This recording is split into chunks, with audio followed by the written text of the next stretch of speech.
Over the last week, it is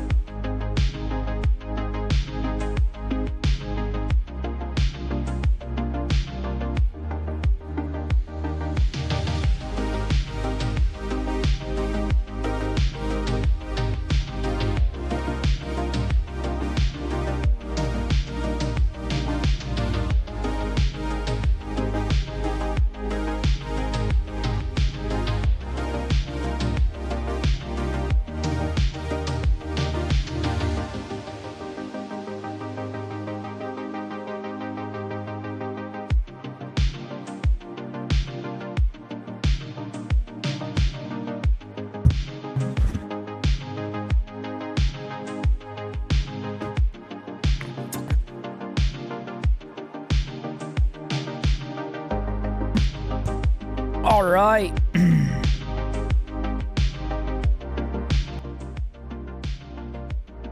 All right.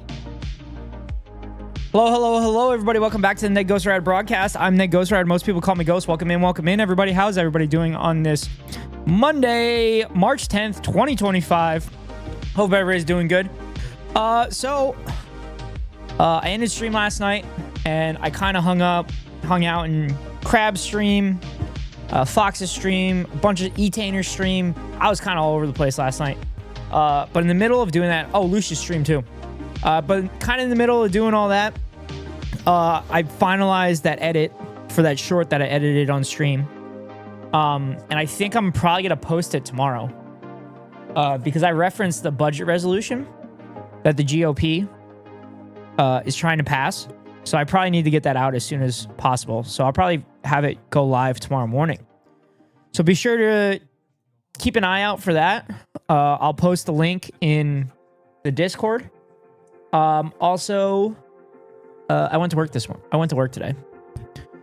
I worked today, and it was fine. There was a funny comment that was very... I was gonna make a comment, but I held my tongue. The guy that I'm carrying for, he's pretty cool. He seems kind of down to earth and just kind of upper middle class-ish. So we're on the third tee, and he's kind of looking around everything. And he just goes, he laughs and he goes, "Oh, I wonder what the poor people are doing today." And my immediate thought was like, they're carrying your golf clubs. But I held my tongue. Because I thought that would probably be in poor taste if I did that. But I thought it was a good joke.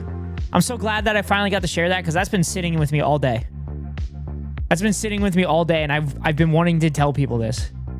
But now that I've told it, I'm happy now. Yeah, and then I had a request for next week. I told them, the request for next week, I told him what the fee is for a request, and he asked a question about it. And I go, well, I mean, a request is different than like getting assigned, because a request, I can accept or decline the request. So like, it's no different than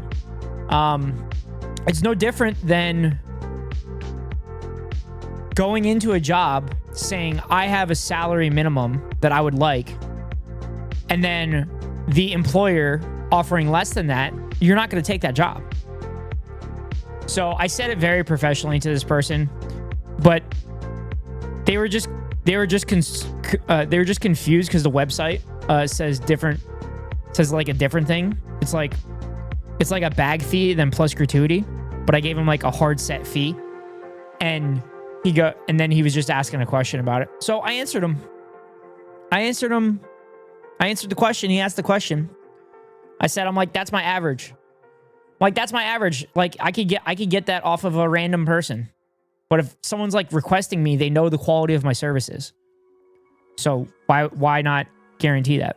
But Life Coach is going to help me get my CompTIA ITF Plus cert. It's the entry cert for either A Plus or Security Plus. Suggest I take data entry job first or call center. Yeah, I mean, that might work. That may be something good for you, ByteSync. If you do data entry, I'm sure it'd be like MySQL. I have familiarity with MySQL. That stuff's good. But, what else? I don't think there's anything else. So, plan for today.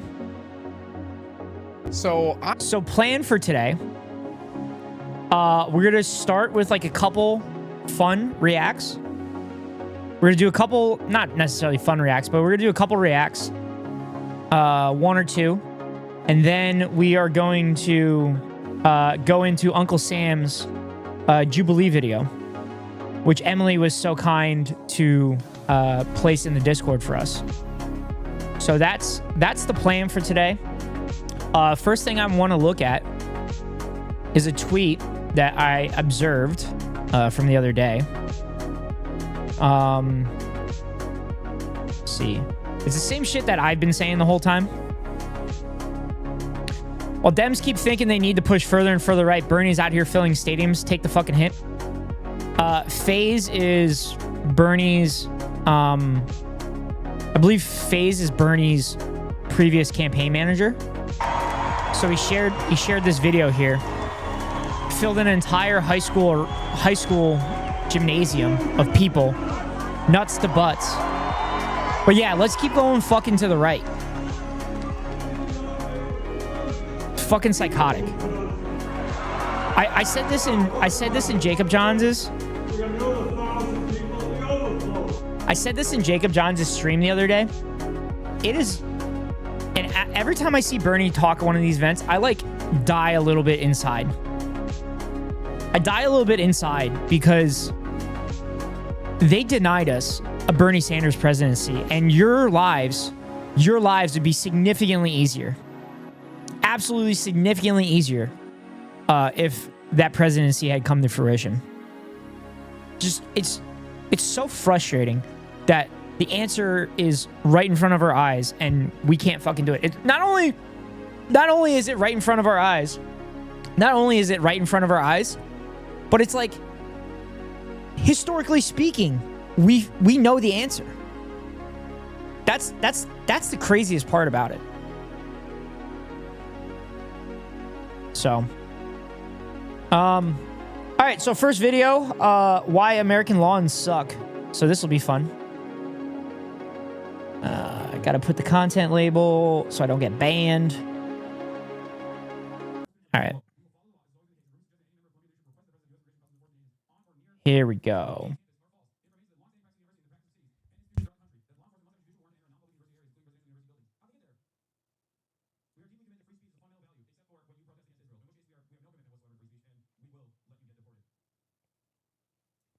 Bernie was screwed over by Dems. He definitely would have won. Yeah. He would have beat Trump the first time and he would have slaughtered Trump the second time. Like, I'm pretty big history nerd, as most of you know from like my YouTube channel and stuff like that. And like, there's a reason that the Democratic Party won 7 of 9 presidential elections. It's because of the New Deal. And like, Bernie is trying to not only bring back the New Deal, but fucking expand on the economic freedom that the New Deal brought about. Now, I will say, like, the New Deal was definitely racist. The New Deal was racist. It was very racist, but it laid the groundwork for the civil rights movement in the 60s and stuff. One of the things that I talk about all the time is like, what if FDR would have survived his 4th term? And not only that, like, let's say he didn't survive his first term. Also, Manu, congratulations on the first. Hi, Nomar. And that's not to say that he like definitively would have survived the entire 4th term, but like the big thing is that like, what if he would have chose Henry Wallace as his 4th term VP? I've talked about Henry Wallace a lot. Henry Wallace is the VP that FDR chose for his 3rd term when he basically threatened the Democratic Party that if you don't allow me to choose my VP, I'm not going to take the nomination. So Henry Wallace is like absolutely incredible. He was FDR's Secretary of Agriculture, and then they made him vice president for the 3rd term. But the 4th term, FDR chose Truman to make sure that he got conservative Democrats, the support from conservative Democrats. FDR and Truman weren't very like friends with one another. So FDR had like a plan to prevent a Cold War with the Soviet Union. But then FDR died very early in the 4th term, and Truman just like, as a war hawk, just completely doubled down on everything war industrial complex. So it's just kind of a what if, historically speaking, that I love to kind of talk about. I'd love to sit down with an actual historian and see what they would think would happen. But thanks. Just grab my phone. Your notification popped in. Perfect. Another thing FDR wanted to pass in the 4th term was the second Bill of Rights, which included guaranteed a jobs guarantee, comfortable housing, free education, free healthcare, and then there was like 1 or 2 more things. I've always talked about that on stream, but yeah, it's just so very frustrating that there is a very obvious movement to defeat any kind of MAGA movement, and the party just flubs everything. Like even the 2 weeks that Kamala Harris chose Tim Walz and was openly embracing the Tim Walz policies, there was like legitimate movement in the Kamala Harris campaign. And like things looked good. And then the DNC came and she went fucking full right-wing borderline fascist. It's so insane. But anyway, I digressed a little bit.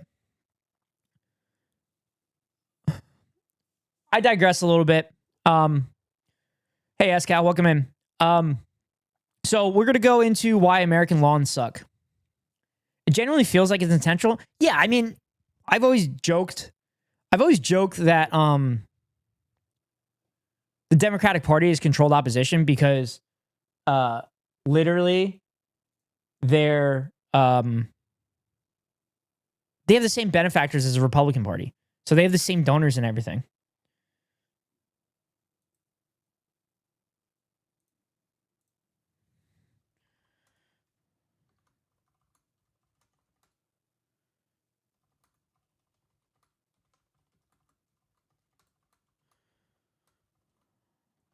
Sorry, chat.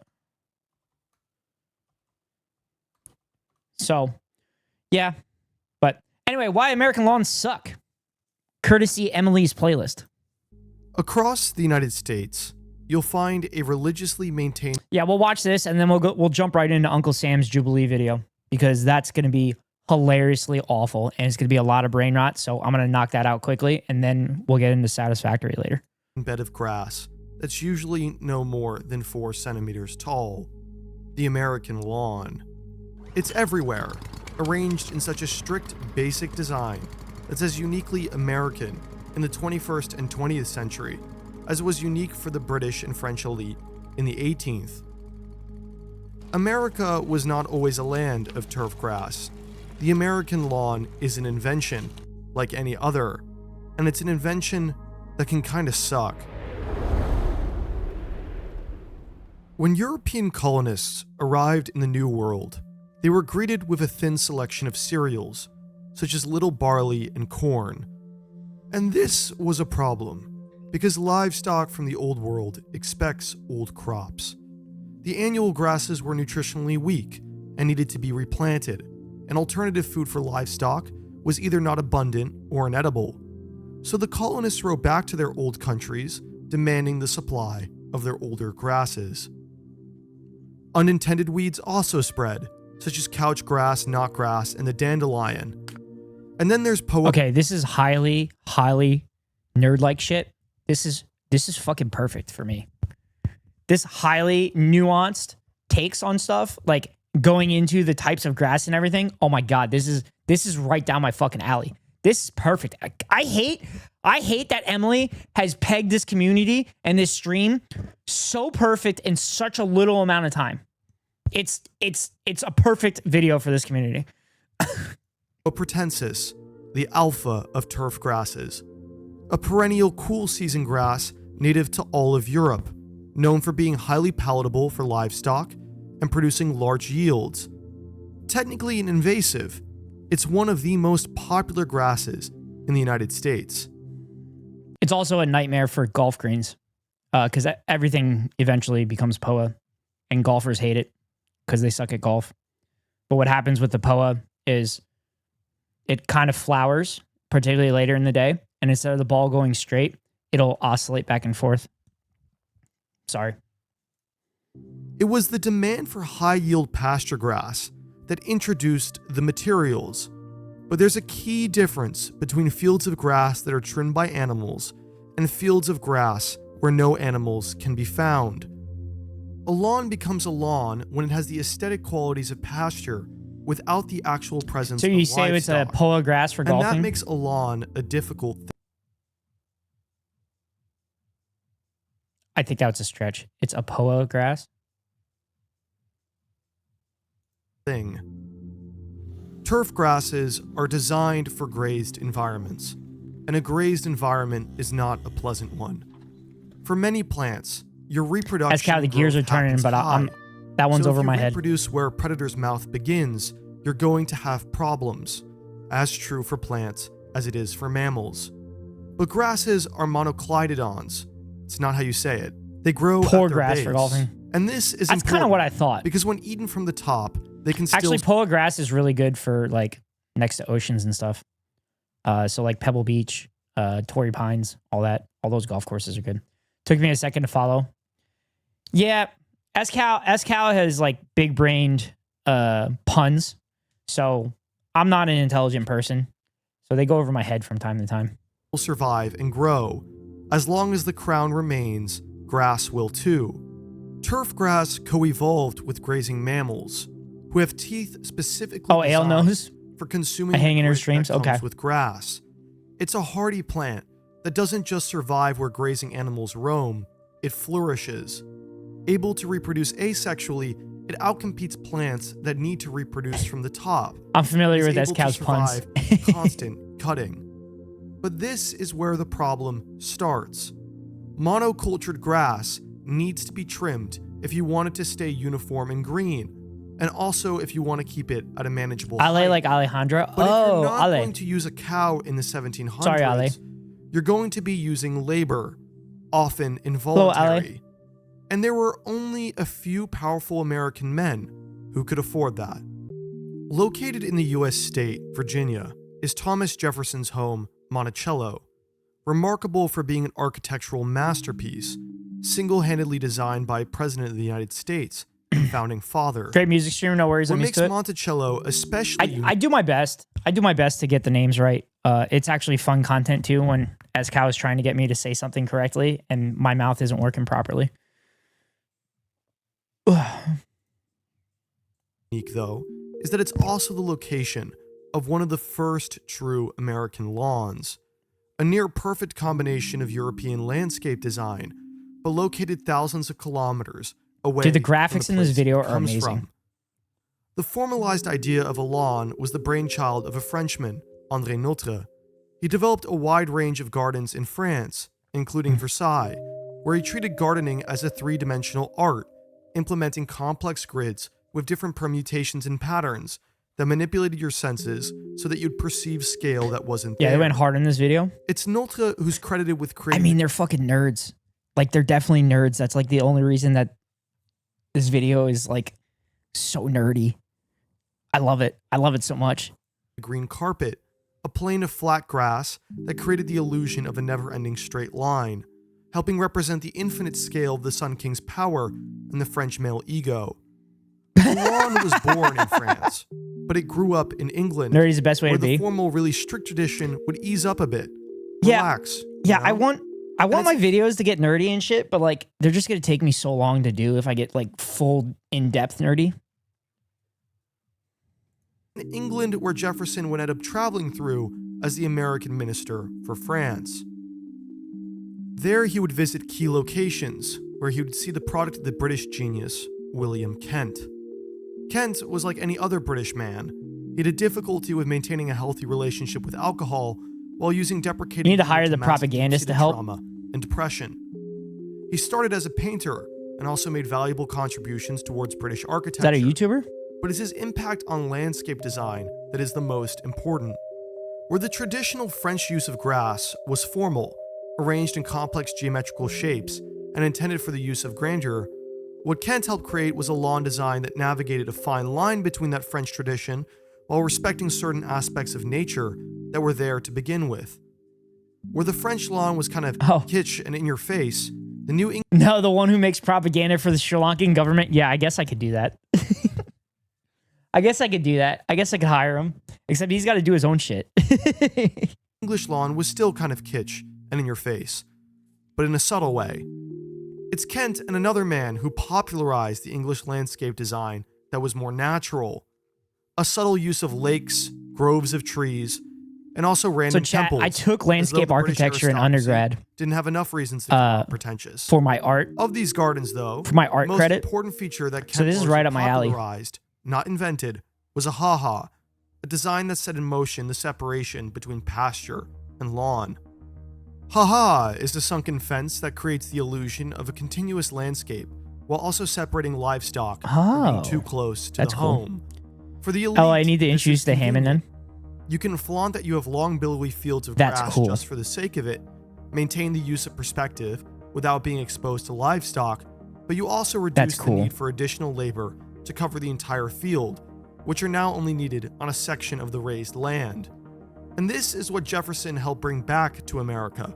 The idea of having a large section of land that mimicked pasture without having livestock to actually go on. Amy's a landscape It was architect. as true for Monticello that's as it interesting. was for Mount Vernon, George Washington's house, where he commanded and oversaw the construction of not one, but 3 ha-ha walls, with hundreds of slaves scything and weeding those lawns on a consistent basis. Okay, this person's pretty based, pointing out that the slaves were the ones that were actually cutting it. Based. And it took years of incremental improvements in lawn equipment for the input costs of running a lawn to be reduced enough so that it could become a luxury that could be afforded by the middle class. And it was after World War II that the American lawn as we know it really began. A returning base of World War II veterans were rewarded with subsidized home ownership, opening the doors for new types of development. And this is where a chicken-egg problem emerges, a question a scientist can answer, but not someone who makes YouTube videos.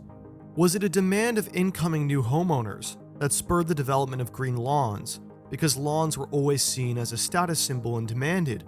Or did it largely happen in reverse, where a few developers with their own ideas of what was desirable helped create that demand by chance? I don't know. But what I do know is that there's a landscape architect and developer that's still important to mention here. Olmsted, one of the most influential Americans in history. He designed New York City's Central Park and Prospect Park, and was also the first landscape architect for the US Capitol. We learned about, in that class, we learned about the design of Central Park as well as the design of Boston Common. So that was really cool. And we also learned about the Palace of Versailles. So the Palace of Versailles has like a winding road going back to it, but each time it makes a bend, there's an opening and you can kind of see the palace, and then it comes around the next bend and the opening gets bigger and bigger and bigger until you get to the end of the road where it just kind of opens up and you see all of the Palace of Versailles. That was really cool. That was a really cool, really cool thing to learn. But he also helped design another thing, the American suburb. Riverside is a suburb near Chicago. It's recognized as one of the first planned suburban communities in the United States. That's a lot of green grass. I like and that. one other. It's in Riverside that he equipped homes with lawns intended as public green space by demanding setbacks, spatial requirements that separated a home from the public street. It's Olmsted that helped popularize generous setbacks as a standard model for suburban homes. And in the US, everything is bigger, and that also means the setbacks, which are larger than a European alternative where turf grasses are actually naturally occurring. So when suburbia increased, setbacks and the lawns that came with it rose as well. But this is where the painful irony emerges. Spend any time in Northern Europe or in the British Isles generally. To be fair, like Europe had hundreds and hundreds and hundreds of years of civilization living there. So there wasn't exactly like a ton of land available. But in the United States, there's still like a shit ton of land. Like there's so much land in the United States still available. It's such bullshit that like there's no reason that people shouldn't be able to have their own home. What's the rule of thumb that like every single person in the world could live in the state of Texas if it was the same population density as like New York City? Texas has so much empty space. Yeah, I mean, I know a lot of Texas is arable land, but like there's just so much land out there, and it's fucking ridiculous that these rich assholes are just hogging everything. And that's not saying let's get rid of all the fucking farms and everything. Because like obviously you need farming in order to produce food for the amount of people. But like we produce so much food that we throw it away to maintain the profits. And you'll be overwhelmed by large billowing fields of green pasture everywhere. It's honestly kind of boring. It's as though the large green fields of grass are natural, which, well, they kind of are. See, you can try and bring grasses from the old country to the new, but bringing the environment with you, you cannot. Most turf grasses are made for the moist, less varied cool climate of northern Europe. Well, most of Texas is not livable. That's why 80% of the population lives in the triangle. Yeah. Yeah, that's what I wanted to say. But so ridiculous the amount of good food that gets thrown out. We should not have a food insecurity problem in the U.S., but alas, corporate greed. Yeah. And also, I thought the number was like 14 million people die every year from hunger around the world.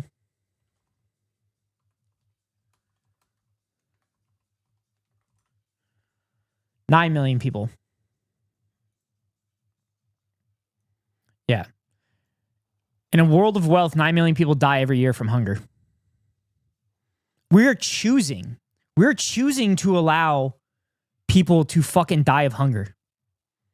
That's crazy. We're literally choosing that. We have an overabundance of food, and we're choosing to allow 9 million people to die of hunger. Not for the more variable weather conditions of North America. But a plant not being natural doesn't mean that plant can't be naturalized. Humans are animals after all. You're a monkey, don't ever forget it. And much like other animals, humans can also distribute seeds naturally. But to get the environment of grass in the US to be like it is in Northern Europe still requires more external intervention, be it water and nutrients or pesticides. And the need to actively create a new environment has never stopped Americans from producing the lawn. Not sure if you know this or not, but 70% of the food in the U.S. is synthetic. If it weren't for the food scientists, the U.S. would be starving for real. We do not produce enough fresh food to feed the entire country. Oh, no, I'm aware of that. Also, literally, the only reason we produce as much fresh shit as we do is because we constantly have food scientists continuing to genetically modify the food so that it'll produce higher yields with either less water or less nutrients and stuff like that. And if we didn't do that shit, we would fucking die. Cal, I'm pretty sure you were the one that told me that like corn, like as we know it now, took so many iterations to get it right as far as like genetically modifying plants and everything. Basically just marrying plants with one another to see what they produced. And produce it, they do. Lawn mowing used to be a communal family affair. A father would pick out a son with the smallest chance of going to a liberal arts college, and he would educate him in the practice of lawn mowing. But this has left its humble origins. The scale of the landscaping industry has grown. Okay. That's kind of bullshit. I cut grass. I cut grass in high school, and I cut grass in college. I didn't go to a liberal arts college, but I'm about as leftist as it gets. I enjoy cutting grass. Oh, maybe that's my spectrum speaking.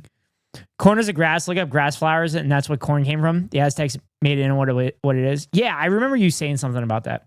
I like cutting grass, but again, that might be my spectrum. My spectrum talking. I cut my own grass too at one point. I have a CS degree. Yeah. Well, also computer science degree that I'm not diagnosing you, Ale, but that might be spectrum stuff too. What started with a rotary push mower, dangerous imagine having grass, true, has developed facts. into the zero-turn lawnmower. Imagine having grass, but also imagine Ale is autistic. Oh no, I'm diagnosed with autism. Okay. Like for real. Okay. I don't necessarily joke that I have autism. I am like familiar that I have tendencies that would probably put me on the spectrum. Like I have OCD, not in like a cleaning sense, but in a sense where I like things where they are. So if it's a mess, but I know where they're at, then I'm fine. I like doing routines, which is why I literally stream every single night. But yeah, psychologist and psychiatrist. Yeah. I have tendencies. A perfect example of the large-scale efficiency gains in the industry, widely adopted because it can turn in place. Small gains in time that compound over time. Millions upon millions. Sir, it's requested to change OCD for perfectionism. If you don't have actual OCD, apologies. I know you had told me that in the past, but I forgot. I also have OCD tendencies, actually. Apologies, Escal. I know you had asked me earlier. I saw Red Hat and for a second. I was like, oh shit, he's actually doing it. Oh, you thought I was going to my incel arc? And I'm a mod now? Oh, yeah, apparently. Buckle up, bitches. Oh, fuck. Anyway, no, we're not doing it. No. Okay, so you're fucking up already. You're fucking up already. You literally, you took away the pin message for the video that we're watching. Don't do that. Don't do that. God damn it. Why did I give her this sword? Anyway, okay, I wore this red hat on purpose because we're going to watch Uncle Sam on Jubilee later, and we're going to watch the brain rot, and I'm hoping I could sucker some chuds coming in here so we can get some entertainment out of it. So they see that I'm watching and see me with a red hat and accidentally think that I'm wearing a MAGA hat. Jubilee sucks? Yeah, we know that. We know it sucks. But we can watch like straight up conservative brain rot in front of our faces and watch Sam Seder thoroughly dismantle him. Oh, all right, finishing up the video. Are spent on the industry, ranging from pesticides, irrigation contracts, to different I will types be of lurking. mowers. Okay, But maybe the this is going to be a banger stream. I promise you it's going to be a banger stream. So I hope you're doing a little bit more than lurking. Thank you, Okaish. best example of the bizarreness of the American landscaping industry is the leaf blower. Leaf blowers have a high-pitched, scream. Yes, I wanted to watch the Sam episode, but didn't want to give Jubilee the view. Yeah, I understand. But my philosophy is they're going to get the views anyway. But you might as well watch it as a community, and then it counts as one view. Reaching wine, it's impossible to think. During the Leaf discount blowers alley, have we have engines someone who is that go getting around it. thousands of revolutions I per don't know minute, what you're talking about, 3 Icecow. times the speed of a car engine. And if standing 50 know what you're meters talking about. away from a blower, you'll But experience okay, around yeah. 68 to Follow 76 Melatonin. decibels of noise. That's a lot. But for the operator, it's even louder, 98 to 106, more than enough to cause Thank you, permanent Melatonin. hearing loss. Take alley. And then there's also the other damage. The two-stroke engine of a leaf blower is widely inefficient, producing more than 10 times the amount of carbon monoxide as a new light vehicle, and more than 40 times the particulate matter. And it's that So it's a waste. engine that's attached to the back of a laborer, who not only has to face potential permanent hearing loss, but also dangerous fumes on an hourly basis for days, weeks. Dude, what the hell is this channel? What is this channel? They're super based. They're talking about like slaves and shit cutting the lawn for George Washington, and now they're talking about like bad labor practices, and that the fact that a laborer is the one doing this and is potentially going to sustain hearing loss. What channel is this, Emily? I love this shit. Oh God, I'm nerding out so bad. Years on end. But what makes the relationship between America and lawn even weirder is how the US is seen. Many think of the US as a country of individuality. Okay, I'm not gonna lie. I fucking love this flag so much, but I hate that conservatives have fucking taken it over. I hate that conservatives have taken it all over. I kind of want to have leftists take it back. Because if anything, don't tread on me is a leftist fucking term. It's telling fascists, get the fuck away from me. You're going to let me do what I want to do consensually, and I'm going to take care of people, including yourself. Okay, maybe that was a little bit of a stretch at the end there, but saw a bumper sticker with a no step on snake and a goofy looking snake. Yes, that is one of the hilarious memes on the internet. There's a unique ability for one to hold property and act in a certain way that should not be treaded on. It's a country more interested in negative freedom than positive when compared to the others. Based. But wide-scale lawn adoption by your neighbors is most definitely treading on you and impacting your freedom. Yep. Own a piece of property that is connected to a water supply, and it's likely that wide-scale use of nitrogen fertilizers from your neighbors can produce runoff that causes algae blooms on yours, decreasing oxygen in the water and killing organisms on your property. Someone is treading on you. Decide that you like to stop mowing your lawn and let it grow to its natural state. Yep. This is an enormous thing. If you want to let it be natural grass and shit, you're going to get a fucking knock on your door from the goddamn HOA.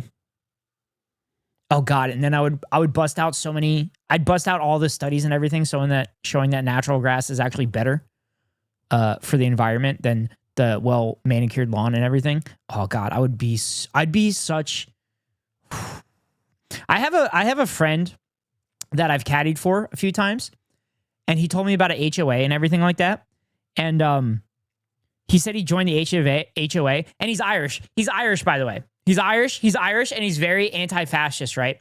He's Irish and he's very anti-fascist. And he said he joined his HOA. I'm like, oh, did you turn fascist now? And he started dying laughing. He's like, no. There was a guy in my neighborhood. That was like a fucking psychopath that like screamed at one of my neighbor's daughters. So I'm like, fuck this guy. I'm going to sit here and I'm going to ding him for every little HOA thing, right? So he does like a little bit more research on something, and he finds out that the dude was handed the house by his father. And like, he's like, this dude doesn't do anything. Like, how does he have any money? They found out that he handed him the house for $1, which is illegal. It was illegal in the state.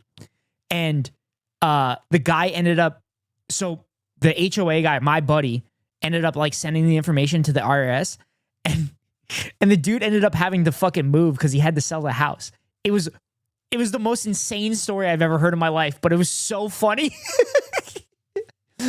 So HOA for good. He said as soon as the guy left, I resigned my position in the HOA.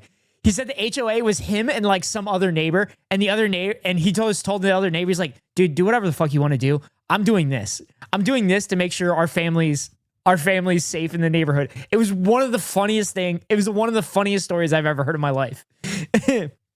Hate HOA. I'm like paying someone to just bitch at me for not bringing up my trash can. Yeah. Now I will say HOAs are good if there's like actual disputes between neighbors. It could be good in that sense, but like that shit never happens. Like just fucking talk to one another. There's a guy in Texas that has fruit trees on his lawn and waters them with rain. Oh, that's communist. That's communist as cow watering your lawn with rain. Fucking communist. Watching the volume down is fun because you could be saying anything. Yeah, I could be saying anything. Like I could be saying like, Okayish is the most beautiful woman that has ever lived, or Okayish is actually like really, really cool. So all you should check out Okayish. I could say that, or I could say Okayish sucks, or I could say Okayish is a psychopath, or I could say, I don't know. I could say anything. Someone clip that and send that to Okayish, please. Look at how big it is. Like, massive. That's what she said. It's fucking huge. Oh, I love it. 8. You want to exercise your freedom, but doing this can cause you to be fined and face legal consequences. Mom jailed for failing to mow her lawn. Was she failing to mow her lawn, or was she actively deciding not to mow her lawn? People directly treading on you. Decide that you like to grow native plants, help return a well-functioning ecosystem of insects and small mammals, and you'll likely still face a wide use of pesticides that run off onto your property and kill them slowly. Pesticides are varied and have come a long way from substances like lead arsenate, an insecticide used on lawns that could create permanent, long-lasting brain damage in children. But today, plenty of pesticides are still used, with somewhat vague effects. One of the most common insecticide groups used by the landscaping industry in the US, and also agriculture, is neonicotinoids, accounting for 25% of the global pesticide market.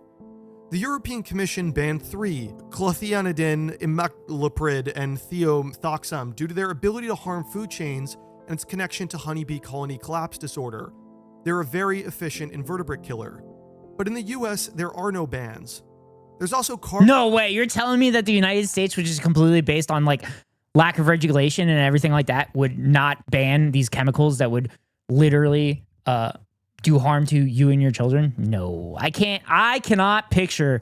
Oh, you're telling me corporations make these chemicals? Oh, I mean, that makes sense, right? Because corporations, whatever corporations say, that's what we know is for their best. Also, after this video, remind me to tell you a story about what happened at work today in regards to the United States saving the world. Please remind me. Carbaryl, one of the most widely used insecticides in the landscaping industry in the US. Also banned by the European Commission for being highly toxic to aquatic life, and its potential to cause cancer. In the US, it's only recently getting removed from residential use. But the effects of pesticides are complex. The age of a person and dosage matters. Pesticides can come in complex cocktails, and there's also a conversation to be had about needing to produce food at scale with adequate pest management. Agriculture is a different beast than a lawn. But on your property, don't you have the right to determine what intentionally applied substances have a chance of leaching onto your land, a land where your children can, still, play with developing brains? A land where you attempt to demonstrate what makes your country so beautiful in the first place. If you don't have that right, isn't that Dude, is this a good legal argument? a perfect example of your neighbors and community treading on you? Turning the volume down is fun because you could be saying anything. Yeah, I could be saying anything. Like, I could be saying, like, Okayish is the most beautiful woman that has ever lived. Or Okayish is actually, like, really, really cool. So all you should check out Okayish. I could say that. Or I could say Okayish sucks. Or I could say Okayish is a psychopath. Or I could say, I don't know. I could say anything.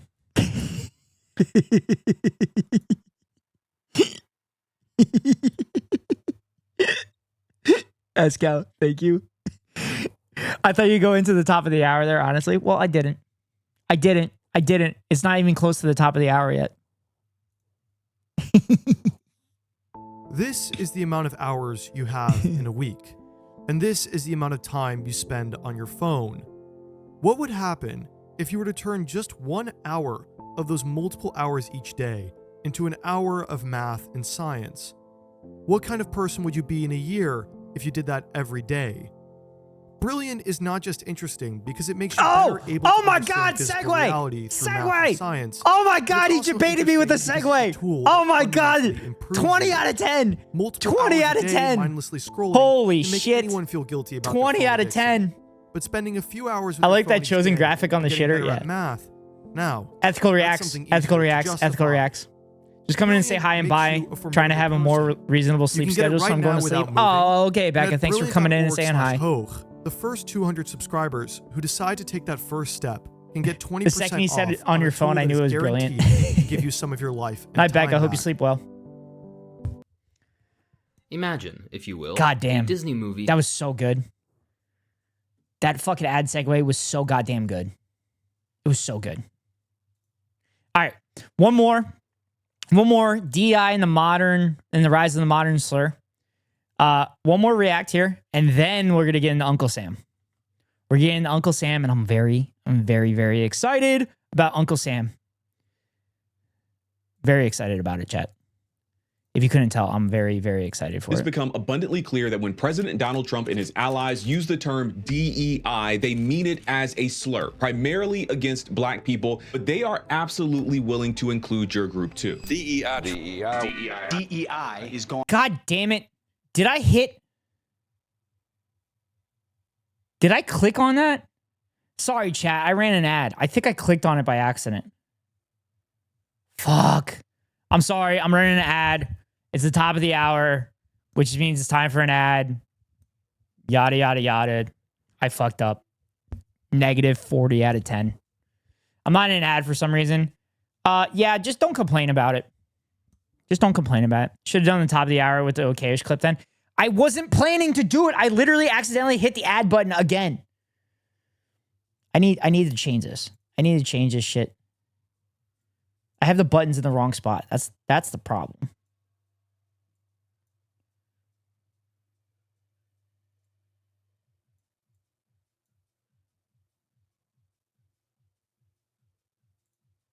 Okay.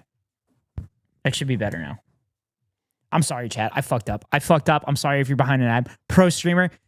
Yeah. I mean, I have hiccups from time to time. It's okay. It's okay. I have hiccups from time to time. But yeah, it's if you want to avoid the ads, anyone an ad use that. But yes, if you want to avoid the ad, you can pay $5.99 for a subscription or get lucky and get gifted a sub or link your Amazon Prime account to your Twitch account and get a free monthly subscription from Daddy Bezos to your favorite streamer. Hopefully that's me. If it's not me, hopefully it's one of my friends. But here comes the 3-minute ad break now. No one speaks up. We are moving on. Correct. That's the whole point of Fossabot having that. DEI is a crime. On DEI and the claims that you've made, are you saying this crash was somehow caused and the result of diversity hiring? We want somebody that's psychologically superior. Now, black people have been saying this for quite some time, that certain terms are being weaponized against us, terms that may on the surface seem neutral, but are ultimately not neutral at all. They called you, some critics did. You should submit an application for reading side effects on medications. No, because that is ethically not great. Medications suck. And I don't think medications should ever be advertised, personally speaking. The DEI mayor. We know how ridiculous that is. They I was are some in quick a very talking. real sense Yeah, slurs, but for the sake of at the top of every hour, I do that. So I've had a lot of practice. I've had a lot of practice. Oh my God. I kind of want to give Fossabot a subscription. But should I go tier 3 subscription for Fossabot? But they don't give you the discount for gifting a subscription for like multiple months for somebody, unfortunately. So you just got to gift subs to get that discount, everybody. When you want to gift subs, just gift random subs. Because if you gift like multiple months for somebody, you don't get the description or the discount. I can't talk. Clarity, I'll be calling them modern slurs, and that's what I want to talk about in this video. But in order to truly understand the way that modern slurs work, you have to talk about the slur of all slurs in America, the word nigger. Well then, whoa, get away from the door. This is the rise and hopefully fall of the modern slur. Let's dig in. This video is sponsored by Ground News. More on that later. I made a full video on the N-word that you should absolutely watch next, but I want to revisit this word from a different perspective. A question that I've had for some time is why the N-word is so bad. I know how it made me feel when bigots online or on video games or in person have used it against me. But the question is, how did this word, this slur, come to be so particularly infamous in America? Well, the answer is actually very simple. It was intended to be that way. A little backstory. And I'm gonna go ahead and warn you that I will be saying the N-word a lot in this video. Why is this word used so frequently? So go ahead, just brace yourself, turn the volume all the way up. You know, in public, no headphones. I've used it. Yeah. You know, please. You know, can you lend a pencil? Etymologists believe that the word was derived from an English word neger that was itself derived from negro, the Spanish word for black, as in the color. And I think this is important because the word did not have a negative connotation. Let me get my speaker on. We're going to come back to that a little bit later. This word was at one time across multiple cultures, spellings, and pronunciations simply a descriptor of an African person, a person with darker brown skin. We can have a deeper conversation about whether or not black was even the appropriate term to call these folks who are very obviously brown, but this is coming from a group of people who began to call themselves white. So color perception was not their strength. But according to Randall Kennedy, by the late 1830s, the term had become a familiar and influential insult, a slur. We actually know this because in 1837, Hosea Easton, a free black man in New England, was one of the first intellectuals to write about the word this way. He said, is an opprobrious term employed to impose contempt upon black people as an inferior race. The term itself would be perfectly harmless were it used only to distinguish one group from another, but it is not used with that intent. It flows from the fountain of purpose to injure. And this is the key. The word was at one point just a descriptor, but through an intentional effort to make it something else, it became the N-word that we know today. The history of this word is bloody. To be a is to, in the mind of the bigot, deserve dehumanization, lynchings, terrorization, bombings, mob violence. For the white racist and those that love them had this coming. What white people have to do is try to find out in their own hearts why it was necessary to have a nigger in the first place.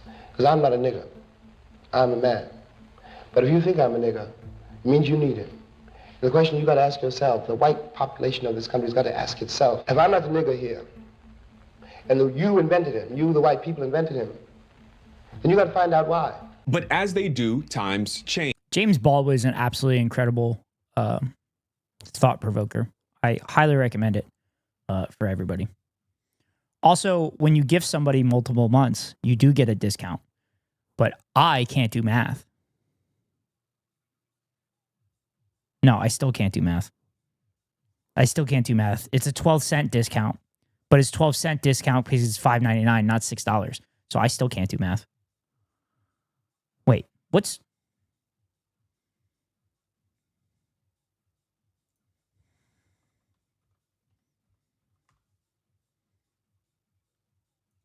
Wait, you do get a discount. If you give 12 months at $5.99, it's $60. What's 6 times 35? Oh yeah, so if you do 12 months, you get a discount. So Fossabot getting 12 months of subscription, baby.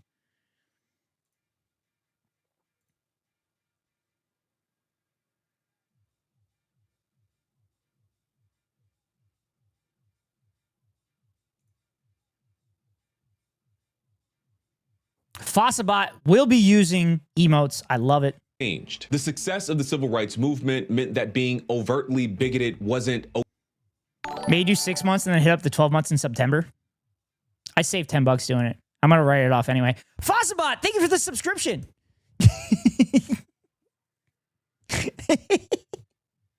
okay anymore. The use of terms like in this new polite society would get you fired. Also, this is normally when I'd be running top of the hour ad break, but I'm not because I fucked up earlier. An apology tour and mark you as a person outside of the mainstream for the rest of your days. Kind of.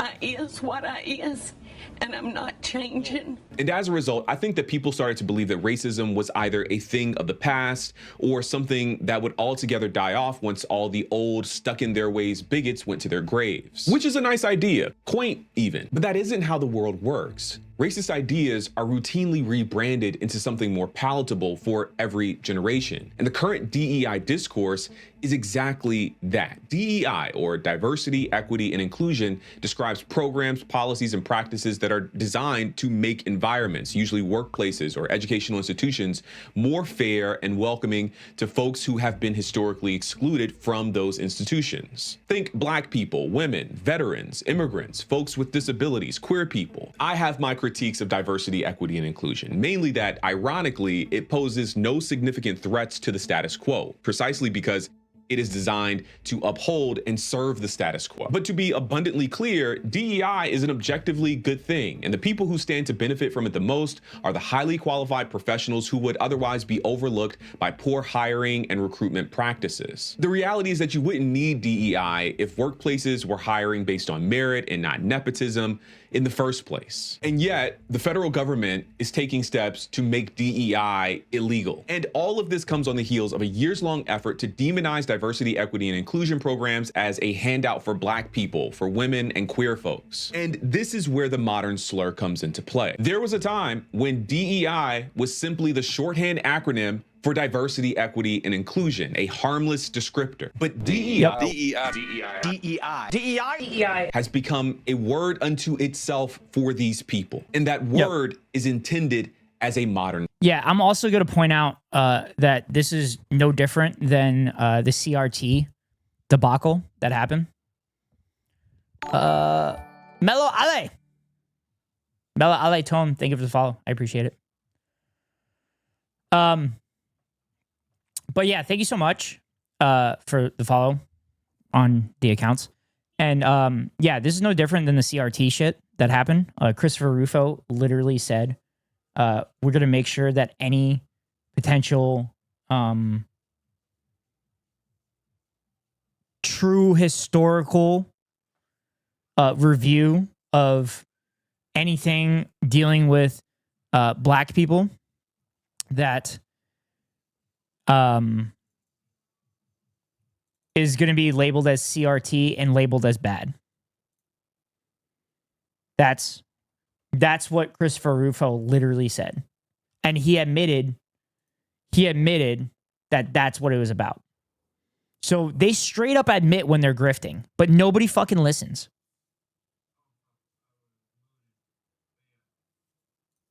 Slur. Modern slurs serve two purposes, but before I share those, I think this is a good time to tell you about today's sponsor, Ground News. Ethical Reacts. Ethical Reacts is a website and app that gathers related news articles from more than 50,000 sources around the world, all in one place so that you can compare how different outlets cover the same story. Every story comes with a visual breakdown of the The political Fossbot sub reminded me to follow from my other account. Yes, I'm going to rename it. We just don't know what to what. bias, factuality, and ownership, all backed by ratings from 3 independent news monitoring organizations. And if you go to ground.news/Garrison Hayes or use the link in the video description or scan the QR code on screen, you'll get 40% off their Vantage plan. So much of the political polarization in our time has everything to do with how and where we are getting our news. Two people could find themselves looking at the same event and coming to 2 totally different conclusions simply because they got their news from 2 different sources. Take, for example, this story about Trump. So the problem is not fucking where they get their news sources from. The problem is we need to teach people media fucking literacy. That's what the problem is. Hi, Emily. Trump's executive orders around diversity, equity, and inclusion, and declaring that there were only 2 sexes. It's been covered by more than 520 sources, with distribution between left-leaning and right-leaning sources favoring the left just a touch. You can also see the factuality and ownership information. For this story, 50% of the reporting outlets are owned by media conglomerates. You can even compare headlines to see how this bias can affect framing. On the right, most of the headlines frame the story as a good thing. One headline mentions that Trump takes a sledgehammer to gender ideology, while another calls Trump a champion for women's sports. Meanwhile, in the center and on the left, news organizations are taking this on from... Also, I really love that content creators put this yellow bar at the bottom to show how far along the ad is. So you could just casually be like, oh, if I just skip along here. But we do ethical reacts here. We watch all of the ads. A different perspective, with some pointing that technically the executive order inadvertently declares everyone is a female. One really cool feature is the blind spot feed, which covers stories underreported by either side of the political spectrum. I think Ground News is a really awesome tool. They aren't trying to change your opinion about the news.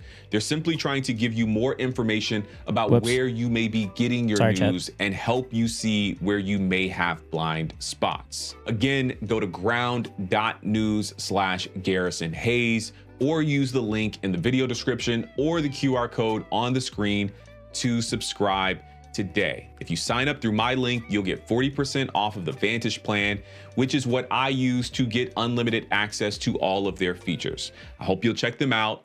Thank you to Ground News for supporting this channel. Okay, back to the video. Modern slurs serve 2 purposes. First, they give plausible deniability. You get ideas for your videos when you get sponsored. I think you can sign up for Ground News referral code at any point. Really? That's interesting. I personally have not used Ground News. Wife Deborah must be trans. There's no other explanation. That's why he divorced me. Oh, he? That's why he divorced you? Was that on purpose? Or was that a typo, J Dargo? Signed up for Ground News not long ago. It's pretty good. Yeah, I don't know. I don't know how I feel about it. Cause like there's a dude that came out with the spectrum of like news and stuff, and it just happens to look like a fucking a bell curve, which is crazy. And they also said that Hassan was worse than Hassan was less truthful than Breitbart, which is crazy. I'm not enough of a monster to misgender my loving wife.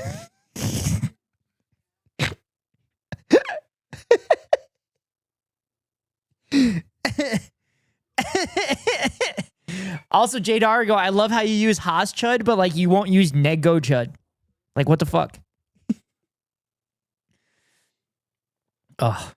ability to bigots. For many folks, especially those in the media, the N-word is this uncrossable line in the sand on the beach of racist slurs. Do something racist plus say the N-word and you are a clear-cut bigot. Do something racist and you didn't say the N-word and things are debatable. Still mad about Modern Deborah? Slurs do the work of GD doesn't value this channel? denigrating Yeah, what is new? What else is new?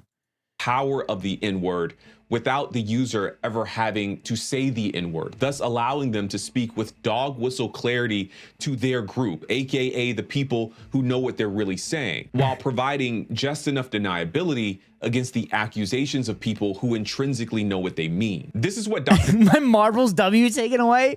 Wait, which one? You had a lot of Marbles W's taken away from you. Are you talking about the one that you got pegged so hard you got ejected off the map? Ian Haney Lopez describes as dog whistle politics, a way for politicians and public figures to signal to their base while maintaining just enough distance to deny accusations of bigotry. Dog whistle politics? What's that? Yep. Let me give you some examples. Perhaps the most infamous example is Ronald Reagan campaigning in 1980 and complaining about welfare queens. Yep. Now, welfare queen, the term doesn't... Chat, this is one of the reasons my broadcast and my YouTube channel exists, is to point out the dog whistles and understand why they're dog whistles and how it's a nudge, nudge, wink, wink to their racist. Madge, when Emily subbed me at the last second, I lost all my points. Well, you should have been subbed in the first place, Jade Argo. I don't know how I feel about ground news. I prefer my news dried and hand-rolled like a fancy tea leaves. doesn't mention race on its surface. It's code. Nevertheless, the term conjures race.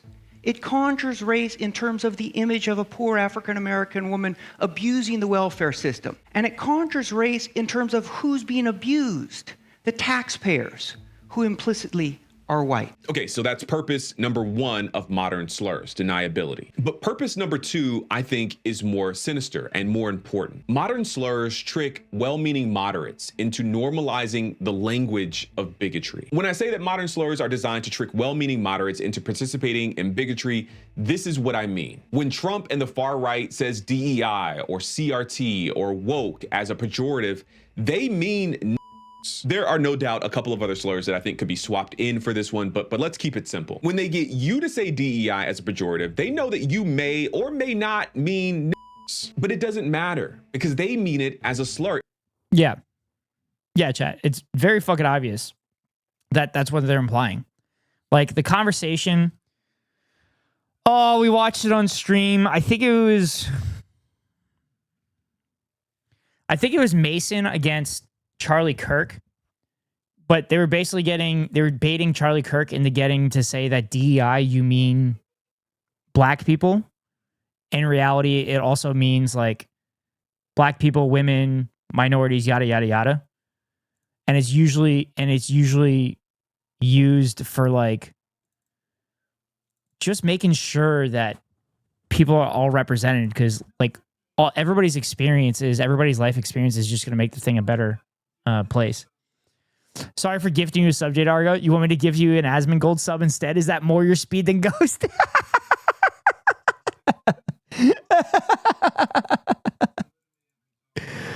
Oh, that's good. Like, what's the problem with xenophobic nationalism? Don't you think? Ah, goddamn. I was just getting it prepped, chat. I was just getting it ready, chat.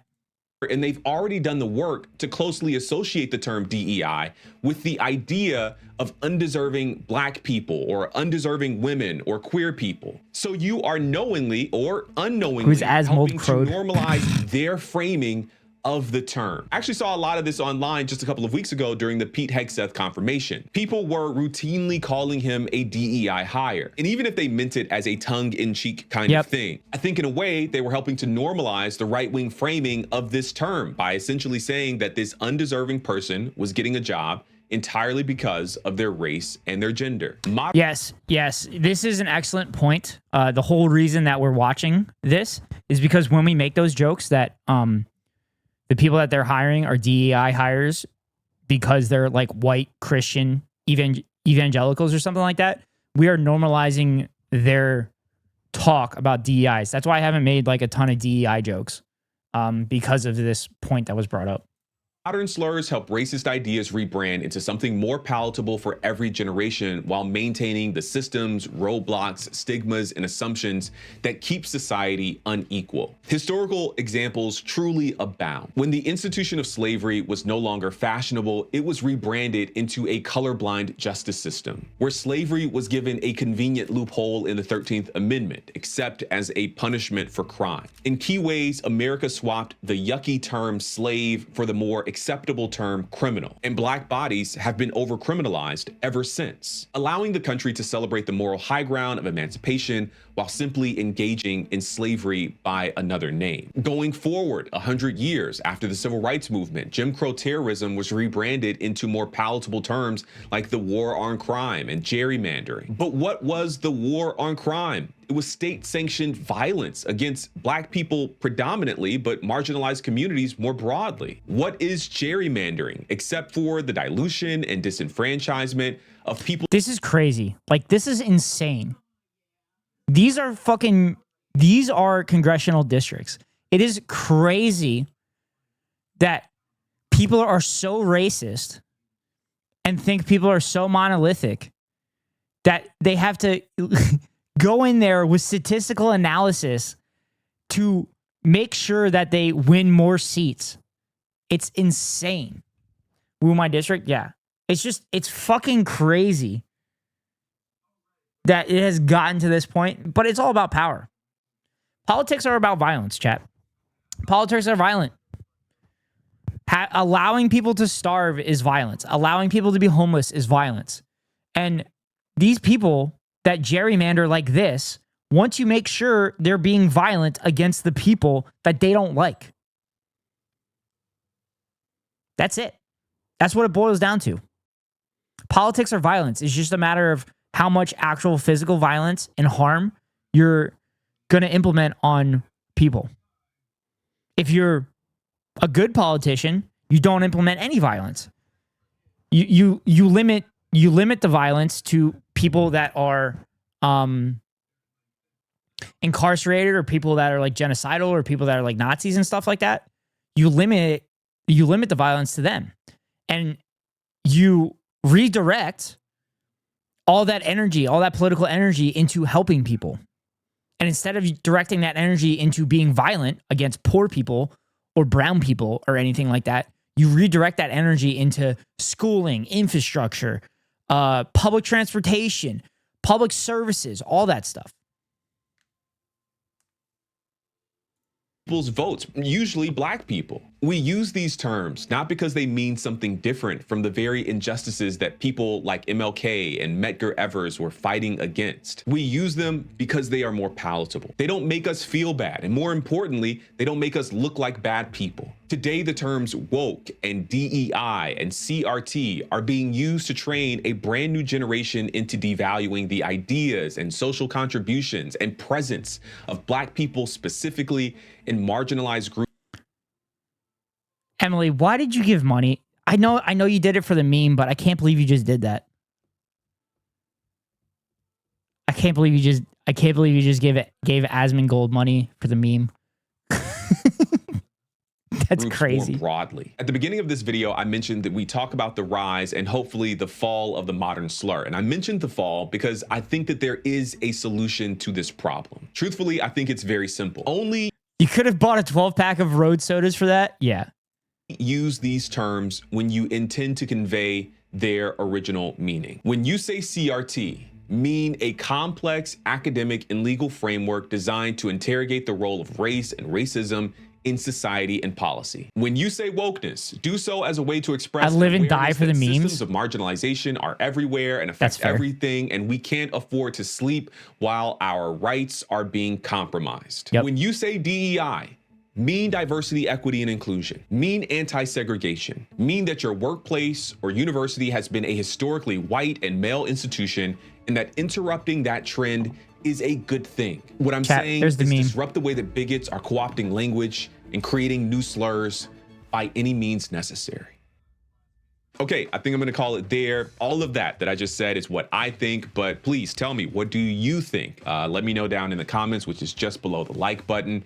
Huge shout out to everyone who is already subscribed. If you aren't, please consider. I didn't have a lot of doing commentary so, on this joining video this because community. this video was If you really, like this really, video, really well done. Like this video, it actually really, really helps. There's so much. This video was very, very well done. So I didn't really have a lot of stuff to include on this, but it was very, very well done.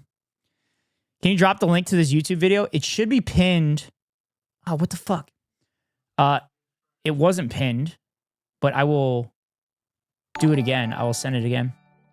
Emily, thank you for the gifted sub to Ale. Here's the link again. Here's the link again, Ale. So Ale, you now get the ability to avoid ads at the top of the hour, and also get to use you get to use just Asmongold at home. Was that the wrong one? But you get to use all the wonderful emotes wherever you want on Twitch channel. You also get to send links in the chat as well, which it was his political channel. It's not Asmongold Gold. It was his political channel. He has a political channel. God, he has multiple different channels. Bro, I used to work with a guy who listened to a country song, and in the song they started calling black people their neighbors, and this guy goes to the black guy we work with, straight up tells him what they mean by it, and then proceeds to call him neighbor. Yeah. Jesus Christ. That's so fucked. That's so fucked. Oh, Emily, so his ass made a whole other channel? Jesus Christ. No. No, Zach Rar. Emily, stop. Stop doing that. Is it the channel he actually streams on right now? I don't know. I thought he streams on just regular Asmongold. Does he have 3 channels? Does he have 3 channels? Okay, Emily. I hate that I'm doing this. But I have to...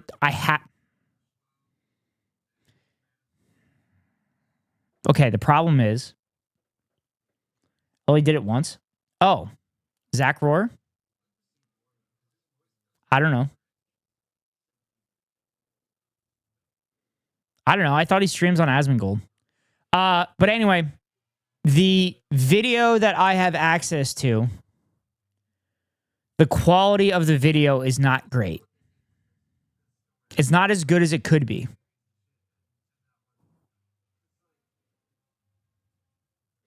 My best friend used to be civil with him. He would play games with us, but he quit after I would push back against all the racist BS he would spout.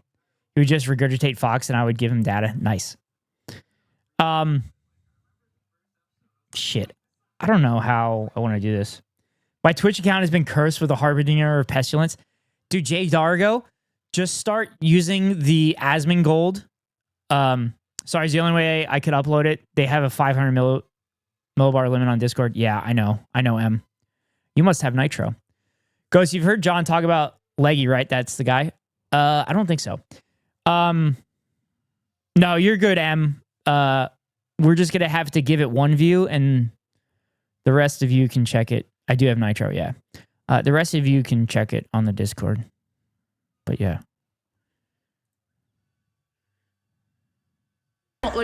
Yeah, no, I understand, Emily. It's fine. It's fine. We'll give it one view here. We'll give it one view here instead of, the 13 views. So, I don't even want to post a link. Like, what's the problem with xenophobic? Okay. I am going to go take a leak first, and I'm going to fill my water because, chat, this is going to be a fucking doozy. This is going to be an absolute doozy of a video. Sam Seder of Majority Report is surrounded by 20 Trump supporters. And he will bring up a prompt, a claim, which then the Trump supporters will push back on. And the people that are sitting around will hold up flags if they believe the Trump supporter is not doing a good job. So when those flags are more than half, the person is asked to get up and move and somebody else jumps in. That's the whole premise of all of this. But chat, I will be right back. I'm going to put on a little bit of music. And I'm going to go to the bathroom and I'm going to refill my water. And then, chat, grab your popcorn because this is going to be entertaining as fuck. So, be right back, chat.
All right, I'm back. Emily, I tried it. It didn't work. It's giving me an error.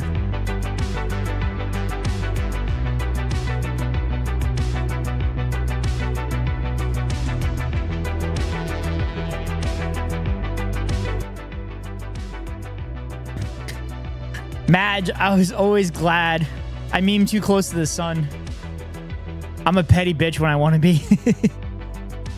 You glad I gifted you a Ned Goat sub now? Yeah, it's... I mean, it's got 1.7 million views already.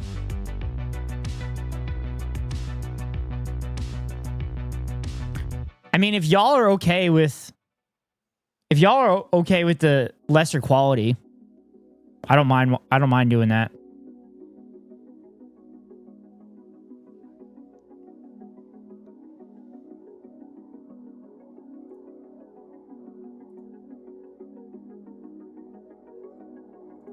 Like, what's the problem with xenophobic national?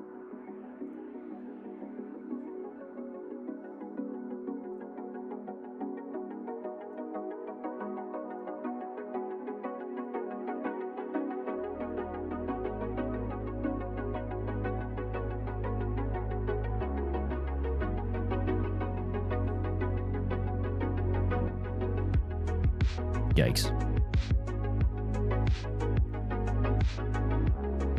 All right, chat. Is everybody ready? Y'all are okay with the lesser quality? I mean, it's a bunch of conservatives yelling at a lib. True.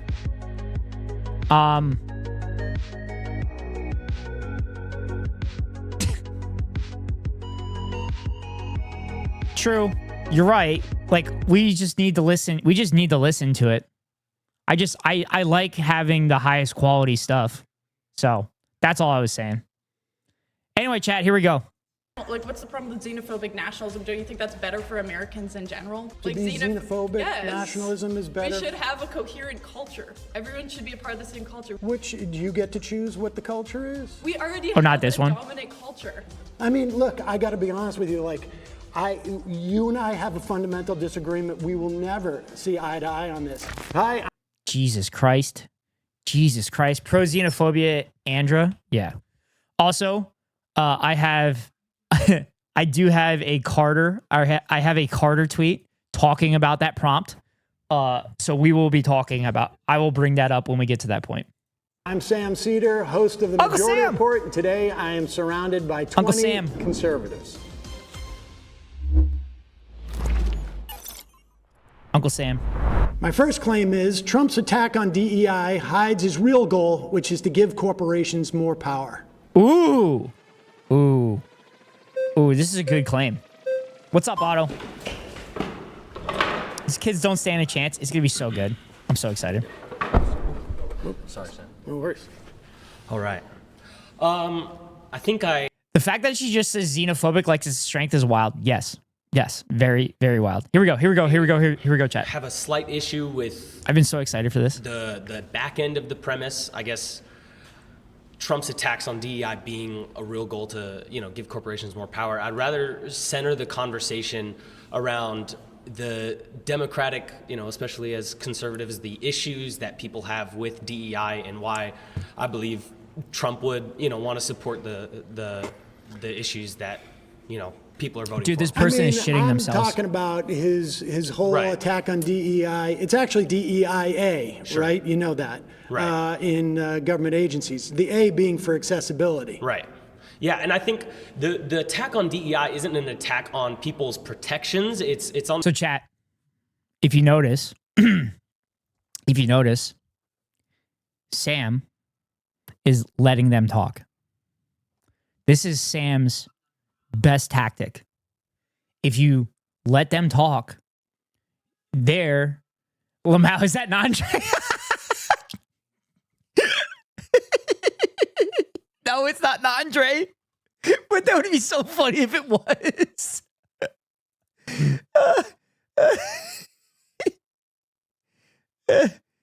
Chat, is it Nandre?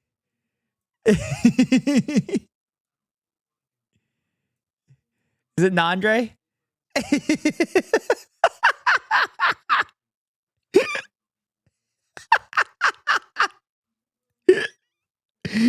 Chat, check out Nandre. I've rated Nandre a couple times. Oh, God. Here, Nandre, I have a very important message for you. God damn it. I don't know who that is, but it does look like him.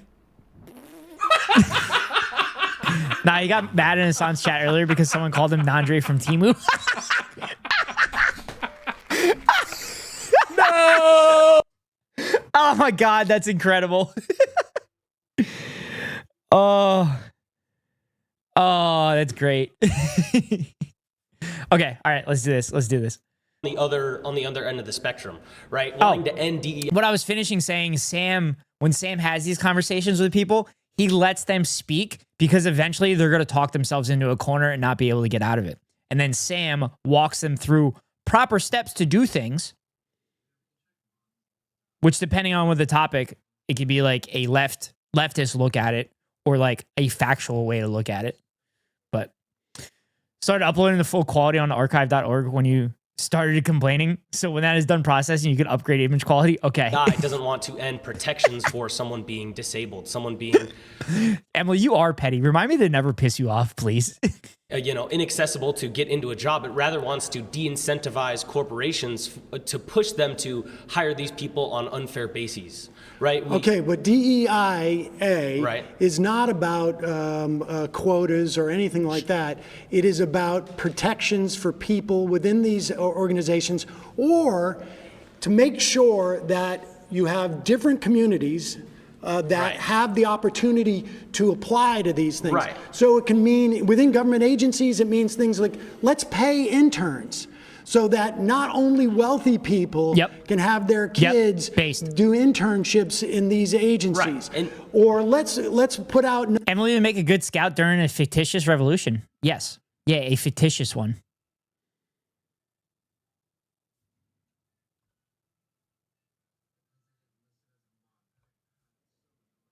Notices around different parts of town, metaphorically speaking, so that people know this job exists. Right. This is where it begins, but this isn't the ultimate goal that conservatives have an issue with. Conservatives don't have an issue with trying to spread job applications to poorer communities. So well, then why rescind DEIA requirements in government agencies? Because the problem with DEIA is there may not be like perceived actual number quotas, but that's what it devolves into, and especially...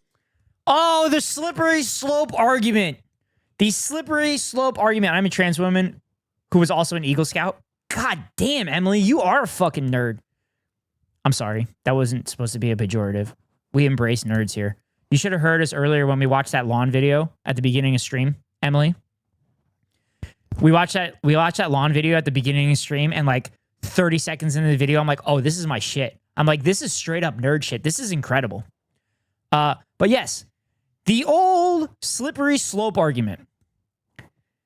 Nerds are the real cool kids, except for Elon Musk and all the fucking tech startups that are billionaire fascists. Fuck them. Fuck them, Ale. They were also nerds at one point, but fuck them. He's just a dork. That's true. Elon's not a real nerd. True. He's a poser. Yeah, but like normies, for lack of a better term, think that Elon Musk is a nerd. So that's why I'm saying it. Anyway, back to what I was saying. We only support unsuccessful nerds in this chat. Exactly. Also, Elon's not successful. He just was born with a lot of fucking money. Grass is America's largest crop and we don't eat it. We could eat it. Anyway, we're getting stun locked. He is daddy's blood money. Yes, we're getting stun locked. We're getting stun locked already, and it's not even a fun stun lock. Okay. The slippery slope argument is probably, my guess is going to come up a lot in this video. Again, I haven't seen this outside of like the initial clip that they showed on Majority Report. Okay. So they're going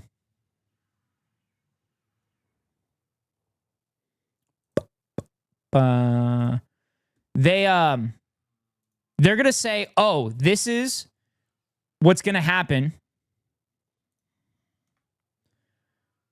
with corporate.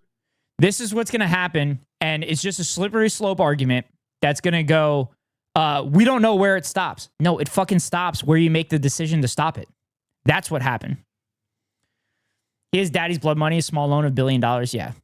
Do you have the evidence of that? I mean, sure. We can look at corporations that are government agencies that are hiring people on not true proper bases. We can even look at. We can even look at. Would you have any evidence that that's happening? Yeah, even the DNC's nomination of Kamala as president this year. There was no reason to nominate Kamala as she wasn't democratically selected. She wasn't. She didn't go through a single primary. She was voted on by every person that fucking voted for Joe Biden. She was voted into office. Her name was on the fucking ballot. What was it? 81 million Americans voted for her. And also, she was the choice because she was already on the ballot. I can't believe I'm fucking defending the Democratic Party and Kamala Harris, but that's fucking insane. None of these things. So you're saying that Kamala was the vice president of the United States after the president drops out 2 months before the convention. You think that's a DEI? She wasn't higher? Every presidential nominee is democratically selected to be the nominee for that party, Do you realize except there were for not Kamala even Harris. primaries prior to 1972 well, in sure, the Democratic Party? But this isn't before 1972. Well, I understand, but what did you think you were going to run primaries in those 2 months? Well, sure. I mean, Joe Biden should have dropped out even 3 years ago, as far as I'm concerned. Well, sure, but even before, when Kamala was running in primaries, she wasn't the next man up. None of this. She wasn't the next man up. She was the fucking vice president. She was the vice president. If Joe Biden croaked, she would be literally the next person up. What the fuck? Oh my God, this is insane. They're so stupid. You know what they say about DEI? Without its planes and falling out the sky. Everyone knows white cis het men can't fly planes. I know. We watch that. We watch me do that on stream all the time. We watched me do that when I'm doing Flight Simulator. Oh shit! Does that mean I'm on a different spectrum? The next person. Well, she was the vice president, right? Of course, but yeah, she wasn't in primaries. Detail. But right, listen, aside from, I would have might how have are they not a different? How are they not throwing the flags up? How are they not throwing the flags up? You watch me do the good fly like bird. How are they not throwing the flags up? DI is back, but this time it's for Chudge. Yeah, dude. How are they not? I don't understand. How are they not fucking doing this? I don't understand. Canada as well. But that has nothing to do with Trump rescinding orders that basically say you need to search for a wide range of candidates, not necessarily give any different benefits, but you need to make sure different communities have access to the awareness of this job. You need in your office accessibility for people who have physical handicaps. Sure. If you have folks who identify as as trans, you need to make it at least hospitable and not. This is all non-discriminatory stuff. That's what this is all about. But you're cherry picking the portions of DEI that even conservatives don't have issues. Conservatives don't have issues with making workplaces. The whole DEI apparatus within our government was a function of doing exactly what I said. Had nothing to do with quotas. It is unfortunate that those things get taken out, and there might not have been specific what numerical else was he quotas. trying to take out? It's trying to take out people getting jobs that don't deserve those jobs. People getting pushed into positions they have no qualification. There is no evidence of DIA, as someone on the autism spectrum, I believe DIA protections for autistic pilots too. Well, I'm not diagnosed, but we do say that I'm on the spectrum somewhere. So I guess that falls under my thing. Oh, dude, Sam is just calmly dismantling every single one of their arguments, and they're just getting mad. What you just said happening in these government agencies. That's not true at all. I mean, we're not allowed to sit here and have notes and numbers to pull up for you. You can't give me one example. You can't if it's spectrum theory, everyone's on it. When I'm not, I'm not able to sit there and look on a computer for you. But these are the problems that conservatives. Sorry, you've been voted out. Please return to your seat. Sam. Thanks, man.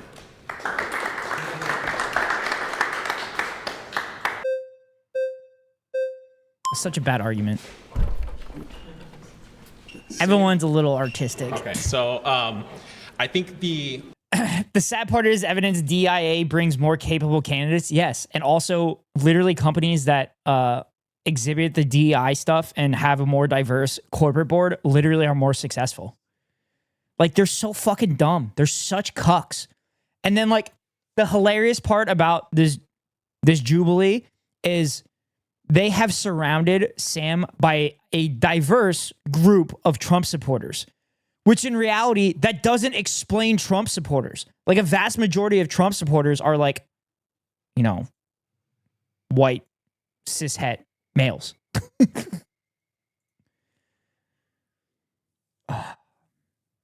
Some more than others. Roots issue with DEI isn't what the previous gentleman was trying to point. Conservatives aren't necessarily have issues with those things like accessibility to people who might need help. The issue is, and I kind of referred to this before, when you have agencies and systems, what tends to happen when you have government overreach, big government, is that agencies and systems get abused. And I think unequivocally, DEI was heavily abused in practice. It was great in theory. It's idealistic, which is sure. What do you mean it was heavily abused? What the fuck does heavily abused mean?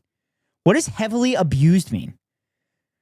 How is DEI heavily abused? Are you saying that there are more people that fall under the minority category working in the United States government than not? And that the United States government is incompetent because of hiring of minority people that, historically speaking, have been underrepresented and also what's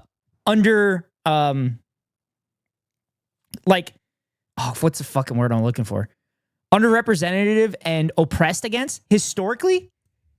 What are you talking about? Isn't representative his actual base? Yes. That's what I was getting at.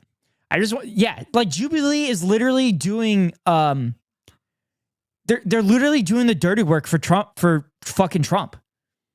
Like, they're not showing the representation. I just want to know where they got so many POC Trump supporters to do this. Like, that's what I'm saying. I don't understand. Bro got on the show because of DI, so maybe it is real. Otto, we are not using DI as an insult. Yes, Otto.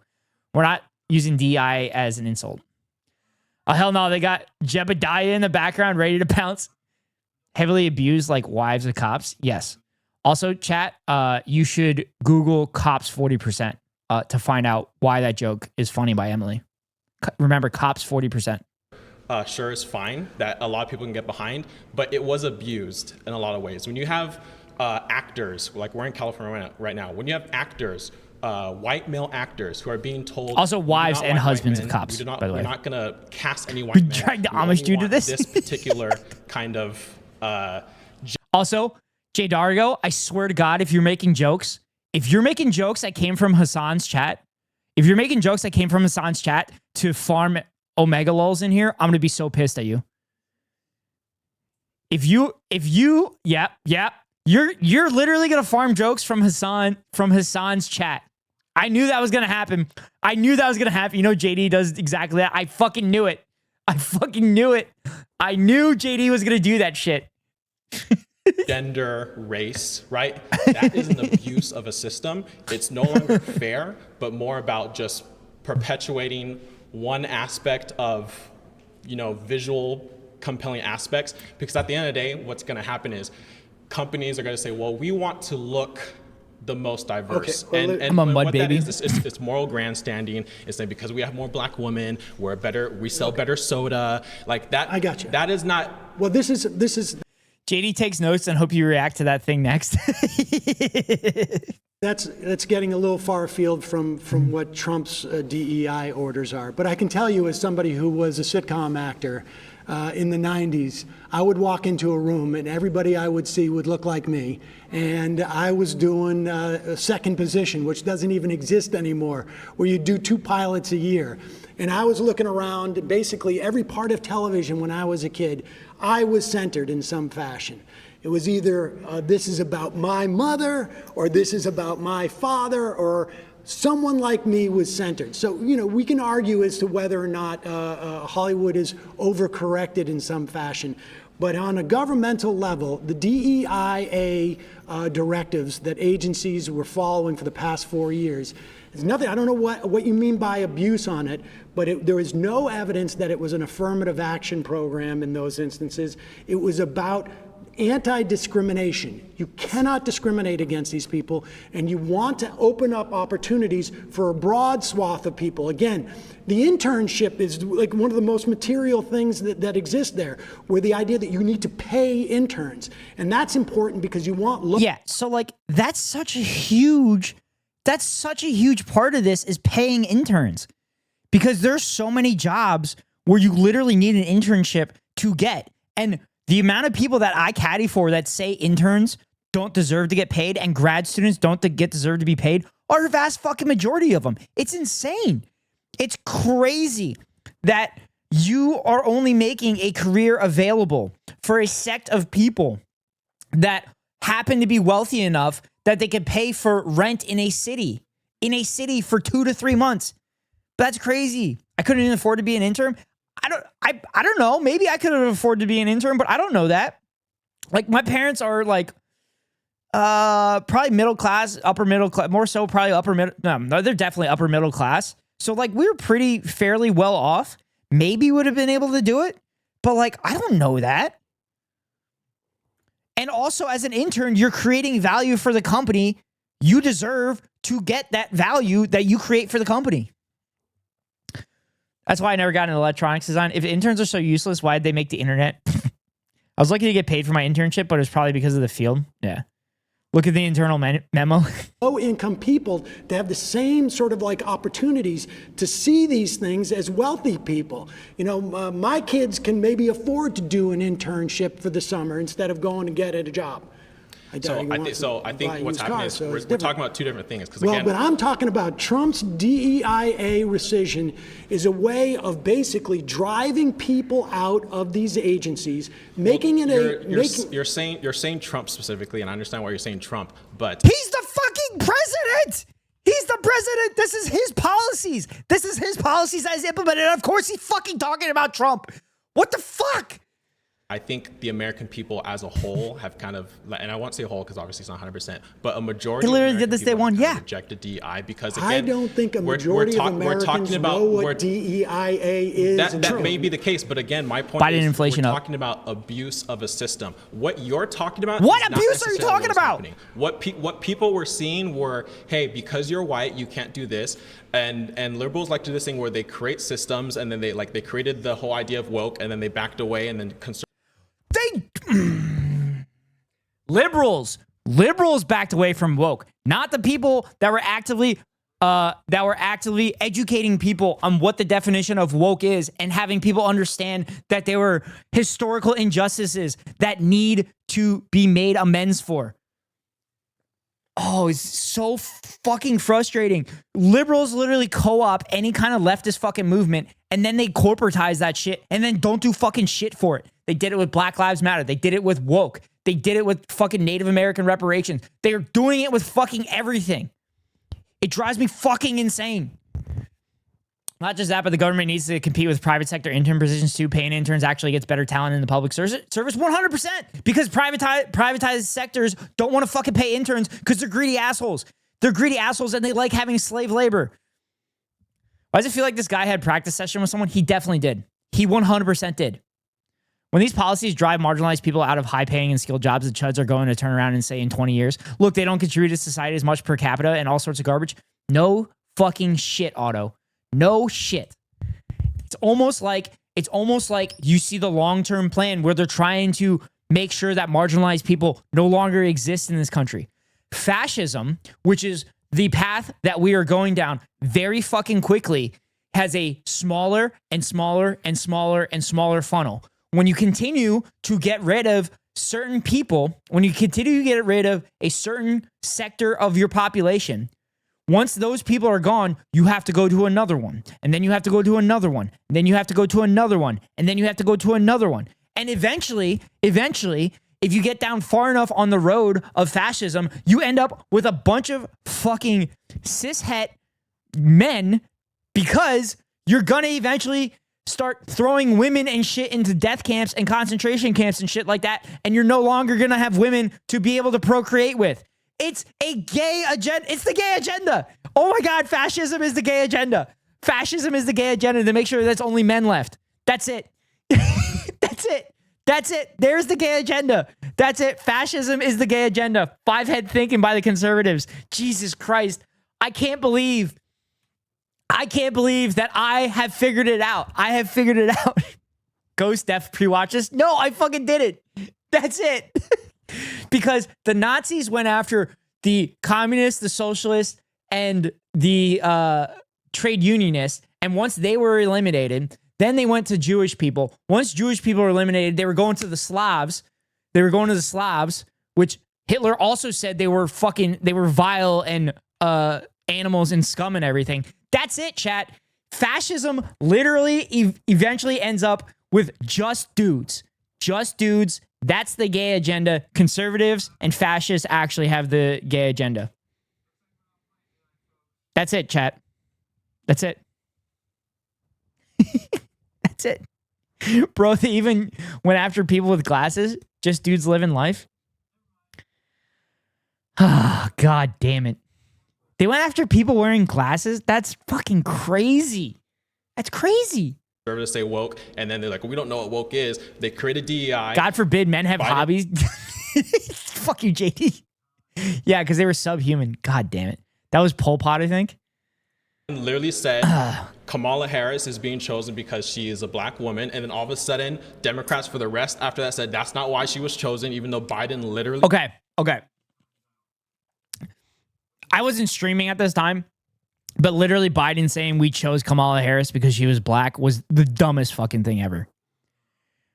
Joe Biden, when he got the nomination, says, I'm going to choose a black VP. Instead of just choosing a black VP without saying I'm going to choose a black VP. Because then that opens the door to bad faith talking points. You're like, oh, she was hired just because she's a black woman, not because she has any kind of political experience or anything like that. It's the same thing that happened when he put on the SCOTUS seat. What the hell's her name? What's her name? Ketanji? Yes. Ruth Conda forever. Dude, fucking Ruth Bader Ginsburg is literally the fucking reason why we're so fucked up. Yeah, Ketanji Brown Jackson. Like, he literally said, I'm gonna appoint a black woman as a Supreme Court justice instead of just fucking putting her there instead. Like, why would you say that? Just say she's fucking qualified. She's the most qualified candidate that you looked at. And then you let the conservatives be fucking racist. Let them be racist. What the fuck are you doing? You're literally handing them the keys. You're literally handing them the keys to allow them to use bad faith talking points when you could literally corner them and just let them be the fucking racist. God damn, they're so bad at this politics. You know, for Joe Biden being in politics for fucking decades, you'd think he'd be really fucking good at this. Because Biden is conservative, yes. Shot himself in the foot with that statement? Yeah. He said that, and then we have this cognitive dissonance as if we're not living in reality. Biden wanted to make sure that there was that there was an opportunity for a black woman to be his vice president. But so why did Democrats move away from that and say no? It wasn't because she was a black woman. My point is it's not because she's a black woman. But that's what they said. I can agree that it's not because she's a black woman, but that's what they said. Archive.org is thrown on me, so I sent you the file via drive link on Discord. Please don't show link on stream. Just grab the file. Okay. Thank you, Emily. I appreciate it. Yeah. Why did they say that then? No, because there are plenty of black women, right? Like, he could have picked anybody, but he picked specifically her. You're positing the idea that there wasn't a black woman who would have been qualified for that position. No. And I don't believe that. No, that's not what conservatives aren't saying, that there aren't, because again, even in the Republican Party right now and in Trump's cabinet, there are people of color that Democrats pretend don't exist, like J.D. Vance's wife, and J.D. Vance's wife is not in the cabinet. No, but if J.D. Vance was a Democrat, his wife would be lauded all over everything because of her color of her skin. Listen, I'm not here to defend the Democrats' choice on every policy, but there is one party in this country. The irony of that guy saying we have cognitive dissonance, yeah. 100%. That is identitarian. There is one party that is represented and it is homogenous, and it is the Republican Party. 85% of Republicans are white. That's just the reality of it. So does that Some mean people that? don't necessarily have a problem with that. But here's the thing. You said even if let's just say, okay, that's true. 80% of Republicans are white. Does that mean that they're less moral? That they can't run an effective government? What does race have to do? Because it's based on life experiences. A white person is not going to be able to have the same life experiences as someone who is brown. You expand the pool of potential candidates so that you can actually run it well. So that you use everybody's combined experience to run things as positively as you can. Have to say. Hold on. What does Donald Trump didn't have to say. What does race my have vice president's going to be a white male? No. Because they all knew it was going to be. No, this is the premise of DEI. What does race have to do with running an effective government? What does race have to do? If let's say DEI on the micro level. I will tell you right now. DEI on the micro level at McDonald's. I'll tell you. Am I going to get better nuggets? I'll ask you a question. If the cashier is black or white, what does that have to do with anything? I'll tell you what it. First of all, DEIA means that if you come into this agency or corporation, you're not going to be discriminated against because you don't look like everybody else, or you don't have the same physical abilities as everybody else, or you may require handles on the bathroom or whatever it is. That's what DEIA does. But does it make a government better if there's a broad representation of the people it's supposed to govern? Without a doubt. Without a doubt. Correct me if I'm wrong, and you guys can correct me if I'm wrong.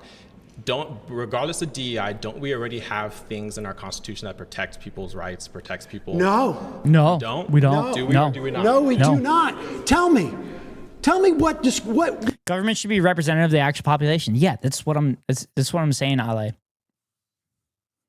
Yeah, that's what I'm trying to say. That's like a very brief way, a concise way to say it. You tell bro was cooking up that Nuggies line in the car ride over? Yeah. Also, Jay Dargo, that definitely came from Hassan's chat. 100% that fucking came from Hassan's chat. Also, chat, we have better quality coming. Nah, you're full. I'm willing to bet that came from Hassan's chat. That's all me, brother. Okay. If you say so.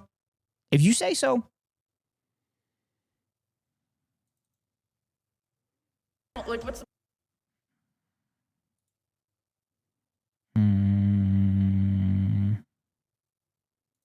Fuck, I hope this works. what's the problem with xenophobic nationalism doing? Okay, I got it.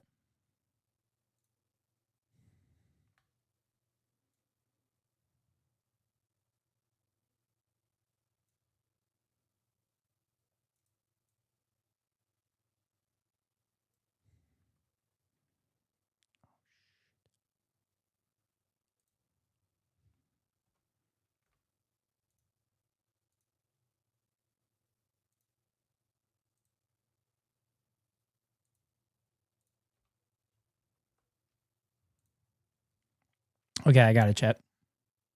We're good now. We got hot quality. But does it make a government better? Chimkin nuggets, yeah. The only one I stole was an Andre from Timo. His quality wasn't that bad, to be honest. It was pretty rough. It was only 400 megabytes. And this is 1.4 gigs. So that's why.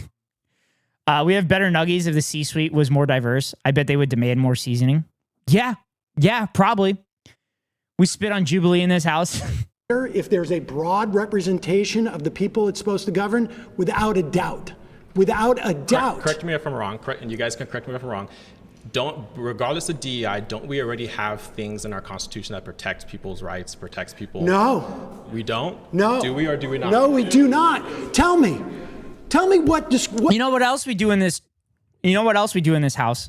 We also run an ad at the top of every hour, because at the top of every hour, I run a 3-minute ad to avoid pre-roll ads for any new viewers. If you want to avoid the ads, you can pay $5.99 for a subscription or get lucky and get gifted a sub. Or you can link your Amazon Prime account to your Twitch account and get a free monthly subscription from Daddy Bezos and Amazon to your favorite streamer. Hopefully that's me. If it's not me, then hopefully it's one of my friends. But a subscription also gives you access to all our wonderful emotes, all our Ghost emotes, as well as giving you the opportunity to send links into the chat. But if you don't have a subscription, then you get stuck behind the 3-minute ad break that comes now. Smooth transition. Thank you. 7 out of 10, you told the truth, but I saw it coming too fast. Yeah, you saw it click in my head. I don't see any unsub chabbers, so who's watching ads? I don't know. Just in case. But hey, Fossabot has a sub. So Fossabot can use all the emotes they want. But yeah. So Ale, we in this channel, I do ad segues, and I'm in the middle of working on a bot that people can rate my ad segues, and then it'll give an average. Just in case isn't subbed. Who's just in case? Who's just in case? Are you saying I'm saying Justin? Who gifted Fossey? I did. Or Noise, yeah. I gave Fossabot a sub. I gave Fossabot a sub for 12 months. Because I could write that off. My boy Fossey B. Whoa, auto. Just in case, bro. Yeah. Anyway, I don't see anybody using the NetGo ad sign that is unsubbed, so we're just gonna keep going. What protects people from discrimination in housing and in work and hiring or getting loans? It's all statutes. And in these government agencies, there was nothing except for that order. That's why Trump just rescinded it. The Equal Rights Amendment would probably fix that. But I believe that's based on gender and would include trans people as well as women and everything. But I might be wrong. But the Equal Rights Amendment was approved by Virginia, which was the final state that needed to ratify the Equal Rights Amendment, which then Joe Biden cowardly didn't acknowledge until the last week of his presidency, which meant fucking nothing. So Twitch should allow streamers to give their bots sub functions. So Otto, they do allow bots. They allow one bot to have a free subscription, but you have to be a partner. So chat, you should share my channel. You should share my channel with your family, with your friends, with your enemies. I don't care. As long as we get the 75 viewers by September, like Otto said, 75 viewers by September, like Otto said. Otto said this on January 5th, 2025. 75 viewers, we get the partner, and then I get it, and then we're golden. We're golden, chat. I would never do that. Should just be a mod feature? Yeah, I agree. I'm here because of S-Cow, so he's doing his mod job. You're damn right S-Cow is doing his mod job. S-Cow was the original mod. This channel literally was me, S-Cow, and Kiko for like a month and a half, 2 months. And then Otto came in with his Chicagoland evangelism. And then we were very close to banning Otto, but we didn't. 75 viewers, our ghost is going to have me killed. Whoa, I did not say that. I didn't say that. Those words did not come out of my mouth. Nope. I'm gonna tap out because I think someone else has a better, can defend that point specifically better than me. All right, please return to your seat. I didn't know you could tap out.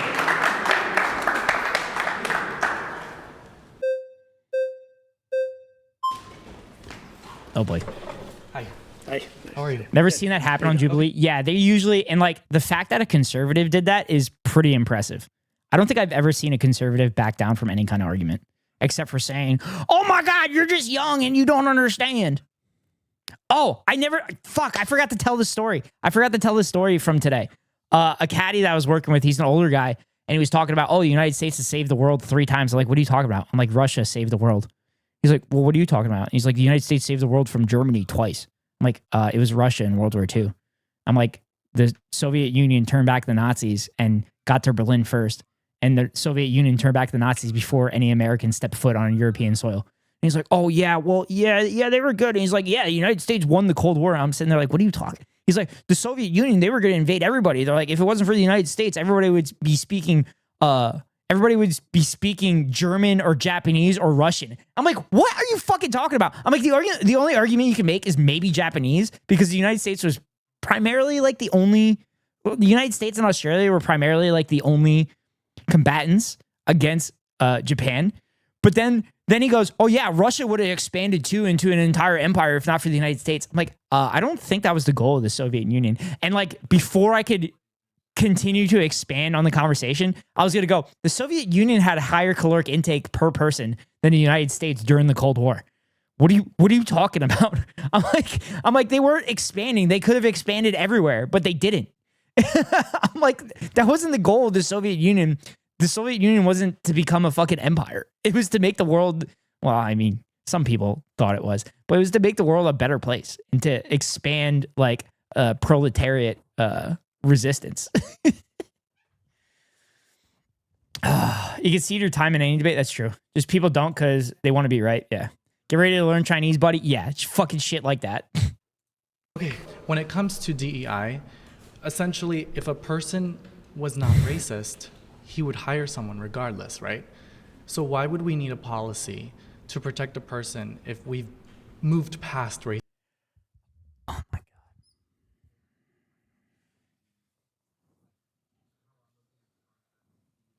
God. Chat, we've moved past racism. We've moved past racism. There are no more racist people in this world. There are no more racist people in this world. No more racist people in this world. Chat, for those that have not been in here, I literally had to caddy for open white supremacists. They were open white supremacists. I had to work for them at work. I had to work for open white supremacists. But we fixed racism. Fucking insane. Now, the USSR was about to turn its focus towards Japan after recouping. Because of this, Japan was about to surrender in peace talks to the Soviet Union. We nuked Japan as a power move. No, I understand that too. I know Russia was going to help out with Japan, but the United States basically did it by themselves after, well, not after, but towards the end of the European tour. Because the United States didn't need to put as many resources into Europe because Russia was fucking kicking ass. We're all colorblind, chat? Yeah. Racism be gone. Hoggers, racism ended with Obabe. Oh, God, I can't wait for Sam to fucking tear this apart. Racism. So would you consider yourself racist? Wait, are you suggesting we've moved past racism? Would you consider yourself racist?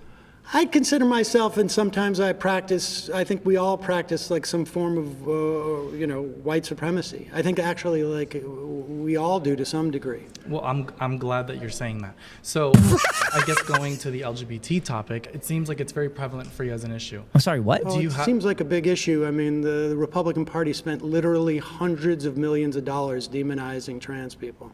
Well, the reason why they've done something like that, and I think you're misconstruing the narrative, they haven't demonized.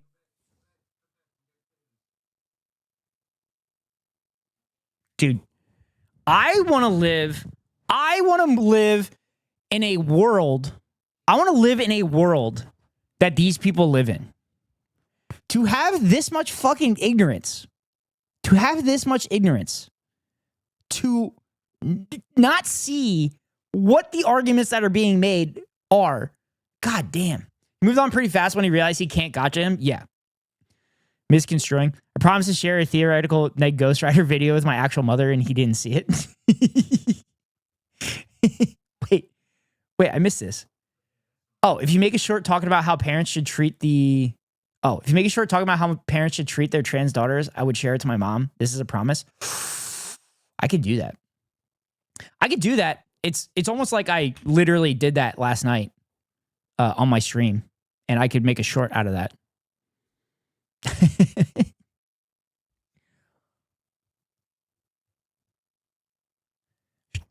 Shoot me a message on Discord to remind me to do it, so I have it. That's a good idea, Emily. I could do that. Demonize them. They simply want protections back for their own children, because children are being stripped away from their parents. Who's their own children? Children are being stripped away from their parents? Yes, due to AB 954, they've now included gender identity as a premise to remove and strip parental rights for children who maybe they are rejecting their gender ideology. So, but you'd be okay with parents who agree with their children's doctors to provide gender-affirming care? I do not agree with that. Do you? Oh. I believe that parents and doctors can make those decisions with the kids. If a child can't smoke, drink, or have sex before the age of 18, they should not be able to consent to a sex change. Now, in terms It is medical care. There are literally statutes in place that you have to, one, speak to a doctor. Sometimes it's speak to multiple doctors and psychiatrists to ensure that this is proper medical care.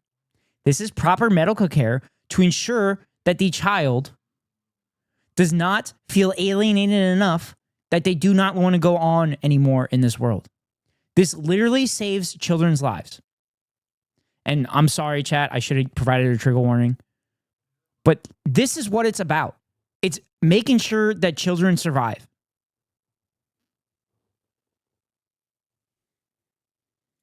in terms of a DEI initiative, in terms of child can't consent to any fucking surgery. Why are they all of a sudden concerned about child medical care? Yeah. It's up to doctors and the parents. The DEI initiative, the reason why there's military bans on trans women and trans men is because they do not have the ability to cooperate at a mental capacity when they're constantly undergoing hormone treatment, as well as depression pills, as well as different mood stabilizer pills. And so when you go out,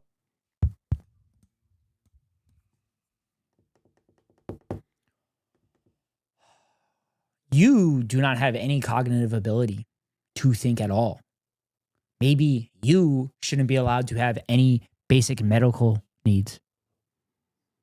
Maybe that's what should happen. Also, Rosie, thank you for the hydrate. Yep, I have never seen a racist person. Don't look at Charlottesville. Hormone treatment is also used for cis children. Yes, it was used by Lionel Messi as a child, and he is literally, arguably, the best soccer player that has ever fucking lived. Oh, but let's give him steroids and that won't do anything or cognitive ability? Yeah. It's so fucking stupid. They're so dumb. Lionel Messi, arguably the greatest soccer player that has ever lived, was on growth hormones as a child. That was gender affirming care. Out to combat, do you really think you're going to bring an ice cooler pack with your, whether that be hormone, estrogen, or whatever it may be, while you're about to shoot someone of the opposing war? Well, the executive orders that Trump gave were DEIA orders that had to do with agencies that have nothing to do with the military. Yes, they do. Yes, they absolutely do. The FDA. They just revoked the ability of the Air Force to teach Air Force members about the Tuskegee Airmen. Well, what are we talking about here? Okay, well, honestly, like they're rewriting history. Well, that's your perspective, right? But what? Why would you not be allowed to learn about the Tuskegee Airmen?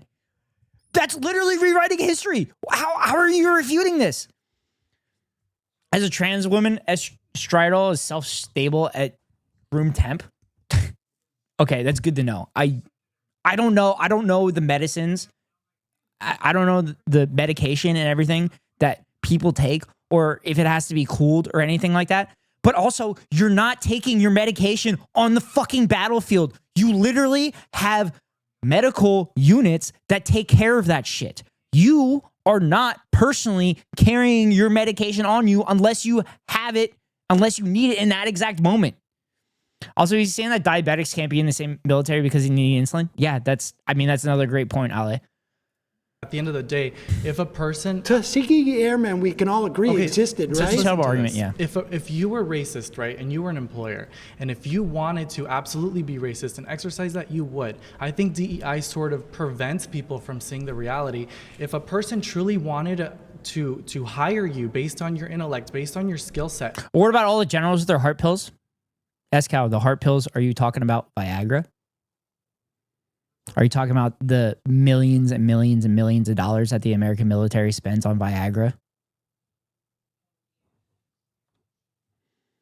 Glycerin needs to be kept cold. But yes, they spend millions of dollars on Viagra. Oh, glycerin needs to be kept cold. Oh, my bad. Have you considered being racist? They would. DEI essentially provides tax cuts for the end of the year. When you create your tax returns, they give you a tax credit for hiring someone who is black or a person of color. I don't know if you knew that. In these agencies? In agencies and private in government businesses. Agencies, they don't get tax cuts for hiring people and of the color. Other thing I will So this is the clip that went around. Public sector jobs are funded by tax revenue. Public sector jobs do not produce a profit. What kind of tax breaks would these public sector agencies get? How do these people remember to breathe? How do these people remember to look both ways walking across the road? Oh, maybe they don't. Maybe those are people that don't look both ways and like traffic has to avoid them because they think the entire world is centered around them. Also, I have a trans friend in the military. She is literally a cybersecurity officer on a large Navy ship. Good luck hiring quality techs without trans women. Yeah. Protect the other people thing from discrimination. The other thing I want to kind of state here is that I've realized that a lot of the times with the liberals is that you guys push for example, for DEI and people of Latino or Hispanic descent. And a lot of the times what you don't realize is you're actually doing more harm than good by putting them in positions where you make them believe that it's based on the color of their skin. It's based on... DEIA does not... is not It's based on merit. DEI emphasizes color, skin color, physical it attributes. It says that the people who work in your agency, it's about anti-discrimination. Discrimination against what? Against people who may have different cultural mores, may have different... But that's irrelevant to a job, right? It should be based on merit. No, it is very fucking relevant to a job because they divert a diverse group of people's personal life experiences produce better products. whether that's in public service or whether that's in the private sector. That is the only reason the United States has become, quote unquote, the best country ever, because of the vast immigration that we allowed into this country and that collection of life experiences that all these immigrants have experienced are brought together to help make decisions to make this as good of a place as we can. Why don't they understand this? This is so fucking mind-boggling. Either way, it means you can't look at their name and say no without looking at their skills and knowledge. Yeah, that's literally what it is. Yeah, it's... There's literally... I've been told that brown people will literally not put their real name on resumes because people will just throw their resume away if they have a name like Deshaun or LaShawn or something like that. And that's fucked. DIA means people who are qualified won't get overlooked because of the prejudice. Yeah. Same with me. Yeah. Yeah, they get an Anglo-Saxon name, or they have like an Anglo-Saxon middle name or something like that. So they just go by their middle name so that they get fucking hired. So that people don't throw away their resumes after seeing that they have a culturally significant fucking name. Merit. And that is the emphasis People here. get hired as a merit, but if the DEI, I'm talking about Trump's rescission of these orders If you received a on these tax cut agencies. as an employer, wouldn't you hire a person of color? Dude, if you could pay them less? Listen, we're talking about government agencies that do not get tax cuts. They don't. Government agencies. They don't. No, yes, they do.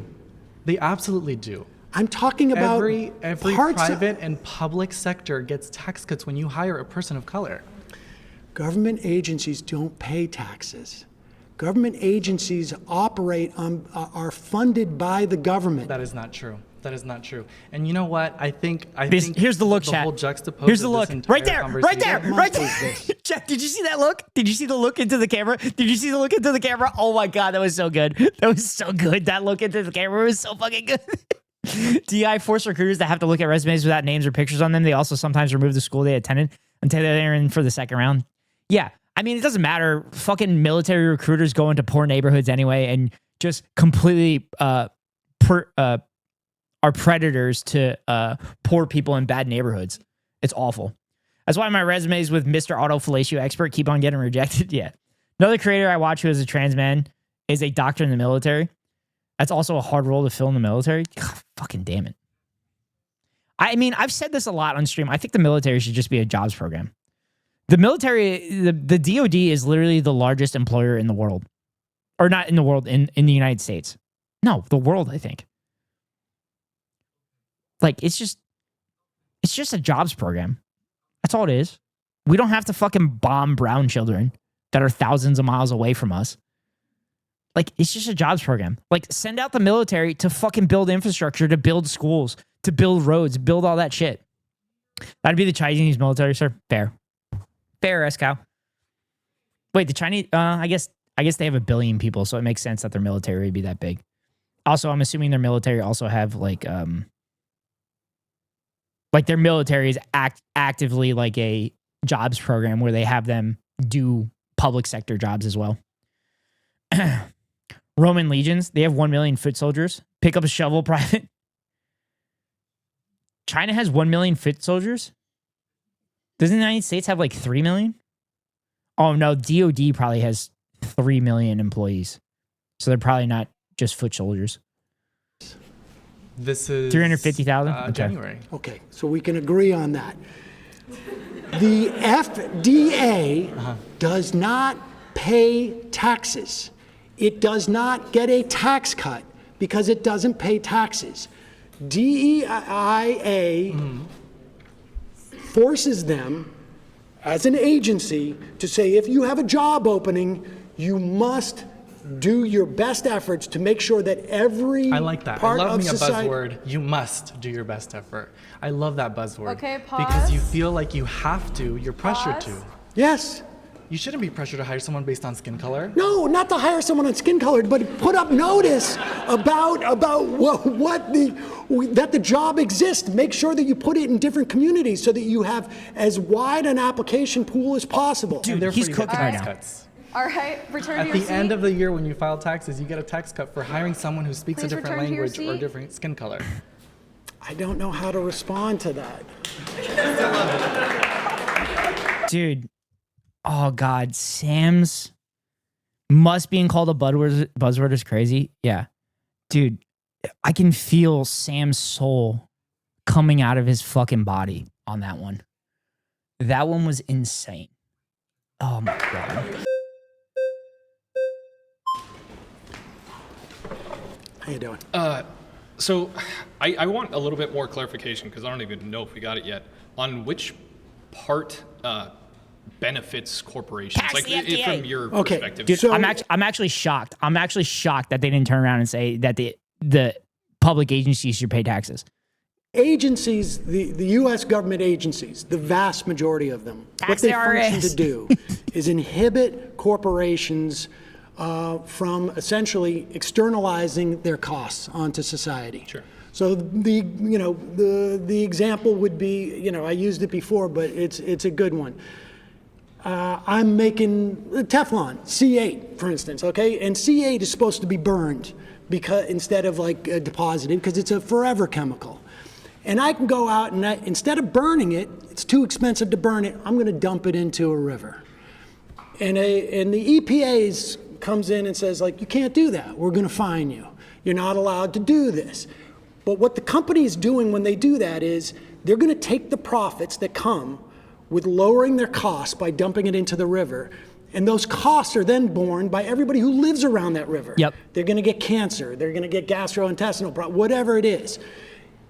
And society bears the cost of that. Can you connect the dots for me though? Because it sounds like we're talking about something completely different. And so the DEIA stuff is just the beginning of demoralizing these agencies and trying to wreck them from the inside. It's all part of Russell Votes thing, the OMB, the whole Schedule F where they get rid of civil servants and they demoralize people and they don't want them to be able to function. So then would you agree if this Young microplastics, CFCs. Hey, we got rid of CFCs. We saw the problem with the ozone layer and we came around to it as a world society and decided CFCs are bad. demoralizing? I mean, over 75 million people voted for Trump, right? We're bringing it back. Popular vote. Do you not think that in part, you even said yourself that bring back the Americans hole in don't the know ozone. That's right, DEIA brother. is, according to your definition of it. Well, the government's definition of it. Okay, well, I would argue that the average American is demoralized by what they've seen, the way that the government goes about their DEI policies and the military and other organizations, not just the military. Please return to your seat. Okay. I'm sorry. Last I checked, 75 million people is less than a third of the American population in the United States. So you're saying that the 75 million people that voted for Donald Trump make up a majority of the American citizens? And you think because they quote unquote make up the majority of American citizens that we should actually do all this shit to make sure that the government runs without DEI shit? What? You're aware that most Americans don't vote, right? Like, what the fuck? 1 billion people voted for Trump. That's right, brother. Ozone is just a little plot to prevent you from seeing outside the bubble that lizards have encased the earth with. Jesus Christ. Oh, the banana bread.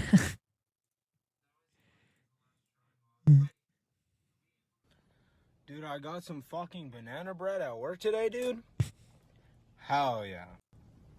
My mom told me if I wait for things, good things will happen to me, dude. And fucking I waited for some things and I got some banana bread at work today, dude. Chemtrails are making me go freaking mode. It just goes to show that waiting for things is worth it. But there's a lot of bad things in this world, dude. Like fucking skunks. Hell yeah. Hell no. Scratching your eye, but it's still fucking itchy, dude. Hell no.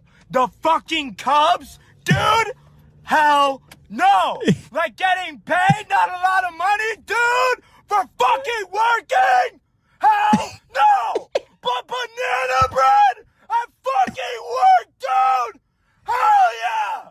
Hell yeah, bro! Hell yeah! Banana bread, bro! At fucking work, dude! Hell yeah! Hell yeah! Banana bread, hell yeah!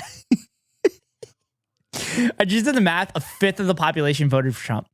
I'm assuming that population also includes kids and stuff like that. But like, that's fucking crazy. Trump won by Putin margins. That is democracy. Long live our king. Hell yeah, brother. Pierce the firmament. Hey, before we go any further, we want to take a moment to discover news and focusing out of the Christian nationalist. Okay. News for partnering with us on this episode. Now let's get into it. My next claim is, unless you're a billionaire, a religious fundamentalist, or a xenophobic nationalist, voting for Trump was a mistake. Okay. I was waiting for this. Carter, future friend of the broadcast, tweeted this. There's a bunch of candy in here. Oh God, all his clips are fucking GTA RP. Oh Jesus! Chat, go check out Carter. Carter does excellent commentary about theory and shit like that, and then dunks on chuds that come into his chat. It's amazing. Unless you're a billionaire, religious fundamentalist, or xenophobic nationalist, voting for Trump was a mistake. Okay, that's the claim. Okay, this is an incredible claim. This is a great claim, right? Carter goes, this claim had every conservative come up and just self-report that they hate minorities or queer people. I've never seen so many people come up and just admit they are a Nazi. Lots of Nazi sympathizers in the replies. Actually, they aren't Nazis. They just love white Christian nationalism. I should have called them fascists with Nazi characteristics. It's all the same, though. He's not even lying, though. No, he's not. He's 100% correct. Oh God, chat. Are we ready for the self-admitted fucking fascist Nazis? Dude, Sam knows it too. Did you see the look on Sam's face? Oh God, Sam knew it too.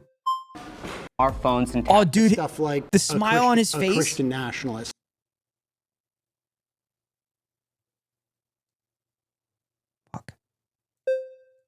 Oh fuck, I'm not gonna get back to it.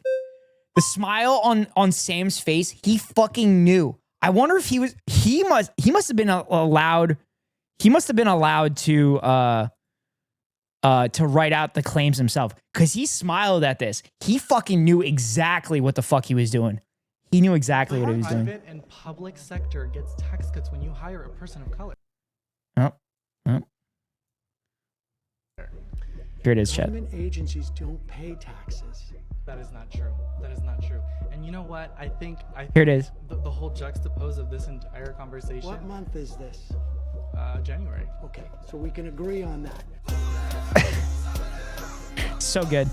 Anti-Piker on fire.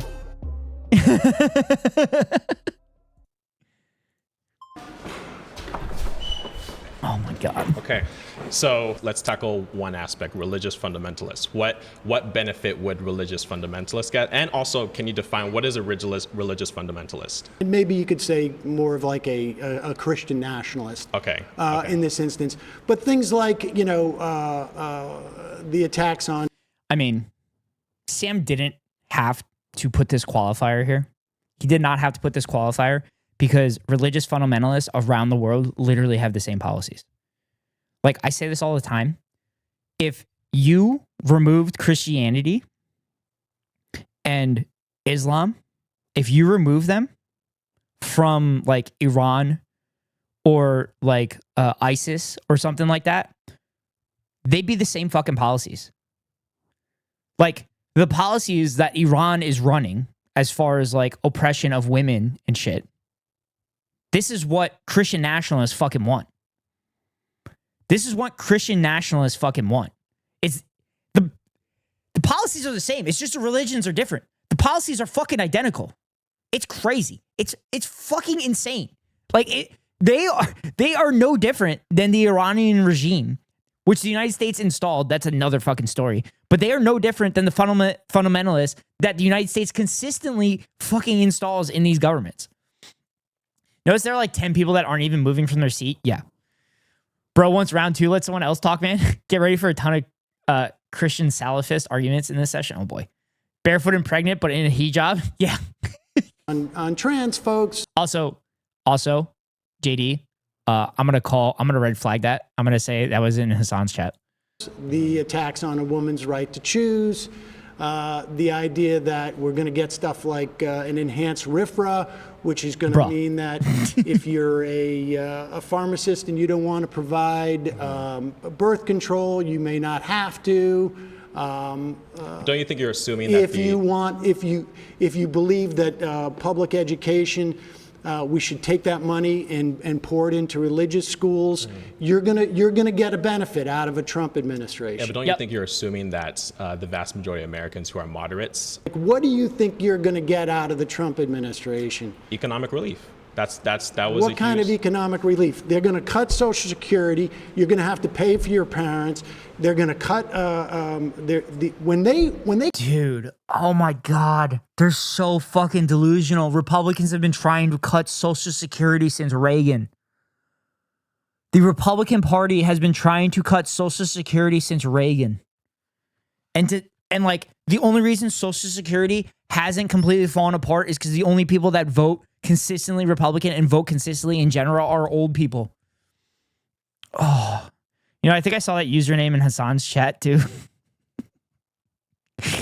I'm on my mobile phone, sleepy in bed. I'm just that creative and clever. What can I say? Okay, JD. Eggs are so cheap now. My 401k has never been worth more. Exactly. So this was filmed 2 months ago or a month and a half ago. So I guess the egg prices were probably high then. But yeah. They go after the agencies like they're going after, right? This is outlined in Project 2025. Russ Vought, who's going to be the OMB head, he was the OMB head the first time around. He wrote all the book on this stuff. Okay, well, you bring up Project 2025. When you cut agencies and go after them, and you fire all the inspector generals so that they're not being able to make sure that the agencies are working, who do you think profits from that? It's corporations. They're going to go after agencies that make sure your food is not full of botulism, that your air is not full of mercury, that your water is not full of. Get rid of Obamacare, but don't touch the Affordable Care Act. Hell yeah, brother. Get rid of Obamacare. I hate that shit, but I love that Affordable Care Act. Rename the Gulf of America to Affordable Care Bay. Okay, now I'll say this online. Okay, JD. Of C8, this is what they're going to do. Agencies exist to curb corporations from externalizing their costs. I have some of those Trump stickers to throw on shelf price tags coming in the mail. Oh, that would be so good. I kind of want to do that. I kind of want to do that, but I know my area, they would look at the cameras and then like ban me from the store or something. I know that would happen. And privatizing their profits. So it may be cheaper for a company to dump their chemicals into a river than it is for them to dispose of it in a safe way. And so they get the profits from that. Yep. The costs are borne by society. They're borne by society in the form of like people get cancer. They're borne by society in terms of like we've got to do the cleanup. That's what agencies do. Pause. You've been voted out by the majority. Please return to your seat. That's good. They want him out. Bro is doing too much listening. Yeah. This literally crossed my head. This crossed my head earlier in the video. I'm like, if these people were smart, whenever Sam's cooking and Sam gets on a roll, they should just throw up their flag so that Sam can't keep talking anymore. Because that's all being a conservative talking head is not allowing people that actually have common sense and that actually are making sense, not allowing them to talk. So what these people should be doing is every time Sam starts cooking, just fucking throw up the flags and then vote that person out. And that's what they did there. My chat sucks. I'm going to miss that. Well, hopefully you catch the VOD, Cal. Oh, they might do that to me too if I didn't spend the last 2 years working for Kroger and know how they work.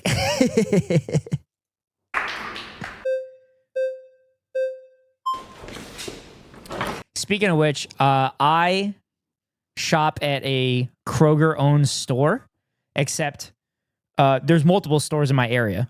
I was going to one that was bigger than the others, but I found out one that's actually closer to me is union represented. So I started going to that grocery store. Not this guy. Hey.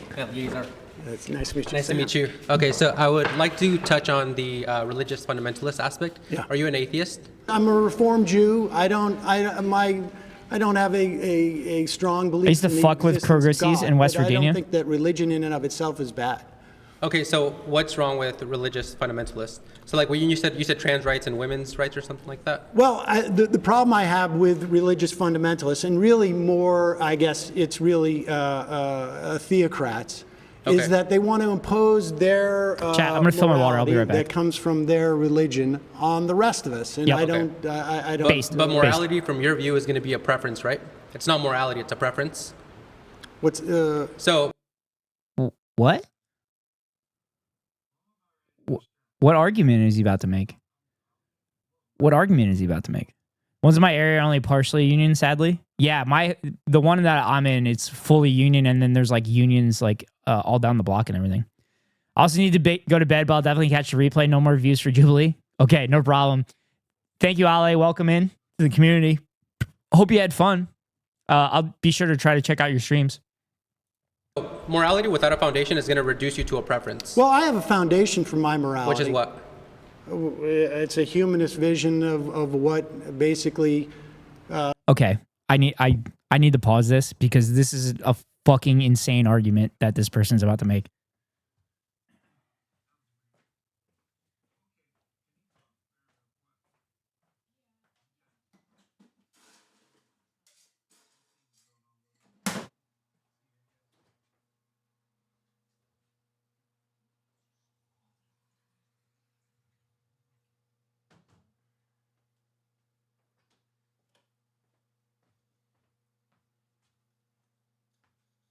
Okay, so what argument this person is about to make? I hope you can hear me, chat. This argument that this person is about to make. I've been lurking for a bit, so glad I decided to chat. Yeah, thank you, appreciate it. So the argument that this person is about to make is saying that when you are born, you are not born with base life experience to build on. So therefore you need religion to have a foundation for your morals. That's the person this argument's going to make. Or that's the argument this person's going to make. Okay? A lot of people that practice religion, quote unquote, they observe religion and claim that they're very, very religious. They don't actually practice the faith, because if they practice the faith, they'd actually be good people. But they don't actually practice it, so they're usually not the best people in the world. But they are trying to claim that you have to have a religious background in order to have morals. I was raised Ukrainian Catholic.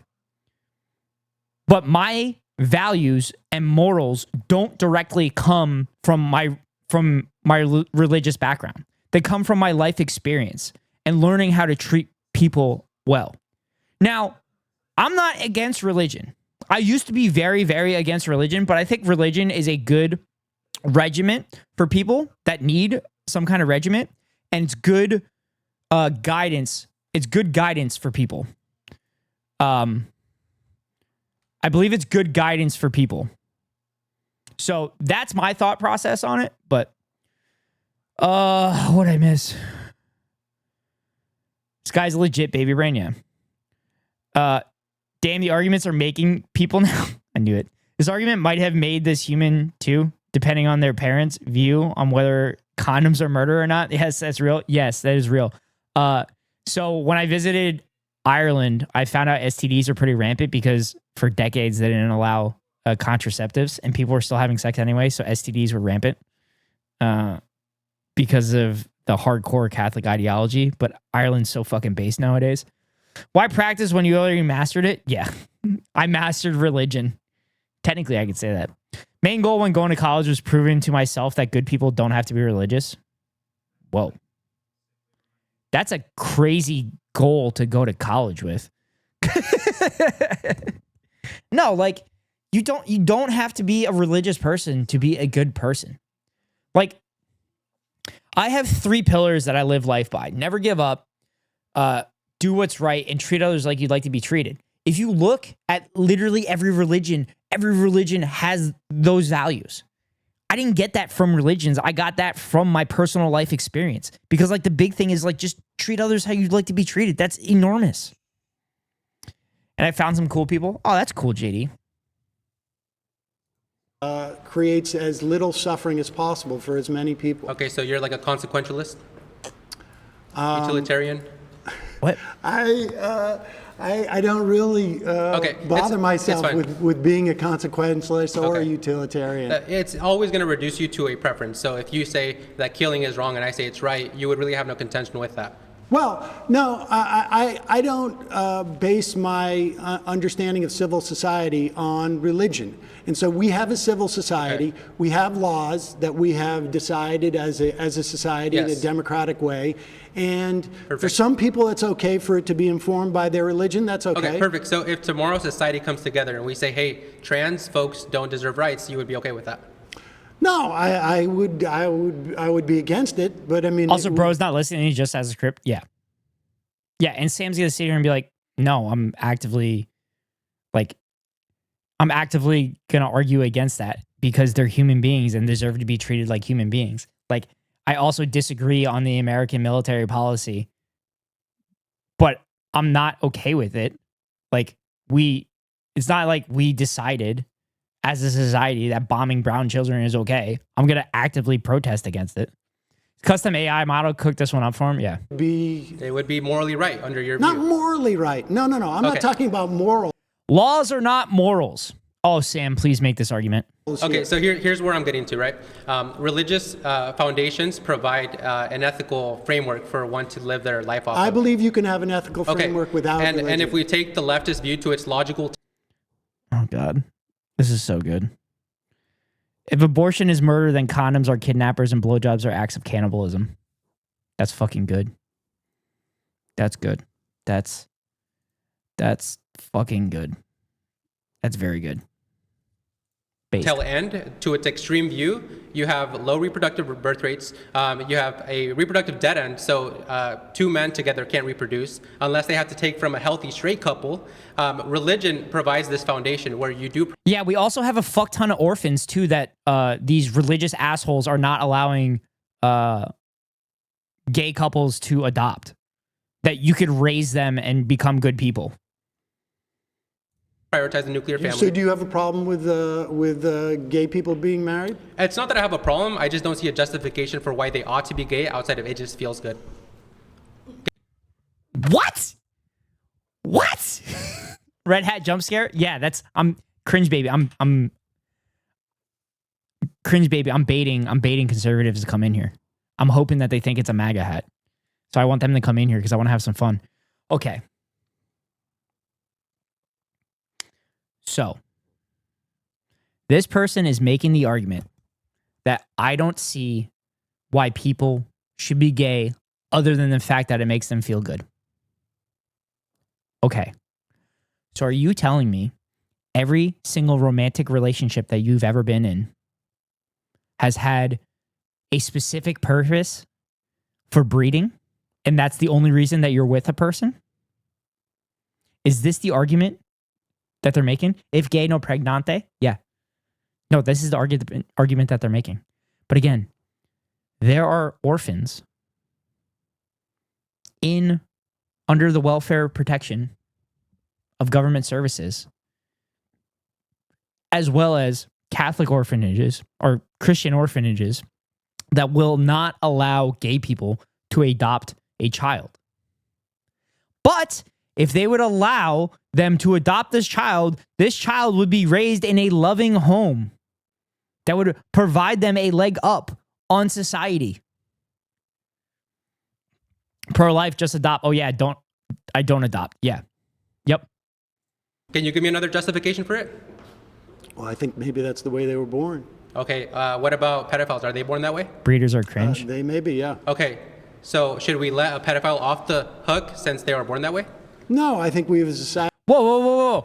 So you're saying it's not okay to be gay? What do you mean? What do you mean let them off the hook? You're implying that it's not okay to be gay. You're implying it's not okay to be gay. Like, what the fuck is wrong with you? No, love who you want to love. Love who you want to love. And it feels good when you're with someone that you love. Obviously, this person has never been with anybody that they fucking love. What the fuck? Should implement duty. Breeders are cringe. I'm not having this conversation with you again, JD. We've had this conversation again. Carter's so right. The self-report's going crazy. Yes, this is literally what Nazis. This is shit that Nazis say. To prevent them from acting on that innate urge, correct? Well, I think between consenting adults, it's a different thing than. Okay, so you're okay with a 45-year-old dad with a 19-year-old daughter as well? Incest.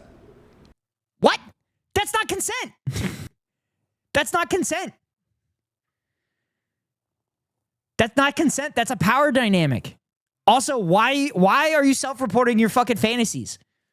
No. If they consent, you're okay with that? No, I think society has also determined that it's not beneficial. Right, there's duties and obligations that we have, so religion provides those duties. Life isn't about freedom and exercising what you want. I mean... I'm sorry. That is literally the definition of freedom. That is literally how this country was founded. I'm sorry, sir. You should be allowed to do whatever you want as long as it's consensual and doesn't hurt anybody else. Or put people in danger. That's literally what this country was fucking founded on. And now you're going to sit here and say, oh, you're not allowed to do that? You're not allowed to have the freedom to love who you want? What's wrong with you? Well, you want to impose your religious doctrine on me, and I don't want that. You just admitted we need duties. We have responsibility as a society to keep us functioning, to keep us thriving. Your leftist view, the liberal view, doesn't provide anything besides it just makes me... Okay. Dude, these people are so fucking stupid. Liberals are not fucking leftists.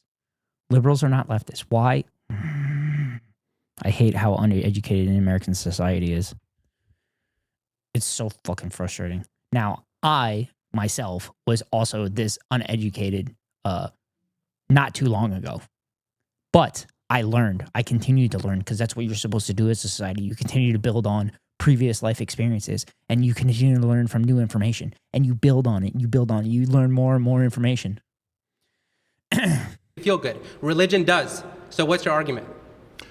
What's my argument as to why I don't want you have no your contention. religion to... Well, because first of all, I don't think that you have the right to corner what God is telling us is right or wrong. And there are differences between religions. And so my argument is, like, you're not going to keep halal or kosher, right? I mean...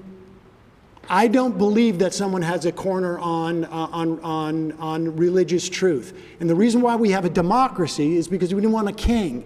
And the kings came from the idea that their God said that they're the ones who's supposed to be king. And so we can disagree on this. I don't want to live in a country that is ruled by religious fundamentalism. And if I do, you have no issue with that. And no. And this is why I say under Trump, yes, you have won. Yes. You have a Only bunch male of Christian. and female. You're right. You have a Christian One. nationalist, Yes, and which is necessary. And so I can see the point. That, self-fucking report. They're self-admitting that they're Christian nationalists, self-admitting they're fucking Nazis. Oh my God, dude, these people. How do they not understand? Oh God. We're about to completely dismantle the Department of Education and basically make it illegal to learn that Nazis were bad. What the fuck are we doing? What are we doing?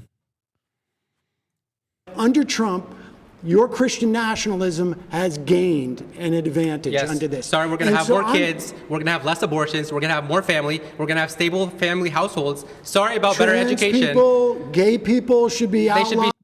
You don't have better education. You just self-admitted that Christian nationalism was good. It's so baby brain, I can't, bro. How do people like this make it to this age without sticking a fork in a light socket or something, man? Dude, how do these people remember to breathe? How do these people remember to breathe? I just don't understand. Also, this is the bumper sticker that Emily was talking about. Left is best. That's cool. It's only $3. That's pretty cool. Be straight. They should be straight. Women should be secondary to their husbands. Women should submit to the husbands. Women that doesn't mean they are slaves. Oh my God! He's self-reporting. He's self-reporting. Oh my God. Oh my God. I feel so sorry if he's married to anybody. But it's so funny because these fucking people, you know, these people. I'm sorry to make this about sex, but you know, these people have this thought process going through their brain because they can't get it up in the bedroom. You know, these people have this thought process because they can't get it up in the bedroom when they're trying to have sex.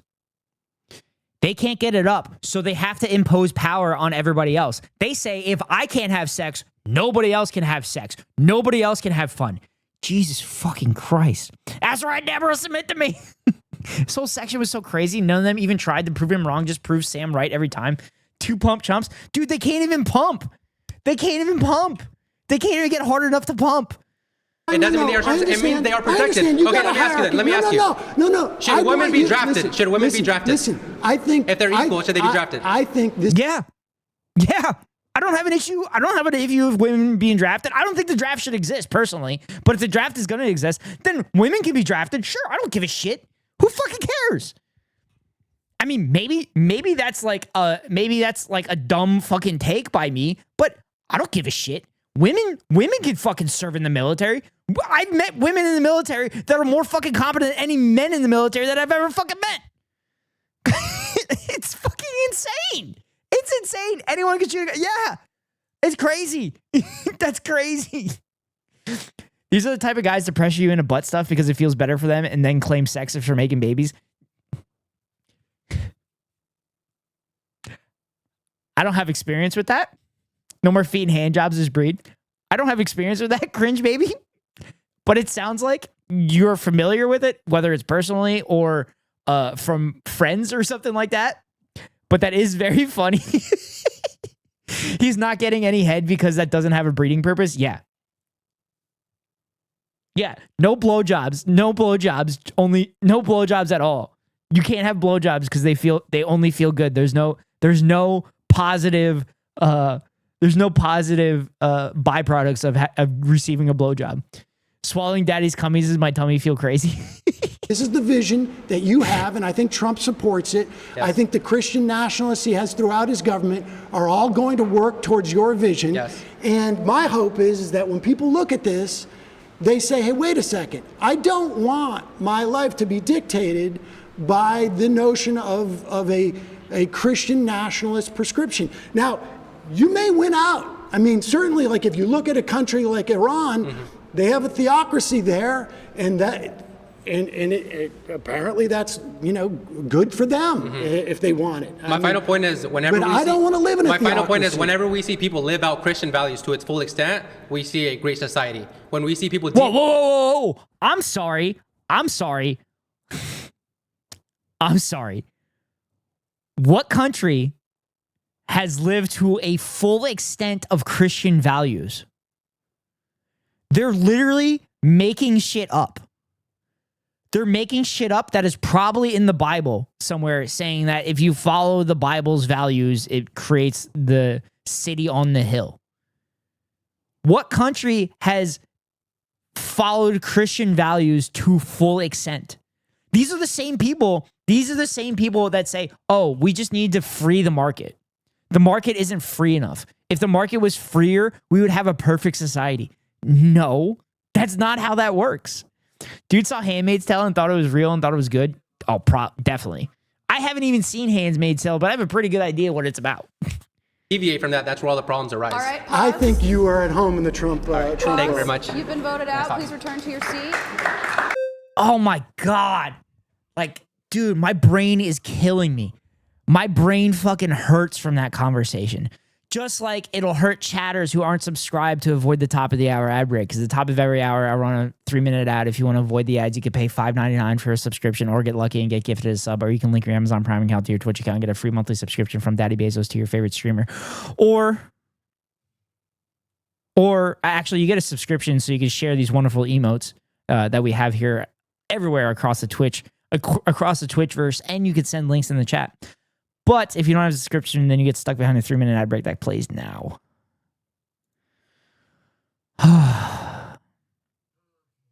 Holy shit, chat. We are 30 minutes into this thing.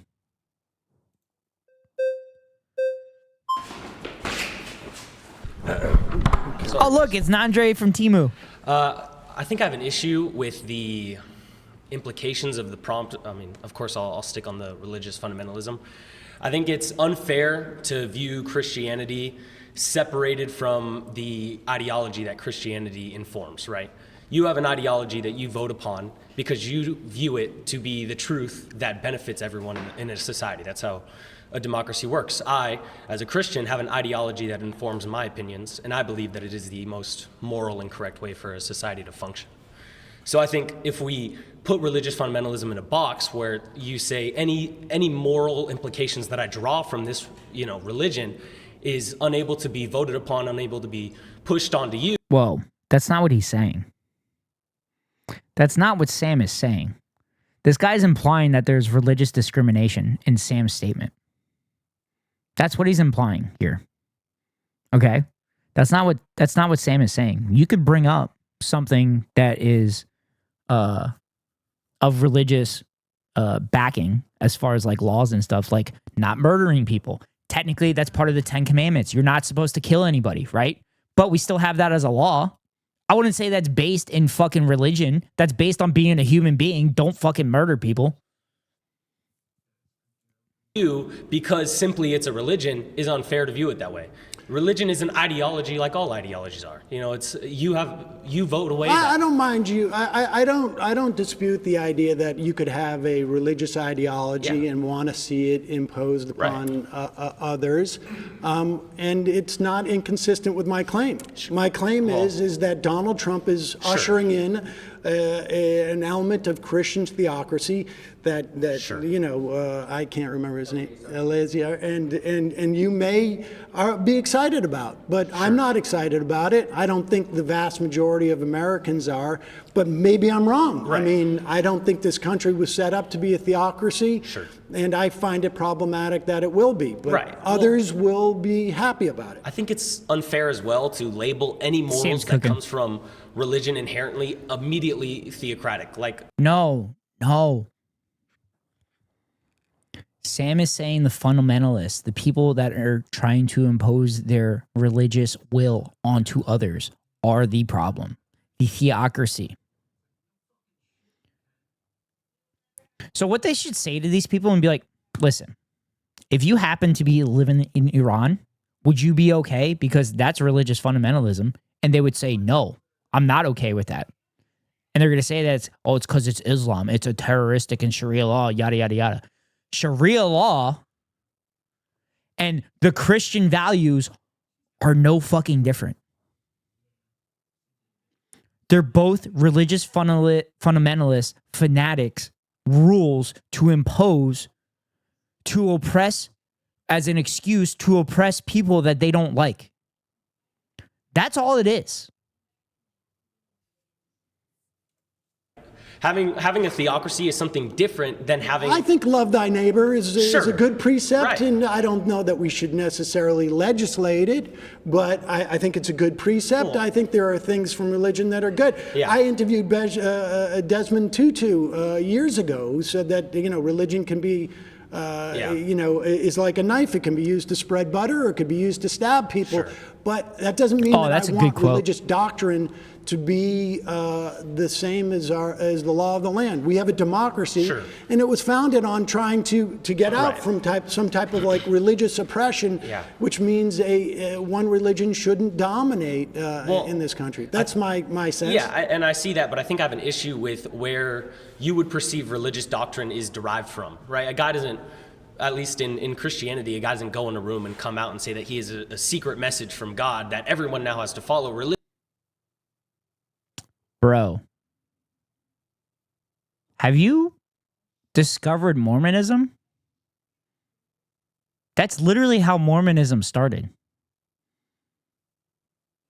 Joe Smith came out and said, I have a message from God and these are the rules.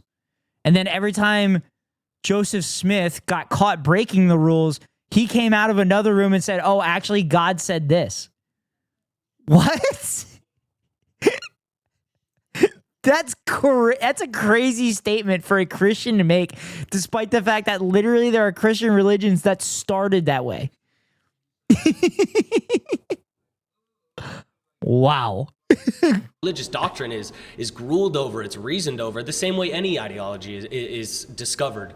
I'm not talking about the validity of religious doctrine. Right. I'm talking about religious doctrine supplanting democracy and civil society. And I'm saying that religious doctrine is democratic inherently, and in the way that you. Well, earlier, I mean, look, we can have a debate as to whether or not women should be subservient to men. Right. I don't think they should be, and in a democracy, I don't think it's healthy. Right, but when you said earlier with him that someone shouldn't have I don't know the exact word, like a chokehold on what is, religious truth and what isn't religious truth. That's not how religious truth itself works, and that's not how religious truth is brought to the political table to have that work either, right? I don't know. When Pete Hegseth is in a bar yelling, we're going to kill all Muslims. Well, that's, yeah. But now he's in charge of the largest military in the history of the world. I think, and he is informed by his Christian nationalism. I think that's a problem. Right. Well, but we can disagree on that. Yeah, we don't take... Pause. You've been voted out by the majority. Thanks, Sam. Return to your seat.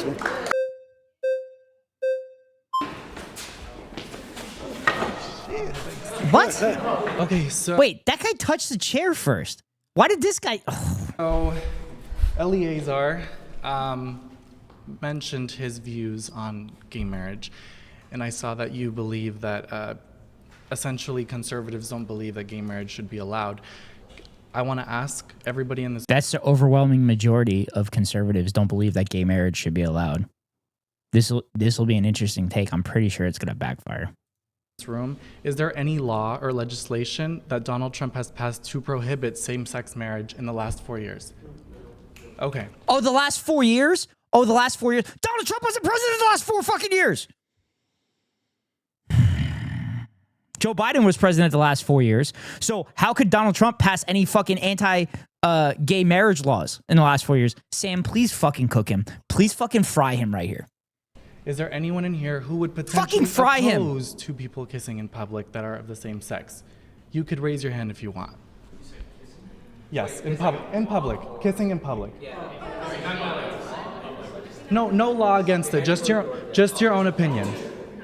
Okay, so these are all people's opinions, right? The same way you have your opinions about Christians is the same way these people are allowed. No, I don't have a problem with Christians.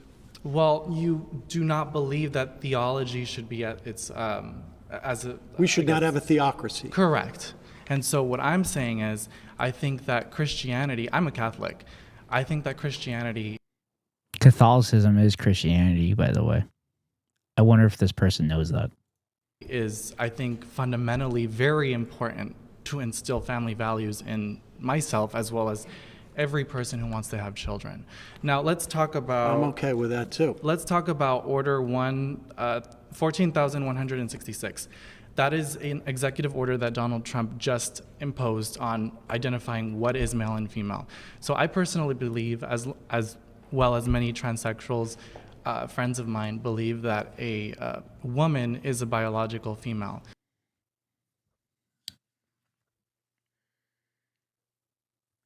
Also, chat, did you notice he used transsexual instead of transgender?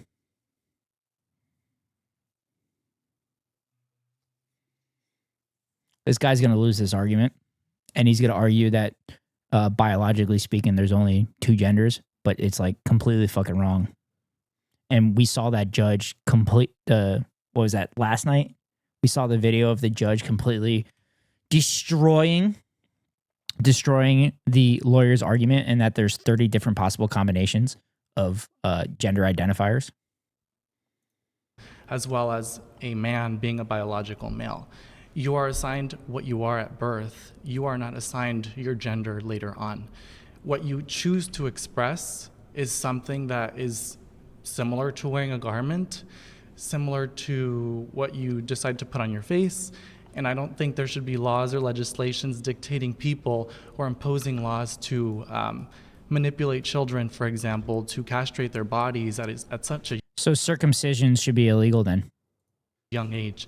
50% of children. Do you know how many children are treated over the past 5 years? Let's say, I think it was from 2018 to 22, there was a study that just came out from Harvard. Do you know how many children received gender-affirming care, but broken down into puberty blockers and then hormones? Give me the numbers. You tell me. I'm curious. Well, I'm curious because you're bringing it up. No, I have the numbers. Okay, tell me. I do, but I'm curious if you know. Tell me what the numbers are. I promise to tell you after you tell me what you think it is. I'm not gonna play that game. Because I have a feeling we're not playing this game. No, I am playing this game because I think you think it's much higher. Cook him, yeah, grill him. Grill him, Sam. Kids are being castrated. Get him, Uncle Sam. I know you don't really know what these numbers are. And I do know these numbers. Okay, well, I can tell you this much. What? It was reported that scientifically every single child who has received gender-affirming care, about roughly 50% of them regret it. And No, it's not fucking true at all. Oh, people that get plastic surgery literally regret their surgeries more than people that get gender-affirming care and get gender-affirming surgeries. This is a fact, chat. 50% of them are suicidal because of it. They're actually more... Fact check. Studies on the subject suffer from researcher bias and methodological errors, including inadequate follow-up, imprecise measurement, and poorly chosen sample bases. Doctors agree more research is needed. Good. Holy shit, Jubilee's fact checks is actually fucking good.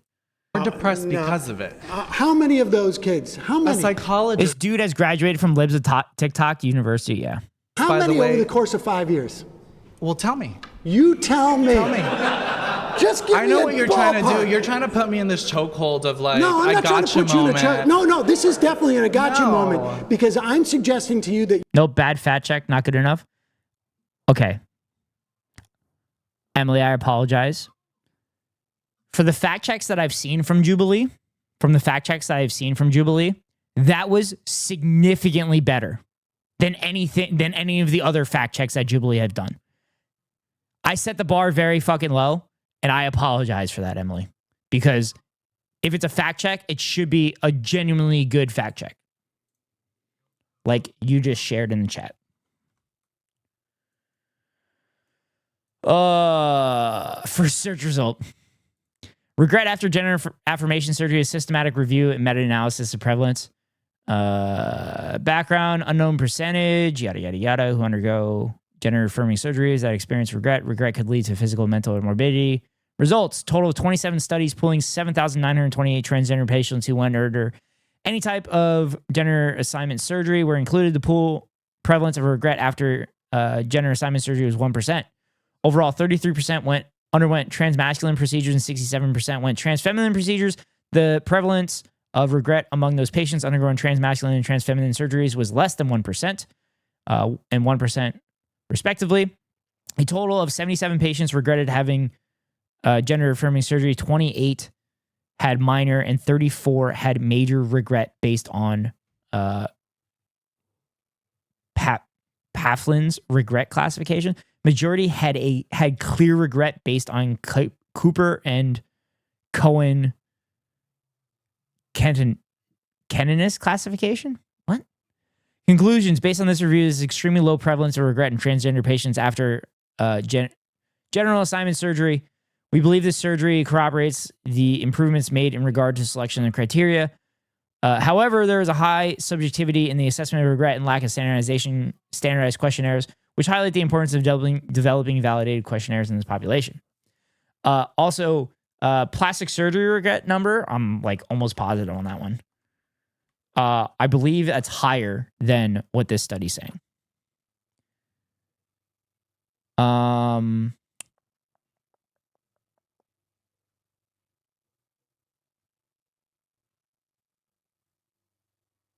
ScienceDirect.com. I don't trust that site though. Oh, no. Oh, no, this is the same one. National Institute of Health. Systematic review of patient regret after a surgery, common phenom in many specialties, but rare. Oh, this is the same one.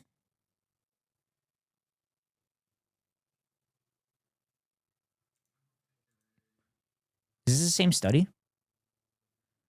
Percentage of patients reporting regret range from 0 to 47% in breast reconstruction, 5.1% to 9.1% in breast augmentation, 10.82 to 33.3% in body contouring and other surgical subspecialties, 30% of the patients. Is it ignoring the fact that most minors don't get gender reassignment surgery? Yes, that as well. Rate of regret after gender assignment surgery is approximately 1%. Other life decisions such as having children and getting a tattoo have a regret rate of 7% and 16.2%.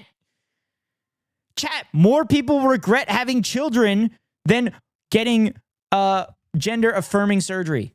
God fucking damn it. People are fucking stupid. You think this problem is much bigger than it is? It is a huge problem. Okay. Medi-Cal, you know, Medi-Cal covers trans women. I understand that, yes. And I know one person has had that surgery. I don't understand how my taxes should go for an inmate prisoner who wants to transition. Well, I think my taxes should go to your medical coverage. I want to say my taxes shouldn't go to your medical coverage, but it's the right thing to do for my taxes to go to your medical coverage. Oh, God, these fucking people. Because we got to do health care for prisoners. Most get reversible puberty blockers and hormones through consultation. Yes. That's my understanding of it as well. You get puberty blockers until you get to a point where you're sure that you would like to further go along with the gender affirming care or, gender affirming care either way. But you use puberty blockers to extend the timetable to make that decision. And that decision is made with the parents, the doctors, and psychiatrists involved. Gavin and you don't consider it real health care. But Gavin hold on, I don't Newsom want has to get imposed listen, $2.6 billion it's in 900 kids over 5 years. That is a lot of receive children. Puberty blockers. That is a lot of children. 900 AB kids over 5 years. 547 just Do you know passed, how many, including do you know how gender many kids died identity, during COVID? gender identity to allow children 10 to be kids a separated from month their parents die just from due to not accidental affirming their gender gun deaths. identity. But here's the point. Listen, Trump how is he hurting these people? Fact check, data compiled by Reuters and the health technology company Komodo found that from 2017 to 2021, 4,780 adolescents started puberty blockers and had a gender dysphoria diagnosis. A new study from JAMA Pediatrics found that only 0.1% of young patients in the study were transgender and prescribed puberty blockers or hormone therapy. What? Is this a study that Sam's talking about? We were talking massive reductions in suicide rates through this care. It is life-saving. Yeah, I mentioned this earlier. He just rescinded the ability of the Labor Bureau to investigate discrimination in workplace. Are you for trans people being discriminated in workplace? They're never being discriminated. Are you for trans people being discriminated with housing? I'm very passionate about that question, and can I answer it? Mm-hmm. Okay, so I believe that affirmative action should be... It's not affirmative action. Oh, then what is it? It's anti-discrimination. It's not saying that you have to hire trans people. It's saying you can't fire someone when you find out they're trans. Okay, well, hold on a minute. So when you hire someone or when you interview someone, for example, you are supposed to interview them based on their knowledge and their work ethic, not based on sex. I'm not saying affirmative action. Not based on their sexual... Oh, Jesus Christ. This person lives in a world that doesn't exist. They live in a world where they don't believe there's racism. They live in a world where they don't believe there's homophobia. And they live in a world where they don't believe there's transphobia. What kind of world are they fucking living in? They're probably a conservative that lives in the fucking city that is very accepting of all kinds of people and doesn't understand that there are people in this fucking world that want these people to no longer breathe. I'm not very smart, and I can tell this person is not very smart. I'm not very smart too. And the arguments that they're making are so fucking bad. Are you allowed to fire them if you find out they're trans? If you need to. If you need to, then you should. Need to? If you need to, then you should. So we have a disagreement. I don't believe. Wait. Sam is literally saying if you find out somebody is trans, or should you be allowed to fire them? And this person responds, if you need to. Why would you need to fire somebody that's trans other than the fact that they're not good at their fucking job? But if you find out somebody's trans, that cannot be the reason that you fire them. That is discrimination. This person is so fucking dumb.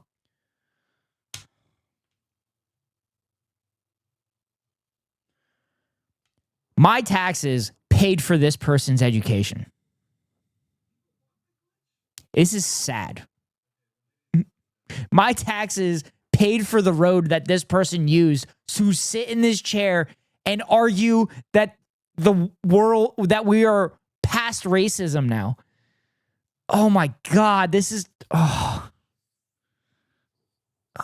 People should be discriminated against. Pause. And that's not discrimination. It's based on your knowledge, not what you sleep with, not who you sleep with. Just saying. What? He doesn't even have good one-liners.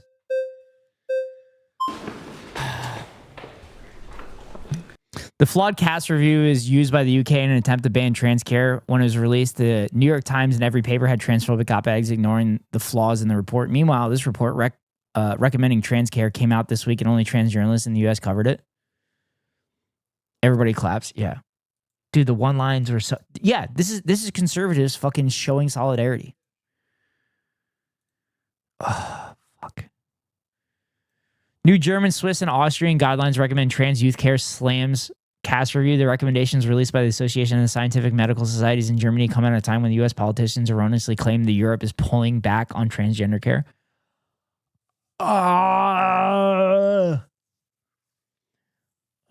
Recent year, U.S. politicians have selectively framed European healthcare policy to justify restrictions on transgender care, seizing on a handful of conservative policies to claim Europe is pulling back. The most extreme example in the United Kingdom's cast review has been wielded to justify a near total ban on puberty blockers, even cited in the U.S. Supreme Court arguments. But the new medical guidelines from Germany, Austria, and Switzerland tell a different story. These countries have reaffirmed the importance of gender-affirming care for transgender youth and issued sharp critiques of the cast review, calling it severe methodological flaws and misrepresentations. Yeah, this goes back to the original birth of the anti-vax movement. The original birth of the anti-vax movement is literally a dude that was shilling his own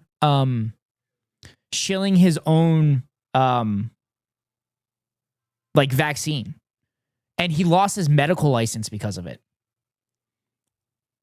Like, it's happening again. It's happening again. Oh boy, this is the woman that JD was warning us about. Hi. Sam. So I actually think that this liberal world order needs to be thrown away completely, and I think Christian nationalism would be a good alternative. What we're seeing right now is just...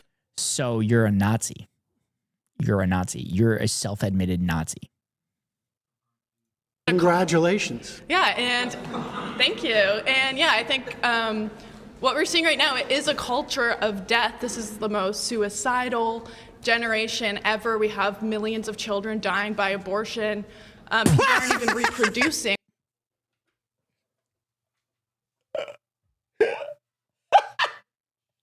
Oh, God. Oh, my God. Oh, my God. Dying by abortion? You can't die if you're not alive. Oh, my God. She's crying over cells. She's crying over a bunch of cells. Oh, my fucking God. Oh, I would never be... Dude, I don't know how Sam keeps a straight face during this. We don't even have like a... She's so dumb it hurts. Should we mandate people reproduce? No, I don't think we need to mandate. We can just stop them from killing their kids. So you're mandating. You want to outlaw abortion? Yes. Yes. I mean, we have a fundamental disagreement on this, and my claim was that if you voted for Trump, it would be to your benefit if you want to outlaw abortion. I think it would benefit everyone. Yeah. She's so dumb it hurts. Stop killing their kids. I disagree. I think that that women should have the right to choose. I think that it would benefit everyone to bring back the family unit, to stop having women just thrown into the workforce. Maybe we shouldn't allow women to choose to divorce unless their husbands say it's okay. I mean, I don't really believe in divorce in general, so. All right, I mean, this... Yes. If your husband... Okay. So Hassan makes this joke literally constantly. Back in the day, when it was severely frowned upon in society to make divorces, husbands just happened to accidentally die out of nowhere. They just happened to die out of nowhere. Do you think maybe the woman may have been sick of, the husband and getting beat potentially or being abused or something like that? And as they're cooking dinner, they just happen to, I don't know, slip some medication in there over time where it slowly kills their husband. I don't know. Maybe that's the case. Husbands just happen to accidentally pass away significantly earlier than expected. This woman wants to go back to that instead of, just divorcing. Like, oh, Jesus Christ. Wait till she finds out what happens in foster care and to things after babies are born. Yeah. After babies are born, children are fucking murdered in elementary schools. This, I think, though, reinforces murdered in elementary schools by gun shooters. That was the joke. That was the joke I was implying. I feel like I need to stress that because there are probably conservatives that think that children are being murdered in elementary schools because of transgender ideology and fucking bullshit like that. My point that if you are, but it would be better for society. It would be better for everybody in society. Happy. And same with xenophobic what's the problem with xenophobic nationalism? Don't you think that's better for Americans in general? What? Like xenophobic nationalism is better. We should have a coherent culture. Everyone should be a part of the same culture. We should have a. This woman doesn't know what xenophobic means. This woman doesn't know what xenophobia means. Fun fact, abusive husbands loved crushed apple seeds in their drinks.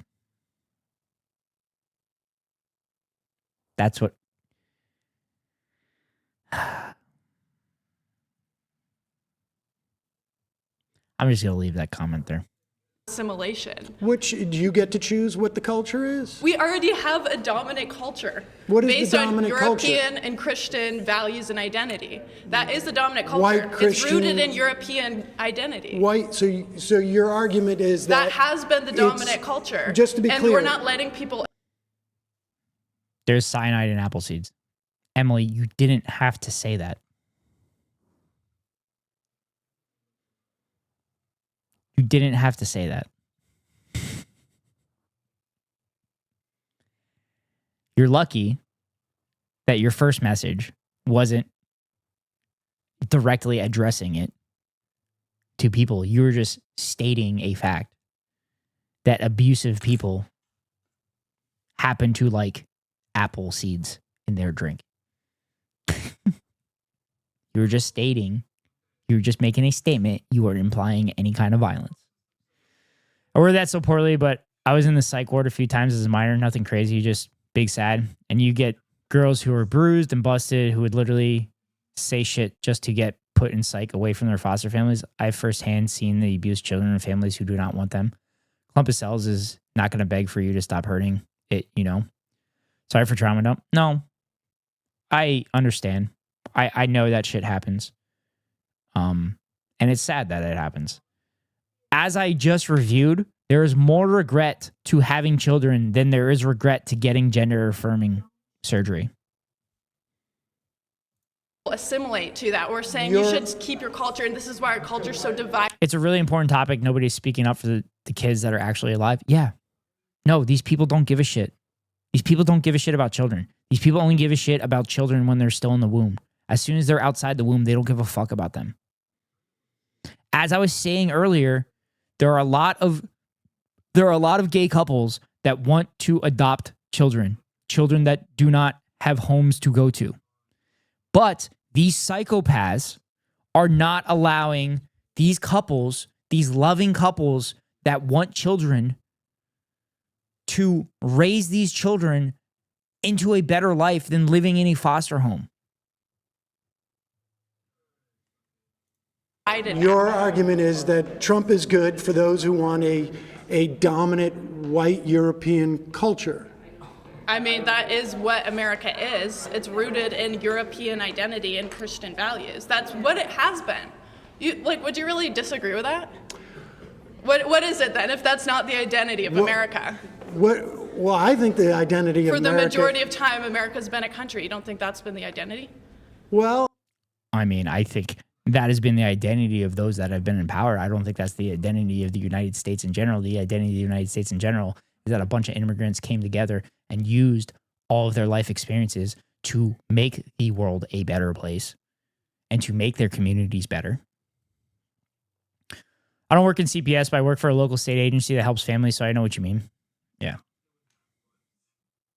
And also, these agencies that are taking care of these fucking children are getting defunded because they're trying to make churches and shit do this so they could impart Christian ideology on it, like evangelicalism and shit like that. Well, actually, no. I think actually the identity of America has been, for better or for worse, a melting pot in that regard. Yeah, maybe since like the 1960s. Even then, even we had this idea of a melting pot literally means... Oh my God. Oh, she's so fucking stupid. She's so goddamn dumb. I make less than some teachers already? Yeah.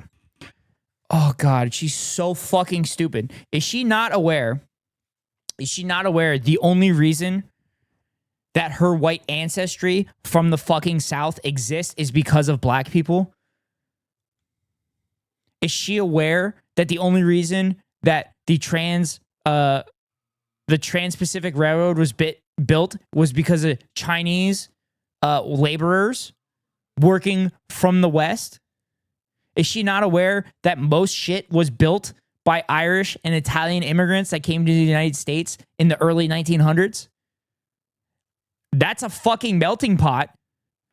But she's going to sit there and be like, oh, Irish and Italians are considered European. Bitch. Okay, I shouldn't have said bitch. I'm sorry. I shouldn't have said bitch. Miss, Irish and Italian people were not considered white people. Which is the running joke I make in this stream, that I am Irish and I'm a person of color according to standards 100 years ago. I found this out during the Hassan stream. She works for a rapist. Oh my God. Jesus Christ. It means assimilation too. It means melting. It means you're assimilating to the dominant culture. Is that not what melting means? No, that's not what melting is. When you're melting, you're literally conforming with everything around you. You're melding with everything around you. It's not that you're becoming one big melting. Oh my fucking God. She's so fucking stupid. Oh my God. She's so dumb. Oh, these people are outbreeding us, chat. They're outbreeding us. Chat is a mandate of the Ned Ghost Rider broadcast. Y'all need to have sex more. That's what it comes down to. Y'all need to have sex more. We need to outbreed these assholes. Holy shit. Oh my God. Now instead we're saying there's something wrong with xenophobia. Culture. No. I mean, look, I got to be honest with you.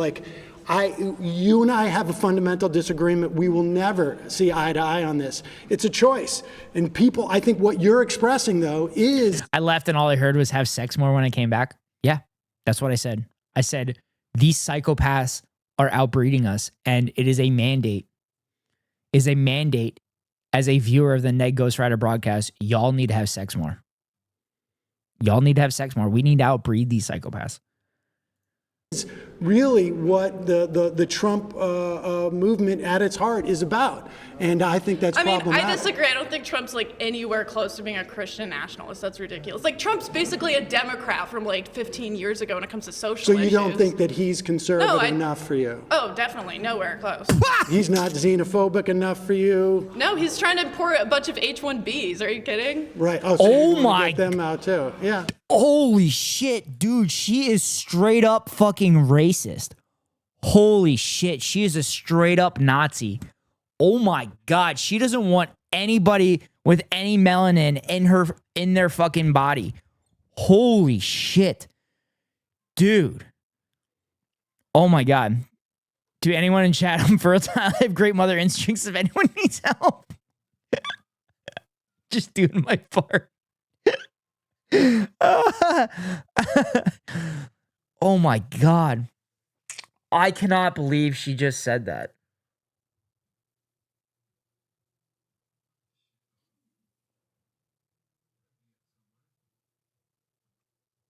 Oh my God. I can't believe she just said that. I don't have words. If W, you forget I'm trans, I mean, I might not mind someone trying to knock me up. I don't think that's how that works. No, Emily, I know. I understand. It was a joke. But I still think everybody should have more sex. I still think everybody should have more sex. Regardless if it leads to breeding or not.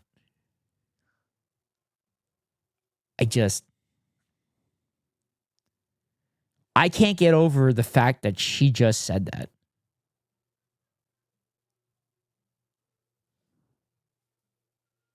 Like, I want to clip this. Because oh my God, that is such a Nazi statement. That's insane. Oh, I hope Sam starts to break down the H-1B visas and just points out, I'm like, the reason they want to bring them in is because they're cheap labor for corporations. No, I mean, I think you're making my argument for me. All right. Well, okay. I'm just saying he's not even in this. Okay. Yes, Sam, I love it. My next claim is the GOP will destroy Social Security and health care. Oh, it's going to be great. Oh, it's going to be good. Dude, why is it the same people? Okay, these people are fucking stupid. Stop letting them come up here. So, what if actually this guy only talked for like a minute? Go away? That's my question to you. What? Because Social Security keeps 2/3 of our elderly out of poverty, and not only does it keep our elderly out of poverty, it's essentially a social insurance program that protects you if at the end of your life you don't have enough money to survive. For now, do you know that it's also the albatross around our generation's neck? No, it isn't. No, it's okay, not. so let me just explain this. Well, you're going to go back to lecturing me about Social Security. I mean, I am pansexual, so if I date someone with a uterus, both the amount of estrogen in my system, that is not happening. Well, we don't that's have what we're talking about. Social Security is one of the top 3 funded. Social Security is almost the biggest thing that our government does. Exactly, and we are more than $30 trillion in debt. That doesn't get factored into the national deficit. That's part of the discretionary spending, where it has to be funded. That's not part of the fucking deficit and the debt. Oh God, Sam, please fucking cook them. Please cook them. Well, first of all, Social Security cannot contribute legally to the deficit. Because they don't even account it in the federal deficit every year. Correct. We have 30 years. Self-funding. When Social Security started in 1936, you have more workers. No, it's not a pre-watch. I fucking know that. I know that argument. I make videos, Emily. I make videos on bad faith talking points. So I'm very familiar with bad faith talking points. I don't know if you know this or not. Than retirees because people haven't entered into retirement. By 1970, Social Security is funded through a dedicated payroll tax paid by both employers and employees. However, trust fund reserves are expected to run out by 2035, which will lead to a decrease in benefits. Also, you can expand this by increasing the payroll taxes to $250,000, which would increase funding of Social Security to 2075. Oh, what person was running on that? Bernie fucking Sanders. Bernard fucking Sanders. It was at 3.5 to 1. Now it's at 2.5 to 1. But productivity has increased during that time. So the amount of... Sorry, it's not discretionary spending. It's mandatory spending, I think.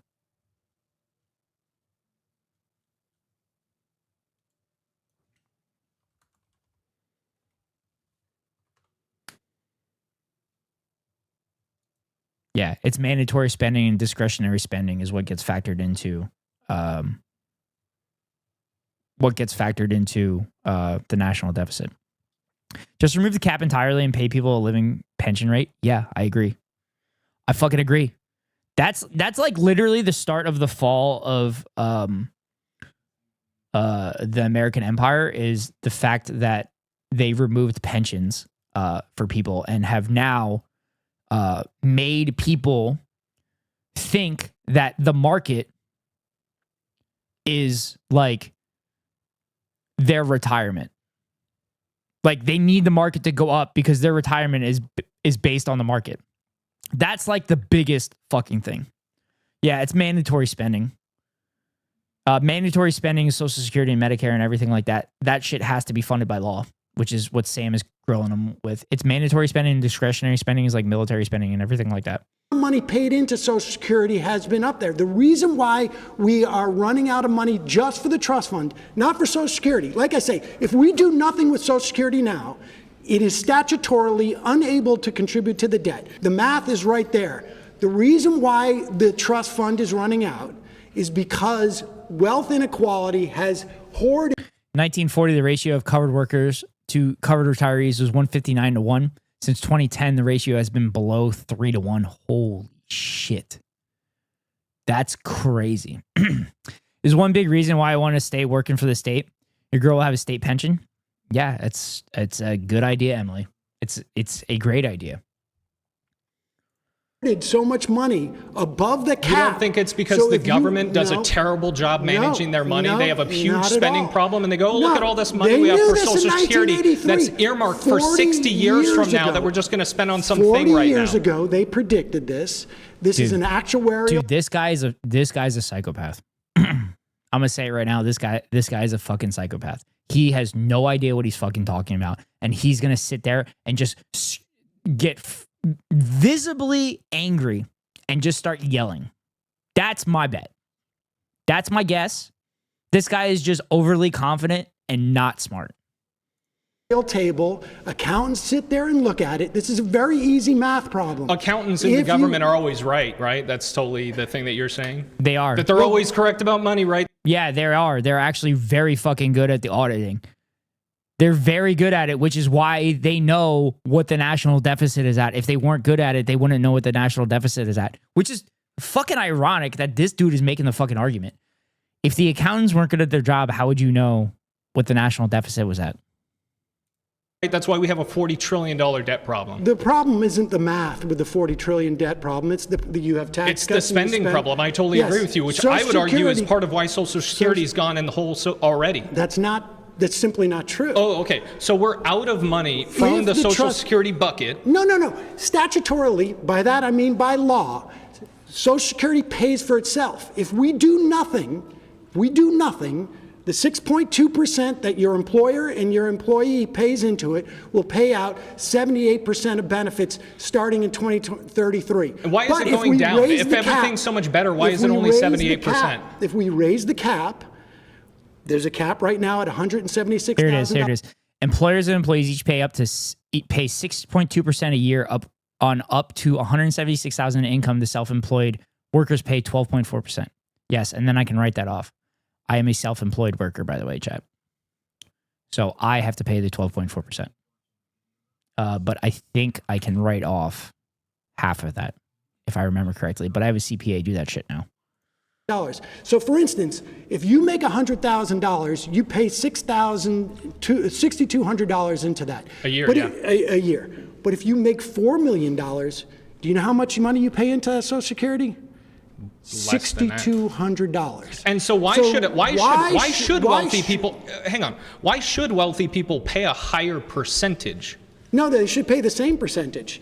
6.2 on $400,000, 6.2 on $1 million. And why should they pay even more money at all? Because they make more money? Again, you fundamentally have this idea. That's how percentages work. That's how percentages work. When the percentages stay the same and you make more money, that percentage doesn't move. But because it's a percentage, it takes that specific proportion of that full number. It takes that specific proportion of that, and that number actually ends up bigger. Good. Please pay your Social Security. You do not want to be on a bare minimum Social Security payment when you retire. Yeah. No, I always pay my taxes. And it's funny because like most of the people that I caddy for are chuds, so they think taxes are bad. Like literally my guy is like, oh, I could pay you in cash and then you don't have to pay taxes. And I'm like, no, I fucking pay taxes. Like taxes are good. I'd like to buy a house someday. So I have to file my taxes. But I would file my taxes anyway because 40% of my money goes to fucking terrorizing brown people. But the other 60% goes to like good shit. Like roads, schools. Oh, fuck. Oh, shit. God damn it. I don't know where we were at. Hold on. Hold on. Let me do this. Hold on. Hold on. Oh, God, where were we? Oh, my God, I can't see where we were at.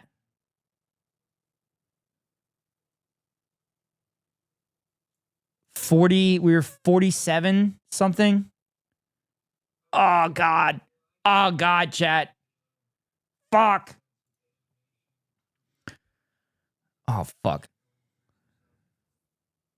47.52. Okay. Chat, this is how I did it. This is how I did it. I made a clip. I made a clip and saw where I was at. Oh, man.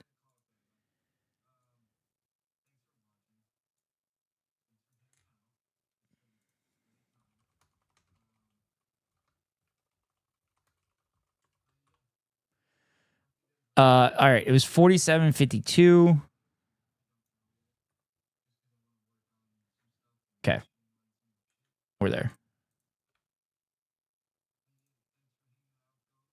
Starting in 2033. And why is it going down? If everything's so much better, why is it only 78%? If we raise the cap, there's a cap right now at $176,000. So for instance, if you make $100,000, you pay $6,200 into that. A year, but yeah. A year. But if you make $4 million. Also, these fucking troglodytes are going to sit there and be like, oh, if you make $4 million, you're actually going to pay more than $6,200.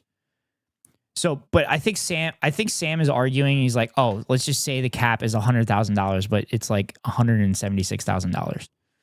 My town is underfunding its schools because conservatives lobbied against expanding the budget. They legit have schools without fully functioning HVAC. Yeah. Also, our teachers literally are fucking paying for their own school supplies and shit like that. Do you know how much money you pay into Social Security? $6,200. And so why should wealthy people pay a higher percentage? No, they should pay the same percentage. 6.2 on $400,000, 6.2 on $1 million. And why should they pay even more money at all? Because they make more money? Again, that's how percentages work. We discussed this already.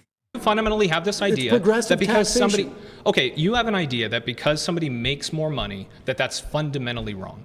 Right? No, I don't think it's fundamentally wrong. I think that they should pay more taxes into it. Now, I do think as a society, we should not allow billionaires. So, for instance, they can pay more taxes generally, but why should they?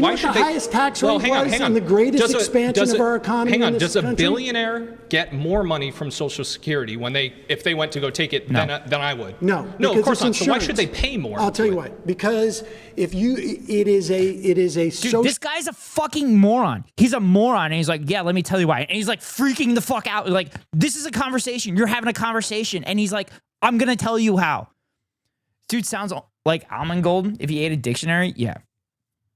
Social insurance program that keeps you from being in poverty when you're a senior.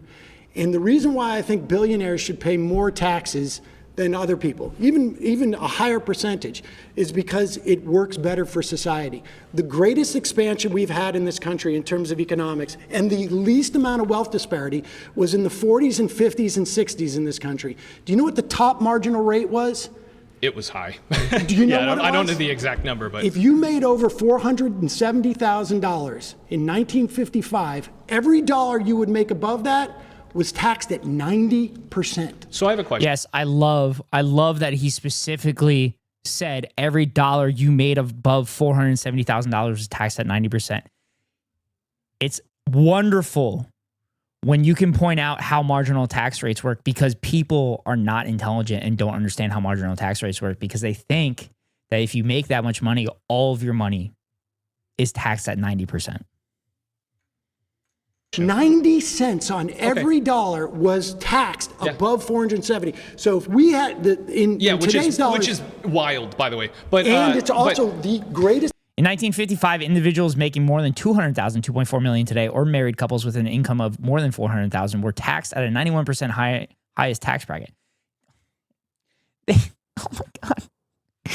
They literally fact-checked Sam and made him look better because the number was actually lower than what Sam said, but Sam was talking about the married income. Expansion we had of the economy. Yeah, you can expand for a time, and then you see places. You see like Nordic countries that were like, oh, let's tax the hell out of our rich people, right? And then they go, whoops, we. Sweden has more billionaires per capita than the United States. You dumb fuck. God damn it, they're so fucking stupid. They're so goddamn dumb. They're like peasants. They're like peasants. My fucking lord, my lord, we have too much grain. We need to give you more. Oh, easy to explain. Just grab a few envelopes of illustrate tax polls. Messed up. We can't actually live off of our terrible. We basically are able to live off our economic boom that they had between like the 40s and the 90s, and then we have to revert all of that because we made a terrible choice. And we were able to have a party for 50 years until we realized we ran through all the money that capitalism got us. So let me ask you real quick. So I'm sorry, the what? average. What? What is this fucking moron saying? Dude, that did. Sam, why didn't you say something there? Why didn't you say something there? The average person, right? Right now, they fundamentally look at Social Security, young people like me, and they go, I'm going to have that money sitting, waiting for me when I retire. Since your opinion is whatever works best for the average person is better, wouldn't you rather shift towards something that I would agree with, which is getting people that are 19, 20 years old into funding their own retirement rather than relying on other people to fund it for them? You're talking like the 401k. Sure. Well, not just the 401k, but IRAs, any other type of retirement. Would you agree? Dude, that's literally 401ks. You are the dumbest fucking person. Oh, you're so fucking stupid. Would we agree with that? Social Security was set up as part of a three-legged stool where back in the day when I was a kid, we had defined benefit pensions where you'd know how much money you would get out. That all shifted in the 80s to defined contribution where you know how much you put in. The 401k started during that Reagan era. It has been a disaster because the fact of the matter, for better or for worse, people just don't save in the way that you're talking about. Why? It would be nice if they could. If the government were changing the mindset and actually pushing that cultural shift towards, we're not just going to hand. Oh my God, this literally explains it.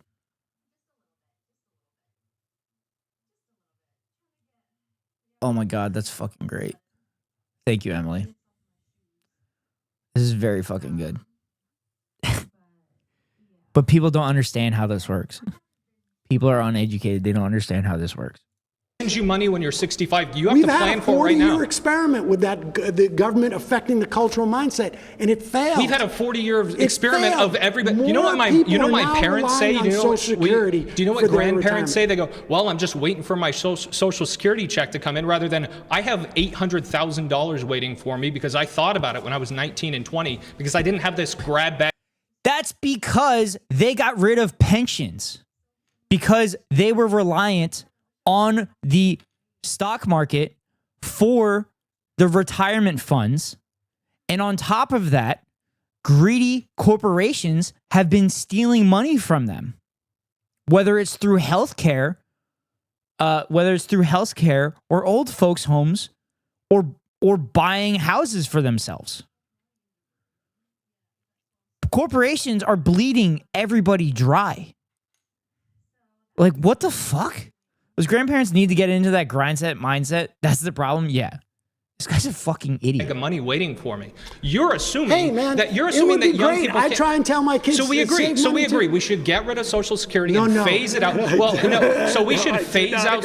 How would you listen to this idea? You phase out Social Security to where people who have 5 years left before they retire get 100% of the benefits, and then people like me who have 40 years until we retire. Dude, I'm not going to get it. I have to. You. I'm going to get screwed either way. No, you you're really, not. you really No, think you're I'm going to not. get Social Security someday? I guarantee that's literally you, how that at works. the very least, you're going to get 78% of your benefits. That's if you awesome. I'll join get me- if you $9,000 a join year. me That's great. In calling for our government. That's $9,000 more a year that you wouldn't have in the first place. This guy is fucking stupid. He's saying no to free money. You know who says no to free money? Peasants. Peasants say no to free money. Rich people beg for free money from the government.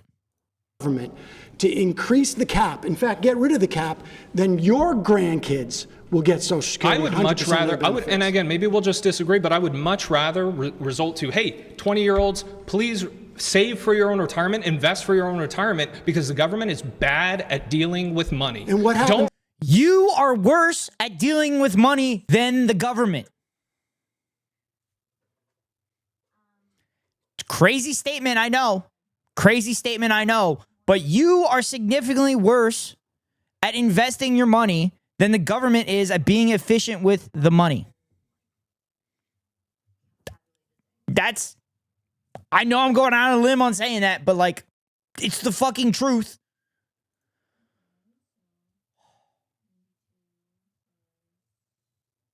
These guys want your grandparents to be working until they're 80. They want you to be working until you're 95.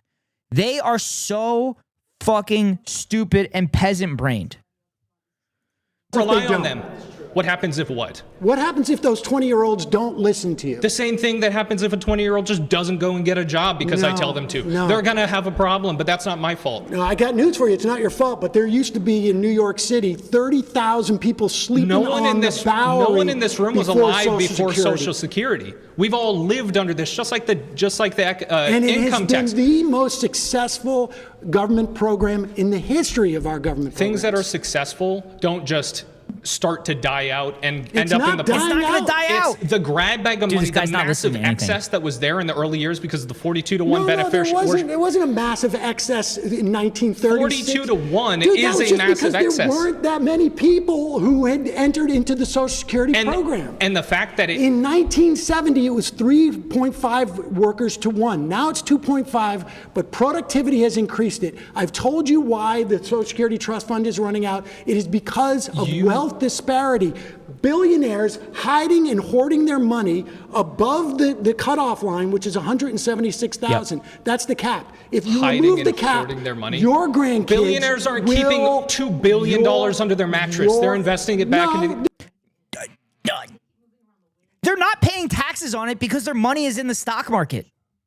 And then they're borrowing against their assets within the stock market. That's how they're hiding their money. They're not hiding it under a fucking mattress. They're literally hiding it in the stock market, and then they're borrowing money from the banks at a lower interest rate than the rate of return that they're getting on their assets, and then they're not paying taxes on that. That's how they're hiding their money. They're not hiding it under a fucking mattress. God, I don't know if I can do this. I don't know if I can do this. This is a lot of brain rot. Did Hassan get through this whole thing? Oh my fucking God. I plan to retire at some point. If I'm camping in a tent, so be it. I refuse to die while working. Yeah, I'm gonna. Listen. I said if I made it to 30, everything after 30 was house money. That's where I'm at. I'm not expecting to be able to retire as long as these fucking chuckleheads have any kind of power in government. They're just putting it into some stock market, or they're just looking around. And what do you think a crypto, 401k or an whatever it is. IRA relies upon? It relies on the stock market and things Yeah, like that. It relies on the stock market. That's literally fake. It's literally fake. How much money has the stock market lost in the last 2 months? How much money has the stock market lost in the last 2 months?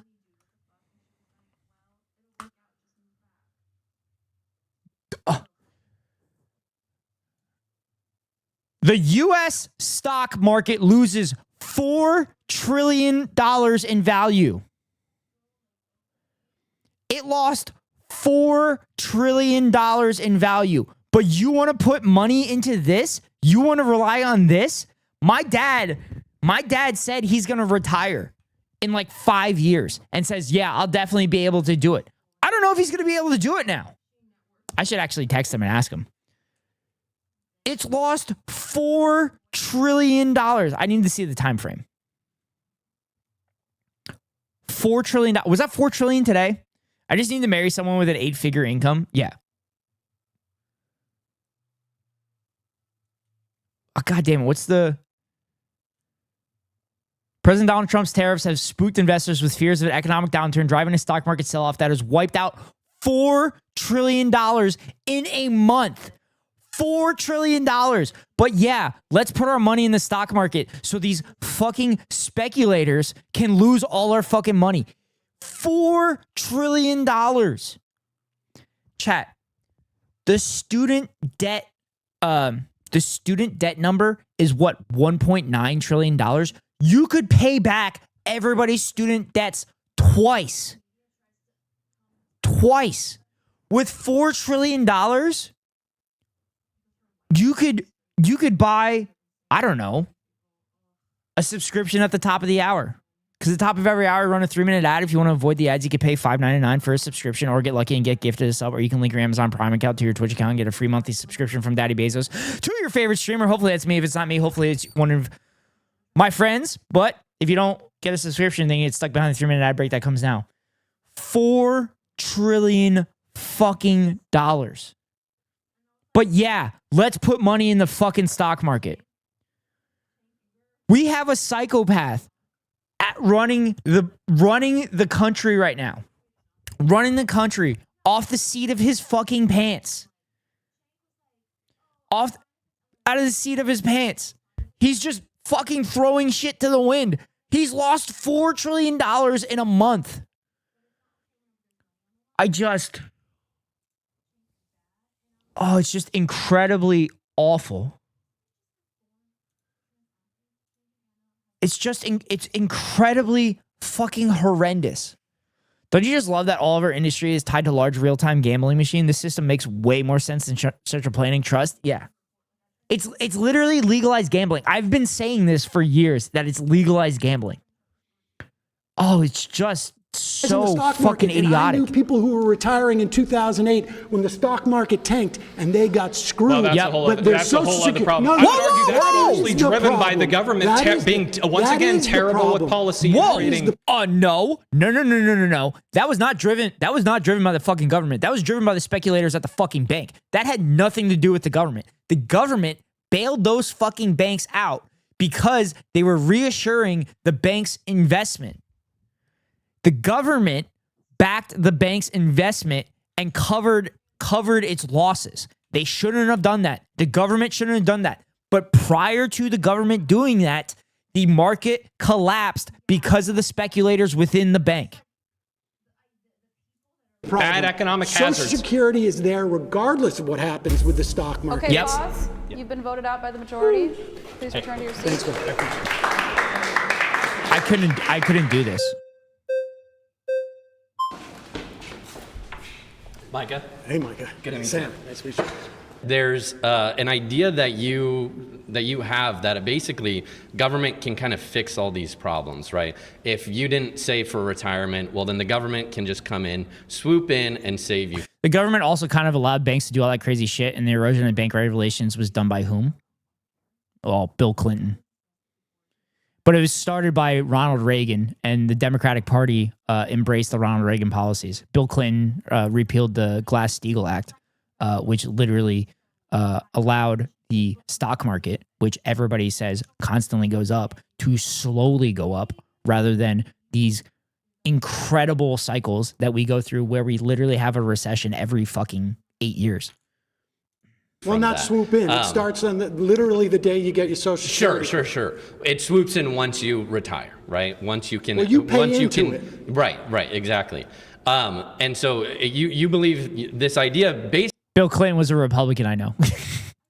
Basically, that government is an effective organization, which it just time and time again, if you look at history, that's proven to not be true. When you're hitting at retirement, you don't know. This is an insurance program. That's it. It's an insurance program, and it basically says you're insured against eating cat food when you're 65, and it works. Oh, that was a good one. It works. That was a good line. No, it doesn't. You should have, well, one, you should have your own personal... How doesn't it work? How doesn't it work? Yeah. Well, I mean, we've already discussed the details of how it is just completely failing as a program. Like, well, how's it failing? Because I'm not going to receive any Social Security I've already benefits. told you right now. I know. You're going to get 78% of it. Well, the main look issue. At the numbers. You've just been told this, and you know why you've been told it? Is because they want to raid it to give tax cuts to rich people. Yep. That's why. So are you saying there are the Trump tax cuts were only for rich people? You're saying yes. No, I'm not saying they're only for rich people. Oh, okay. Then how could... No, the Trump tax cuts were only sorry. The tax cuts that were outside of the top 1% were sunsetting this year. All the tax cuts for the top 1% were made permanent. But the tax cuts for everybody else sunset this year. Rich people benefited more from it than low-income people. And I would And what do you mean benefited more from that? Because we already went over the percentage numbers and we know that's not true. They don't need the money as much, and they don't need it. What are you talking about? These rich people are the people that are investing in smaller businesses. These are the people that are... What? No. Small businesses are not invested on by rich people. They are rich people. They don't give a fuck about small businesses. They're literally going out there to crush small businesses. Amazon does this regularly. I don't know if they were sued. But Amazon undercut a diaper company and put that diaper company out of business. They basically forced that. So Amazon forces retailers to sell on Amazon, and then Amazon starts building the products and charging less for it, which undercuts those retailers, and then those retailers go out of business. Yes, Amazon is not going to make money on that initially, but they have so much money in the coffers that they can take that loss over a longer period of time and force these small businesses out of business, and then swoop in and pay for the assets of that small business for pennies on the dollar. Tax cuts are never, and I do mean never, for you. The people who gain the most from tax cuts are those that make the most money. Also, I will mention this. Conservatives will say all the time that tax cuts in the 20s were done and actually tax revenue went up. The only reason that happened, and historians widely agree on this, the only reason that happened is because the tax cuts were so beneficial that people stopped hiding their money. That's the only time in all of history when tax revenues increased with tax cuts. That is the only time it has ever happened. So when somebody brings that up to you, you make sure they know that. Because tax revenue has only gone up when you have properly collected the taxes that you needed to through some kind of mechanism, whether it's the IRS or increasing taxes on the people that are using public services more. Giving other people jobs to allow them to provide for their giving people jobs. Pause.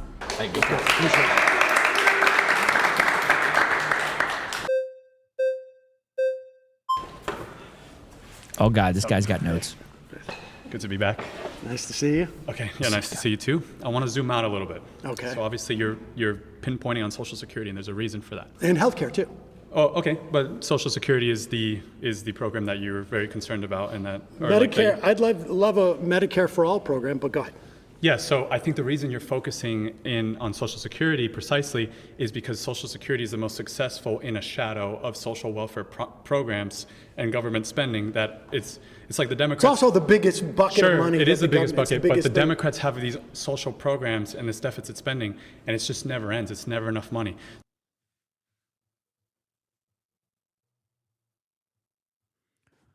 Social Security is self-funding. We have already gone over this. Social Security is self-funding and part of mandatory spending, which means that it does not get factored in, to the deficit. So you're focusing on Social Security because it is the one successful child, but you're ignoring all the social welfare state that we've become. Social Security and Medicare and Medicaid make up the majority. Over like a right. So 70% 70% of our federal spending is mandatory, and that, you're right. It's Social Security, Medicare, Medicaid, interest on debt. According to the Center of Budget and Policy Priorities, 61% of spending is mandatory and 13% is on interest payments for a total of 74%. Yeah. Again, mandatory spending does not get factored into deficit spending.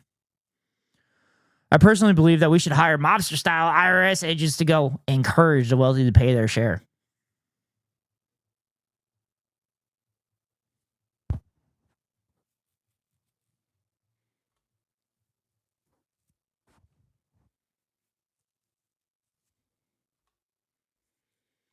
Medicare, Medicaid is also incredibly successful. Yes, it is. Medicare is the highest rated healthcare provider in the United States. Hi, Plank. I wish you'd been here though. I wish you would have been here the whole time because I've watched about an hour of this and we're about 2.5 hours of me reacting to this. And I don't know how my brain hasn't melted. 8% of we're paying for that.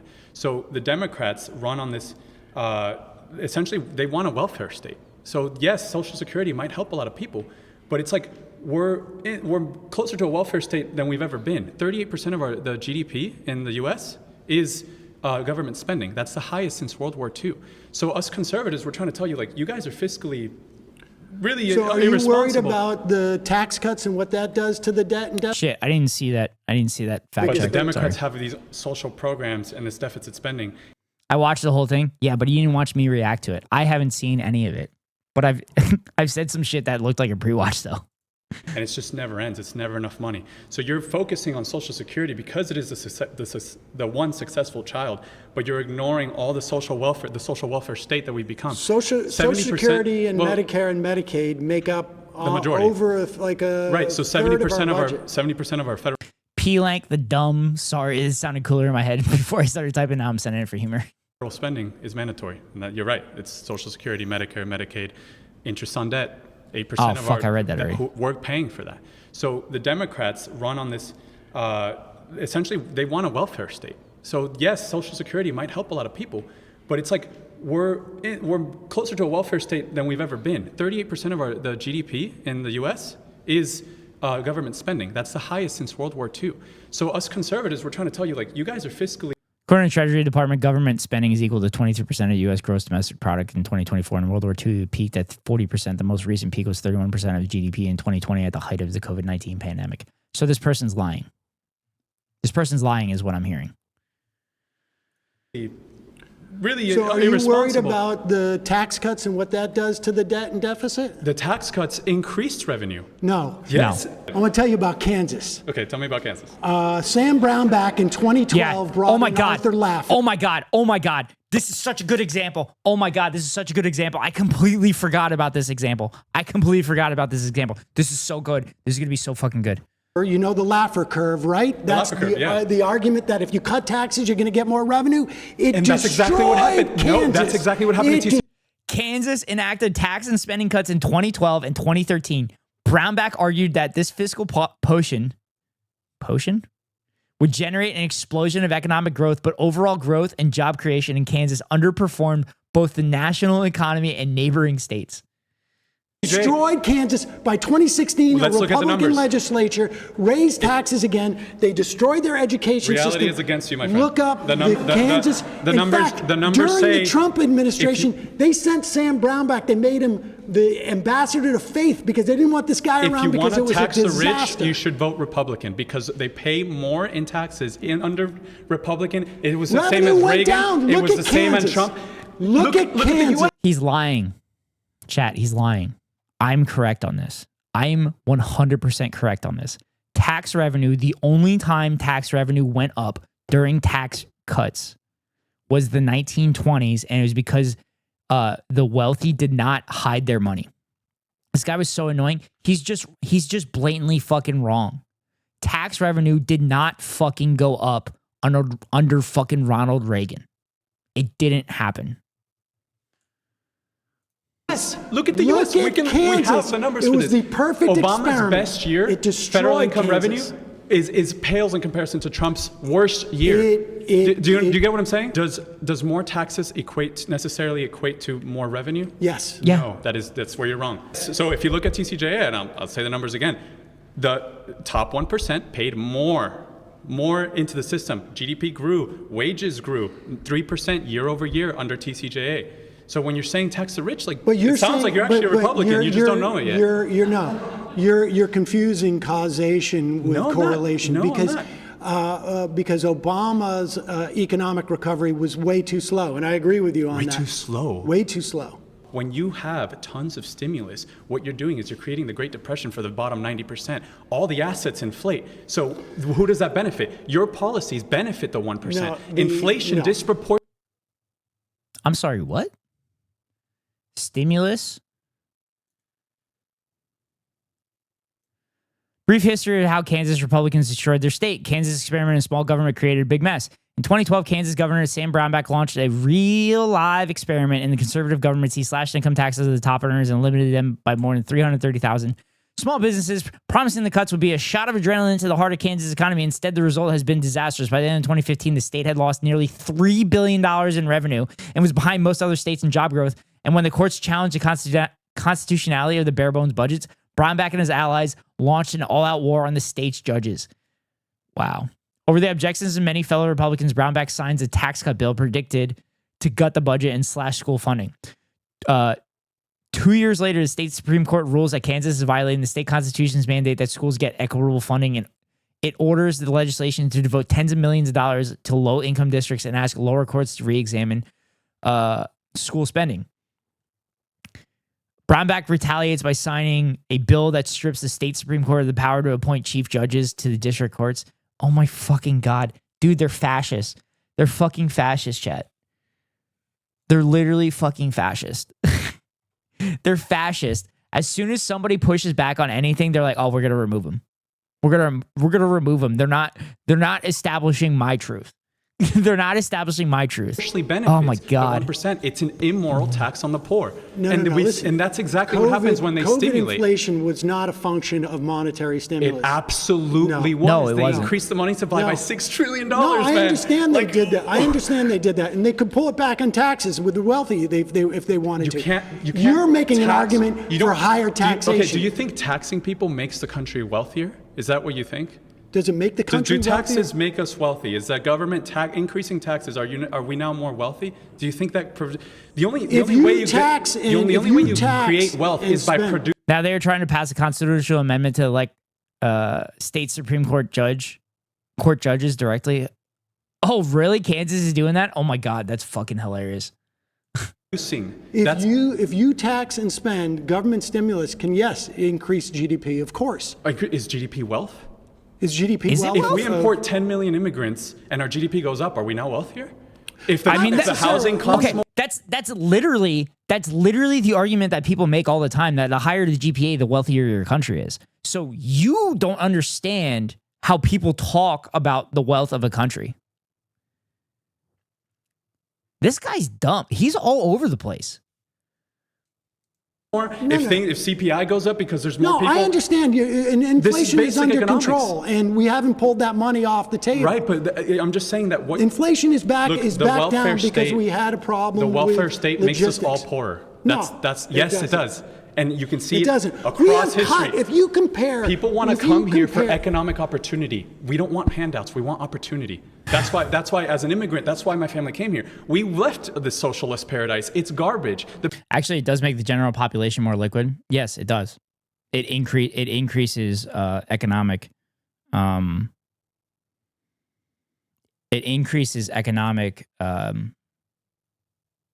activity when you give stimulus to people, which is why China, during recessions, they build the living shit out of everything, because that creates more jobs for their people, so that their people then have an income and can go out to businesses and restaurants and stuff like that and pay for that shit. People that come here want economic opportunity, and you're stifling that. You're undermining capitalism and the free markets with your utopian vision. There is no free markets. Well, there's not anymore. No, there's never but now been there a free used to. Which socialist paradise is he saying he fled? I don't think he mentioned. He said his parents. He said his parents were immigrants. Did he say? Did he say where they came from? No. That is what makes. Did they say where he came from? You tax and spend, government stimulus can, yes, increase GDP, of course. Is GDP wealth? Is GDP wealth? If we import 10 million immigrants and our GDP goes up, are we now wealthier? If the Not housing costs more, if CPI goes up because there's more people. No, I understand. Inflation is under economics. Control, and we haven't pulled that money off the table. Right, but I'm just saying that what inflation is back look, down because we had a problem. The welfare with state logistics. makes us all poorer. Yes, it does. And you can see it doesn't. across history. If you compare, people want to come here for economic opportunity. We don't want handouts. We want opportunity. That's why, as an immigrant, that's why my family came here. We left the socialist paradise. It's garbage. The people that come here want economic opportunity, and you're stuck. I don't. It's got to be Cuba, right? It's got to be Cuba, right? Because instead of value being scraped and siphoned by wealthy parasites, is distributed via pay and relief on necessities. Yeah, no, I've talked about this, and I talked about this in one of my YouTube videos that poor people are far more efficient at spending money than wealthy people are. So it's better to put that money into the hands of working class people because they're going to spend it more efficiently than wealthy people are. Wealthy people will just sit on it because wealthy people don't need it. Stifling that. You're undermining capitalism and the free markets with your utopian vision. There is no free markets. Well, there's not anymore. No, there's never but now been there a free used to be. No. That is what makes America the greatest. That's what makes the greatest. America is the greatest economy in the world because of the free market. The greatest free market capitalism is the most ethical and moral. America had was when we had 90% tax. That's not true. The numbers are against you. 1940, 1950. Dude, this guy's a fucking moron. He's so stupid. The American economy during the New Deal and during the high marginal tax rate was the best economy and the smallest inequality wealth gap, the smallest wealth gap that the United States has ever seen. It drastically expanded the middle class and allowed people to own their own homes and allowed people to get educated and everything. Having housing costs more, GDP goes up. If housing costs more, GDP does go up. Here, I will prove it. Oh, God. Oh, God. Oh, God. Oh, this is the joke. This is the joke. This is a joke. The first economist says to the other, I'll pay you $100 to eat a pile of shit. Two economists are walking in a forest when they come across a pile of shit. The first economist says to the other, I'll pay you $100 to eat that pile of shit. The second economist takes the $100 and eats a pile of shit. They continue walking until they come across a second pile of shit. The second economist turns to the first and says, I'll pay you $100 to eat that pile of shit. The first economist takes $100 and eats a pile of shit. Walking a little more, the first economist looks at the second and says, I gave you $100 to eat shit. Then you gave me back the same $100 to eat shit. I can't help but feel like we just ate shit for nothing. That's not true, responded the second economist. We increased the GDP by $200. Yeah, that's literally how GDP works. That's why GDP is a fucking horrible thing to use to compare that shit. Because that money doesn't do anything. It doesn't go anywhere. 1960. It's not that it doesn't go anywhere. It's just you could manipulate GDP a fuck ton. You could turn around and have the government just buy a shit ton of products. And that goes into the GDP, which I bet the Trump presidency will fucking do that. The highest top marginal tax stagflation rate was 90%, what happened in the 70s? And when Milton Friedman predicted stagflation in the 70s with your social welfare. We had OPEC. We had your welfare oil shock that drove inflation way up. And that was a function of OPEC. But in the 1940s, 1950s, and 1960s, highest top marginal tax rate was 90%. We had wealth inequality shrink. We do so. Have you heard of the oil reserve? World War II industrial Great Compression, and more people enjoyed World War II industrial revolution. We were producing more than every other country. You're not wrong. He's not wrong. We were producing more than every other country because every other country was fucking annihilated in World War II. However, the high taxation prevented the robber barons and the oil barons from the 1920s during the roaring 20s, which were only roaring for wealthy people, prevented them from continuing to exploit their workers. And if they weren't going to pay the workers, then we were going to tax them. If you're not going to pay your workers, then we're going to tax the shit out of you to ensure that your workers are able to live. It's because we were producing more than every other country. That's what creates wealth. And production. we were doing that with a 90% tax rate on the wealthiest individuals. Which was less when Reagan came in and brought it down, the top 1% paid more. Can you believe that? No. Do you know that federal income tax? Wait. You know federal income tax? I don't know. The USSR had us beat in heavy industry output for a while. No, they definitely did. They did. That's because the whole reason the USSR was able to push the Nazis back is because they were able to finally get weapons production moving. And after World War II, they continued to do that, and they actually beat us in the space race. They went from a potato farming country to beating us in the space race in a very, very short period of time with central planning and everything like that. When it was established. You're talking about the Laffer curve, and I'm telling you to go look at here's my last Kansas. claim. When federal income tax in 1913, when it was established, was only targeted at the people making $100,000 and over. Federal income tax occurred under Abraham Lincoln, not in 1913. Now, we don't even know, most people don't even know that. It's just a base tax. Why? Because the projections that they had of taxing the rich didn't work out like they thought. Because it doesn't work out. There's a ton of loopholes. The rich are smart. Like, the rich people are smart. So focus on our top marginal rate still produced an effective tax rate that is double what it is today. 50% effective tax rate. Does not create more wealth. Yes. More taxes well, do not I don't know what you mean by wealth. I mean, wealth is very simple. It's production of goods and services. That's what wealth is. That's what GDP. So GDP. The same thing that you fucking said earlier, that GDP doesn't count as wealth. You're literally describing GDP.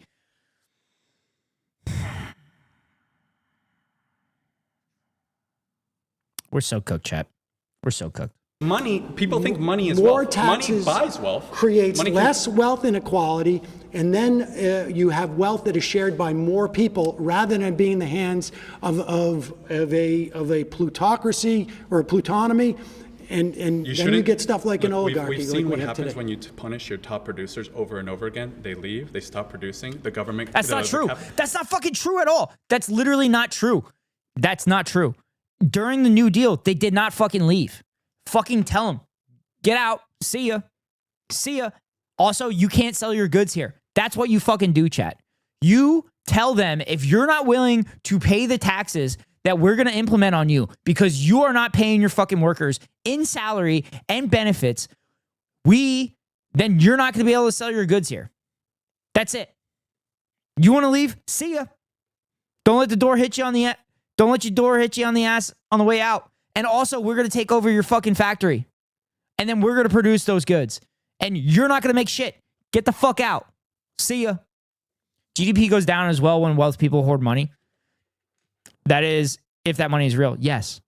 Yeah, it goes to what Plank and I were talking about earlier, that money in working class people are more efficient than money in wealthy people. Capital flight's a myth. No, it isn't. You cripple the economy. No, it's a myth. Guess what happens next? Wait. When did this happen in the country? When we had a 90% tax rate? It happens in every socialist country. This is the socialist playbook. They come in and they're like, guys. This is not a socialist country, and I'm not calling for socialism to have a higher tax rate. It is more socialist than ever before. No, we have it's more not. social welfare spending. No. GDP, I'll say it again, 38% of government spending, of GDP is government spending. We are. In 2024, the U.S. government spending was estimated to be 38% of the gross domestic product. However, the welfare only accounts for about 7% of the government spending. Didn't the fact check earlier have it less than 38%? Oh, no, it said it was government spending was 27% and interest was 13%. That's right. We have more social welfare programs. And look excluding at what health happens. Insurance. But how come we have all these programs and the black community is still living in poverty? What programs are you talking? Yeah, it's definitely Cuban. It's definitely Cuban. Fucking dropping a racist argument there. Also, chat, I have to pee and I have to fill my water. I want to continue to play this, but I can't continue to play this because I feel like I need to continue to listen to this brain rot. Pee time. Oh, God, chat. I'll be right back.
All right, I'm back.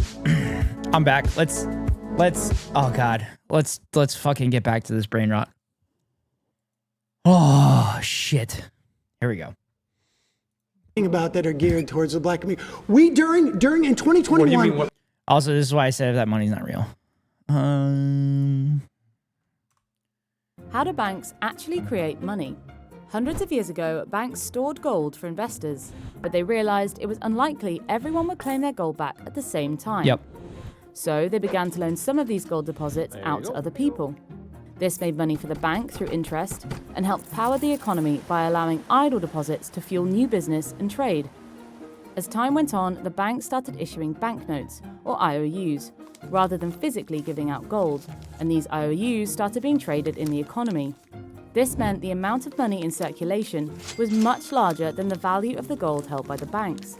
So the bank's lending had in effect created new money. Nowadays, most money is digital. When the bank makes a loan, it credits a new asset on its balance sheet and credits the borrower's account with new funds, which creates a new deposit. Every time the bank makes a new loan, it creates new money. This is known as fractional reserve banking, and its fundamental principles have been the same for centuries. Yep. Which is why during the Great Depression, banks closed. Because everybody made a bank run to get all their money out of the bank because they knew this fact. So they wanted to make sure they had as much money on them as possible. So the banks ran out of money and they literally collapsed. And that is why we had the Glass-Steagall Act, which separated commercial banking from residential banking. We expended, hold on, in 2021. What do you mean, what program? Hold on. How much money is enough? When is it enough? You have the richest country in the world. We offered $300. The way you guys think is just insane to me. Like, you made this shit up? Yeah. This is fucking brain rot. Crab cakes. I've been yelling into the microphone. I think we're on 3 hours now. Let's finish this. All right, go ahead. In 2021, we extended the child tax credit, which is basically a payment, $300 per social welfare. Yes. We cut child poverty in 1 year by 45%. By 45%, but because child poverty in 2021 fell to 5.2%, the lowest rate on the record according to the Census Bureau measures. The child poverty rate was cut almost in half from the previous year's rate of 9.7%. The decline in child poverty was driven primarily by the expanded child tax credit, including the American Rescue Plan. What's up, brother? The religious guy was absolutely reprehensible. Dude, he straight up acknowledged he was a Christian nationalist and thought it was a good thing. The woman that said xenophobic nationalism was a good thing was psychotic. I wish Sam would have pushed back more on him because he was insane. I mean, Sam literally said, "You're making my argument for me. You're showing me that I was correct." No Republican would join the Democrats, and Kristen Sinema and Joe Manchin voted against this provision in Build Back. I'm talking 2021. From 2021 to 2022, we cut child. Now with the religious guy, he didn't push back at all. I mean, Sam is very deliberate. He was just like, that's what you believe? Yeah, you can believe that, but Sam's like, that's not correct. That's not like a good human value. But like, you can't, Krabs, you can't tell people what they believe is, you can't force people's beliefs. And that's how Sam works. No. Fuck, the API doesn't work on FossaBot right now. God damn it.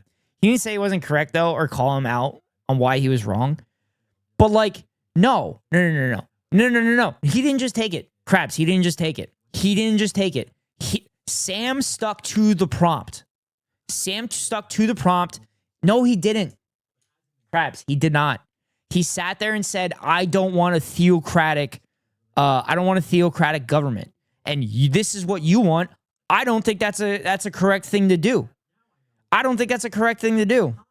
Look how aggressive he's getting with this guy.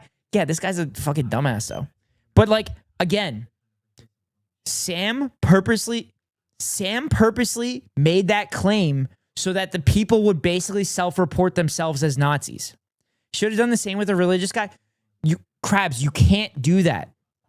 You can't do that against, like, religious people because it comes off as fucking psychopathic. You have to be able... You can't debate religion.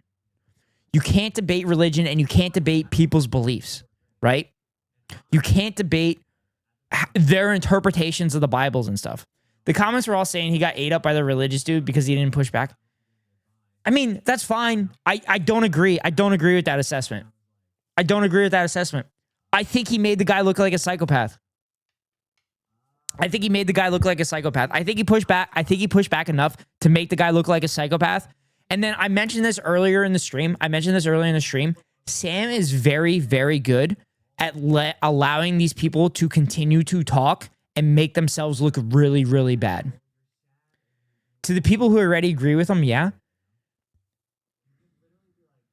Sam may sound like they're conceding points, but I think he's just trying to keep to his narrow argument that he started with. In formal debate, if you ignore the premises of debate, it doesn't matter how cool you sound, you lose. Yes. Krabs, that's what I'm trying to say. Sam is sticking to the prompt. These people are going outside of the prompt, and Sam is bringing it back. He can push back as much as he possibly can as long as it's within the prompt. And the religious dude, he's just saying, like, dude, that's just whatever. That's what you believe, and that's not correct. The guy straight up admitted that women should be submissive to men. How do you push back on that? I mean, I love Sam, and I think he did great overall, but just not with the guy. Krabs, what do you want him to say? What do you want him to say to that? What do you want him to say to a guy that literally, if the guy says, I believe women, how do you push back on that? Yeah, Krabs, how do you push back on that? What do you want? That's what he believes. And you just say, I disagree with you. I don't think that's correct. And then the guy goes, okay, maybe I push back a little bit hard. The guy goes, should women get drafted? I said, yeah. I don't think drafts, you say that's fucking insane? No. You can't say that, though. You can't tell an insane person they're insane because you don't look good. There's a saying that goes, do not argue with a fool because people on the outside won't be able to tell who the fool is. That's it. That's it. You just let them fucking ramble. You let them ramble and look stupid. He looked dumb. The guy looked stupid. That's just a quote you said? No, it's not. It's not a quote I said. Doesn't make it true. 100% it makes it true. I've literally argued with fools constantly, and people are like, they looked fucking stupid. Oh, Krabs. You have your opinion. I have my opinion. Maybe he could have pushed back a little bit harder, but when it's about religion, it is very difficult to push back. I understand you can say you're insane. I understand. I respectfully disagree. Yeah, that's where we're going to be at. He could have pushed back a little bit harder. I'll agree with that sentiment. But, like, You can't argue religion with people. Like, you just can't do it. And the entire prompt was to get people to self-report that they're Nazis. Why can't you? Because it's what people believe. You can't, there's no facts. There's no facts associated with it. You can't do that. I mean, Dawkins, Hitchens, Matt D all made careers off it. Yeah, Dawkins is also a fucking psychopath. Isn't Dawkins anti-Semitic too? Doesn't Dawkins have some weird shit that fucking happened? Also, they make careers off it. That doesn't. I don't believe that religion should be abolished. These fucking guys that you listed there, I believe that religion should be abolished. I can't tell you how I've seen conservative assholes go and try to debate queer people. The second the queer person becomes emotional because their identity itself is being attacked, the conservatives just pointed that emotional out first to call you crazy. Yeah. I'm not saying they're right in everything they say and do. Okay. But you're actively... Sam isn't like that. Sam is not like that at all. You're not believing religion should be abolished, especially not Matt D. Okay, I don't know enough. But I thought Richard Dawkins had some not good shit. I don't know enough. I'll admit that. I don't know enough. But again, you can do... Religions are good for people that need regiment and people that need some sense of community. Okay? I mean, everyone has some not good opinion. I mean, my not good opinion is that you're not a beautiful man. That's my not good opinion.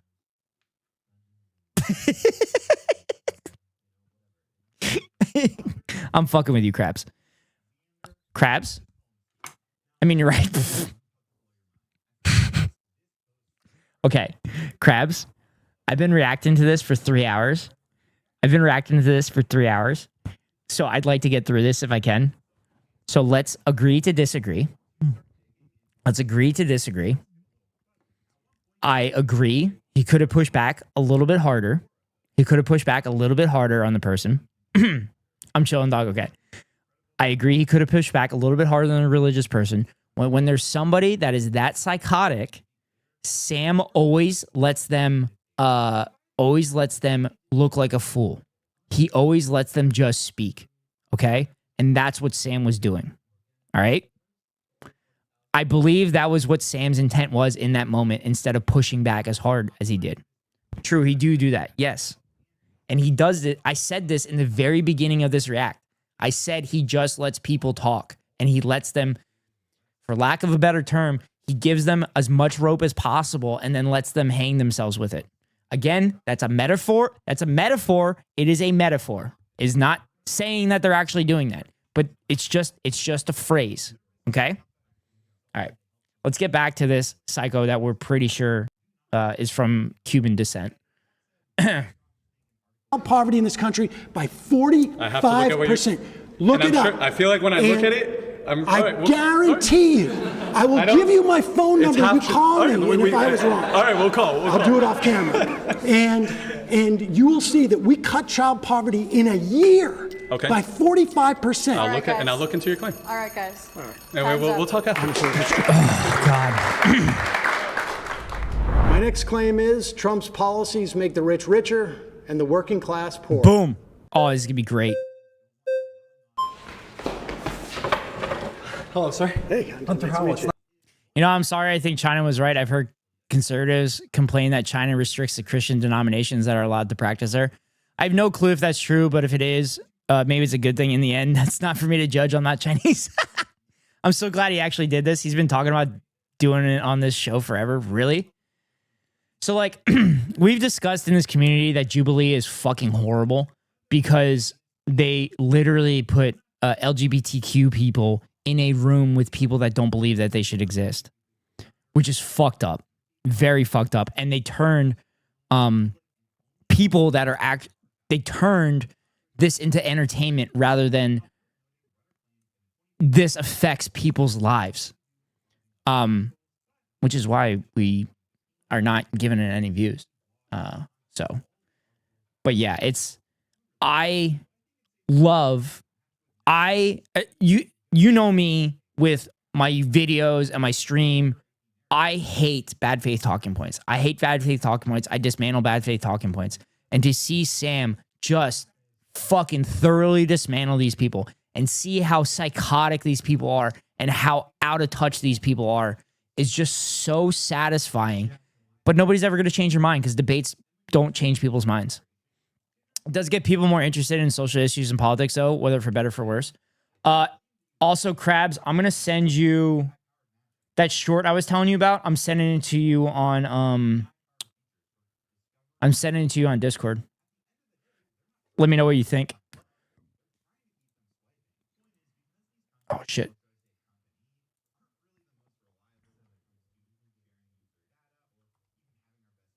Oh, what the fuck? We're not friends anymore?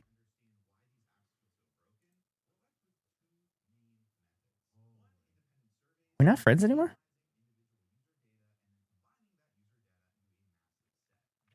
Sounds good. Imagine all the dope clips you can make easily since you have this file already. Yeah.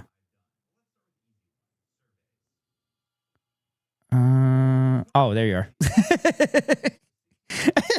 See, you're in.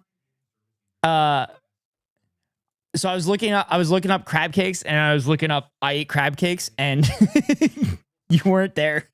So that's the short I was talking about. I think I have to publish it by tomorrow morning. Nice to meet you. Nice to meet you. Okay, so do you mind if I ask what policies in specific are you referencing to? Tax cuts for the rich. I think his idea of tariffs on countries and the way that he's talking about will make people poorer.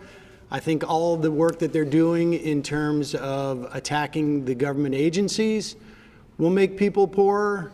Because, you know, when you get agencies that are supposed to protect us from corporate interests, they will externalize their costs, those corporations, instead of actually assuming themselves. So their profits are made on the backs of all of us, whether it's our health, our protection from consumer rights, worker rights.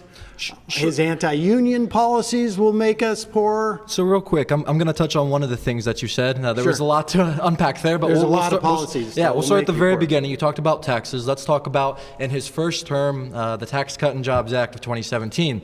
There are a couple things in that specific policy that actually do benefit the middle class and the lower class more than the top 1%. So you mentioned taxes, right? But in that, from the IRS data that came out, the middle class and lower class got affected. I think they ended up saving like 3 to 4% on their taxes, on their tax cuts, whereas the billionaires only saved 2%. So but working class people, those taxes sunset this year, but for the wealthy, it was a permanent tax cut.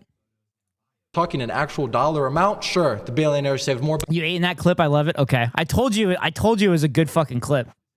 Imagine, yeah. But they also make a lot more, right? Also, Americans making 50 to 100K saw their average federal tax liability drop by 13% from 2017 to 2018, while Americans making more than $1 million saw a 6% drop. Yeah. Wait. Americans making 50 to 100K saw their average federal tax liability drop by 13K or 13% from 2017 to 2018, while Americans making more than 1 million saw 6%. Dude, this is such a bad faith. This is such a bad faith fact check because they're not talking about the fact that the tax cuts for the wealthy were literally made permanent, but for people that were working class, it sunsets this year. Did you know your ex Dairy 101 is streaming right now? Emily, I don't like that you and Dairy are becoming friends. I don't like that because I think Dairy's getting to you. And I don't like that. God, this guy's insufferable too. Yeah. Millionaires don't really care about an extra grand or two. In that specific policy, the child tax credit doubled from $1,000 per household to $2,000. No billionaire cares about an extra grand in their pocket, but I can guarantee you the working class does. So how would you rebuttal that? Wait, are you saying real that I don't like that Emily and Derry are becoming friends? Or are you saying real that this guy's insufferable? I would say in terms of the taxes themselves, well, the policies that Trump wants to pursue this time are to expand those taxes for wealthy folks. A little bit of both. And over time, what starts to happen is you have this wealth disparity, and as the wealth disparity increases, it becomes harder for working people essentially to keep up. Things become more expensive. You get inflationary pressures when you have people with more money. We have more and more billionaires than we did 4 years ago. And a large part of that was obviously COVID, but a large part of it is also money starts to accelerate. Once you, like you say, when a millionaire gets a tax cut for a couple of grand or 60 grand or $500,000 at the end of the day, they end up investing that and ends up growing because they're not out there working for their money. Their money is just is doing all the work.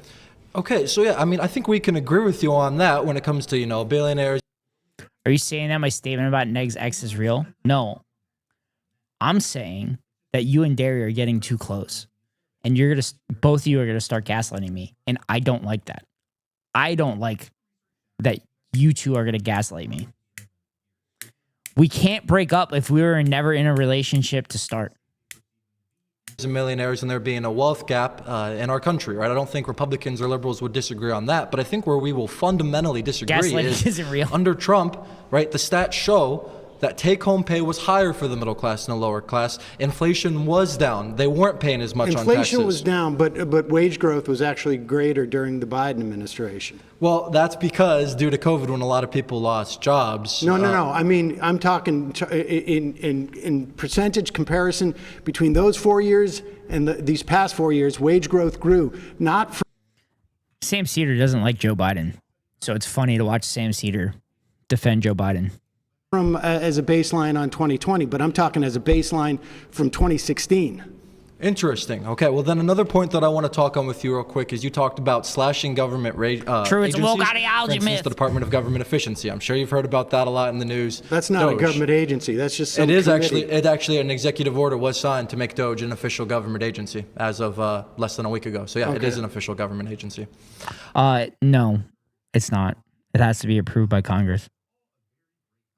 It's literally just like an extra office under the Trump administration. It's not an official agency. And also, if it's a set agency, it has to have a budgetary oversight by Congress.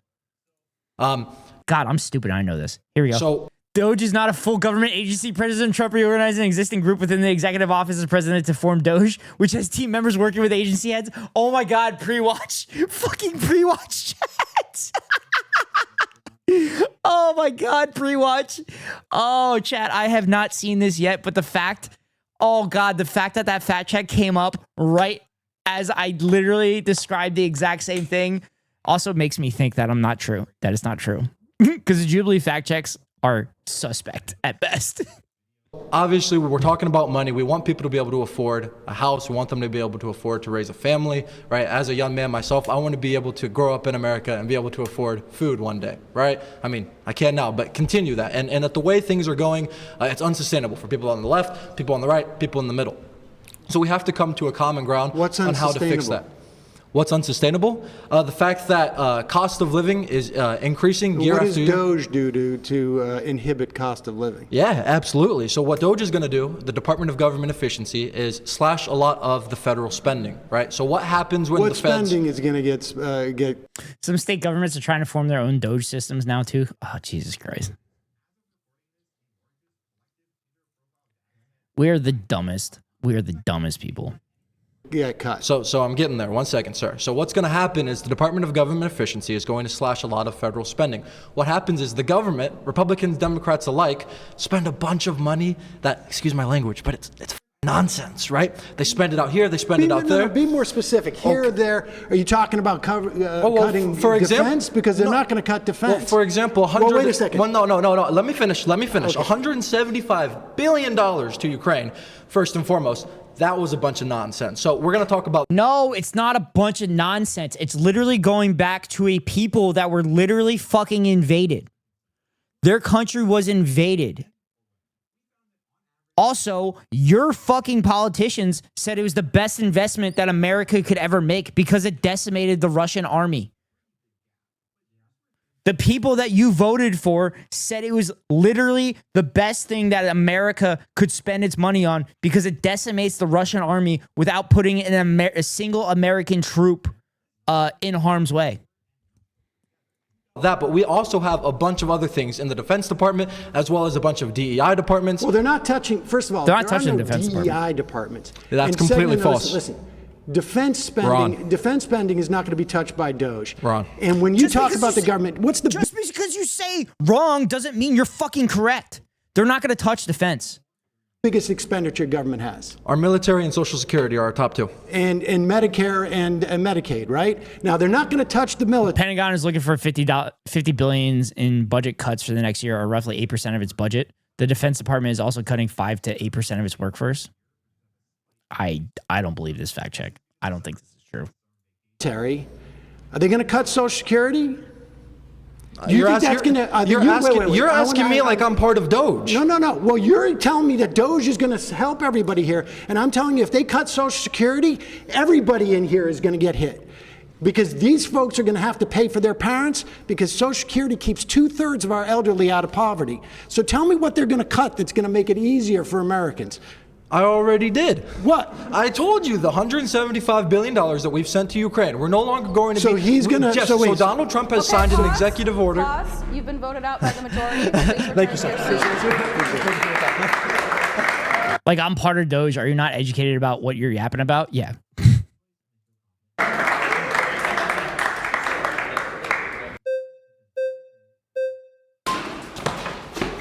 He tried to go back? He tried to go back? Oh my God, you literally got voted out. So why did we see a higher increase in the top 1%? Plank, if you're still in here, the guy's name is Jorge. So the Cuban immigrant speculation seems true. Paying as part of federal income revenue under TCJA. Why did we see a higher increase in the... So under TCJA, it was passed 2017. Right. It was effective 2018. 2018 and onward, we actually saw the top 1% pay more. They had more of the federal income tax burden. They paid 45% as opposed to Obama. During Obama's tax plan, Cubanists they only paid about intensifies? 40 to 42% of the federal Because they got more money. Right, okay, so they got more money. They got richer. But why are they paying, and why did they get richer? So this goes on inflation that... I mean, that's my point, is the rich are getting richer. Right, but why would you say that they're getting richer? But you mentioned inflation? Or? No, they're not. Well, I mean, I think that inflation, to the extent that there was money that wasn't a function of like logistics and other problems that we had during COVID, yeah, the rich got richer. Not all inflation is a function of monetary inflation. That's true, but when we look at COVID and we can see that they increased the money supply by 40%, they added $6 trillion, and you have a Federal Reserve System that's doing quantitative easing and pumping stimulus into the economy, you can attribute that to left-wing policy. The entire Federal Reserve System is Keynesian economics. Those are very left-wing. Well, I can tell you this, inflation went up. Federal Reserve ebbs and flows between monetarism and Keynesian economics. Sure. Keynesian economics is still fucking capitalism. In Western European countries, the same rates that it did. That had stimulus. No. They didn't have the same level of stimulus that we did. No, they did. They absolutely did. They did. You can look at Japan. Yeah, I hear this topic all the time from the Democrats. They say, "Oh, inflation was global." Not true. China never went above 3% inflation during all.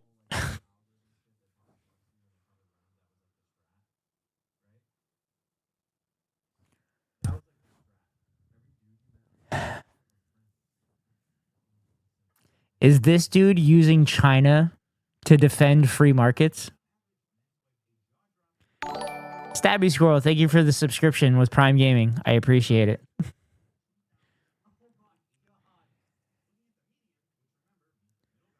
Did this person unironically defend capitalism by using China as an example?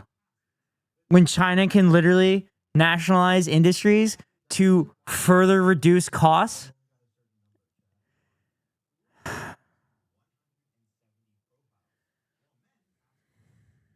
Okay, I'm gonna let him talk.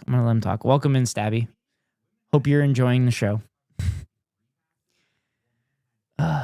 Of COVID, and they were actually they were under deflationary pressures. Japan, which is part of the G7, was also never had deflationary pressures. They never had inflation increase. The only countries that had inflation increase. In Western Europe, you like could see inflation. Well, you could England, Germany, Italy, France.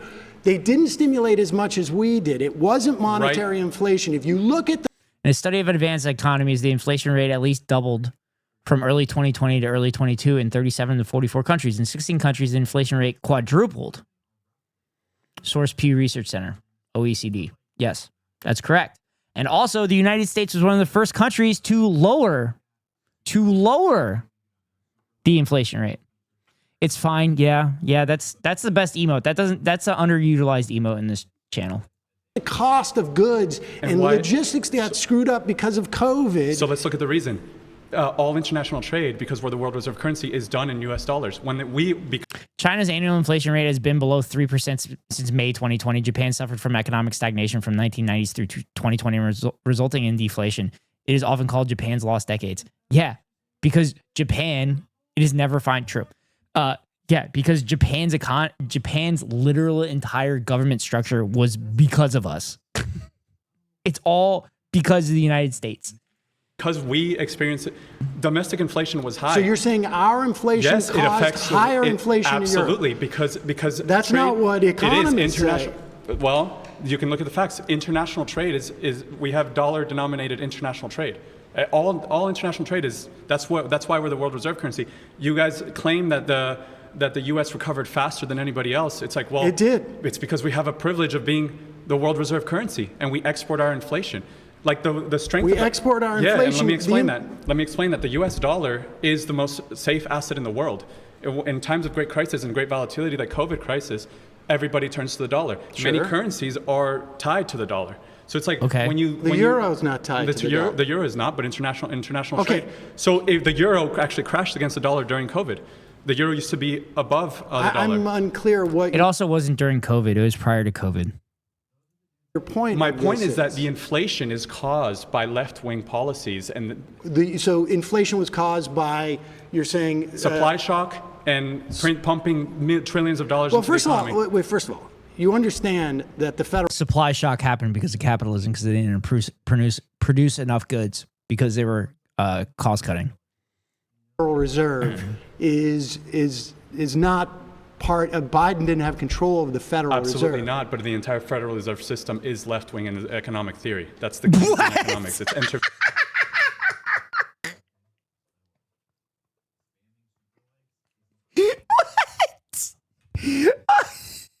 This person is saying the Federal Reserve is entirely left-wing. Is he not aware that the Federal Reserve does monetary policy so that they don't have to tax billionaires more? Like, they do monetary policy and continuously print money or raise or lower the interest rate so that Congress doesn't have to tax the wealthy to rein things in. You can rein inflation in by taxing the living shit out of the wealthy. I can't believe this dude just said the Federal Reserve is left wing. That's fucking crazy. Why we don't have any Z pushing bricks enjoyers in the circle? That'd be interesting at least. True. I'd probably ban them very quickly though. Oh my God. Economics. So you're saying that the more you quantitative easing, the more you stimulate. Yeah. Why didn't we get it through QE? We do get it through Why QE. didn't we get inflation during the Obama years? We did get inflation. We didn't get the wealth gap that you guys attribute. Wait. We absolutely did. What numbers were inflation did we get during the Obama years that were outside of like the 2% sort of Fed target? I don't think it was as high as COVID. COVID hit as high as 9%. No, it wasn't even remotely close. But when we look at the effects of compounding inflation. QE.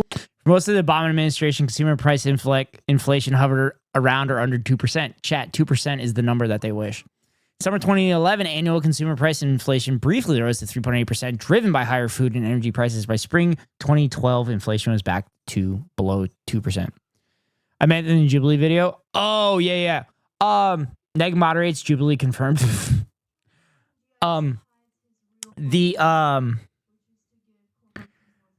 The dude that was saying that we're going to take money from supporting Ukraine definitely pushes Z. 1, 2, and 3 all happened during the Obama years. If your theory was correct, we would have had rampant inflation. In fact, Glenn Beck was talking about how we were going to turn into Weimar Germany, and none of that happened. Here's the factors you're missing. None of it. Here's the factors you're missing. So if you we look at what's happening at Western Europe, well, no, listen. We didn't close down the economy. The Biden administration closed down the economy. I understand. No, that was not the entire world. Excuse me. The Biden administration? Yes, they forced mask mandates. They supported Democrats. Wait. They supported Democrat states. Do you states. not remember who was president in the first year of COVID? What? Yeah, it was Trump. I'm not. Right. So I'm not saying Trump had a role in this, but I'm saying. Well, wait a second. By the time in 2021, the economy was opening back up. Yes, the economy. All of what you're talking about. No thanks to the Democrats. Well, okay. You know what else is opening back up?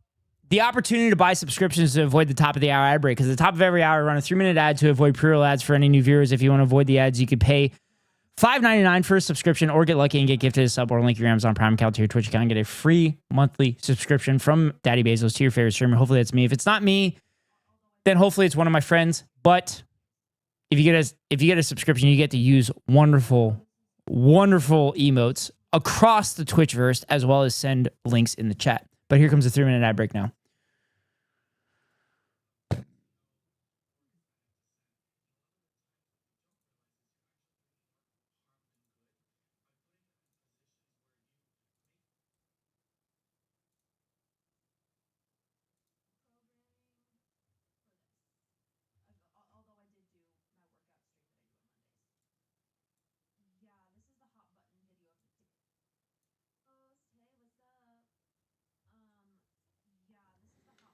2 a.m. Ghosty, gotta go. Night, folks. Night, Manu. Thanks for the lurk. I appreciate it. Hope you were entertained.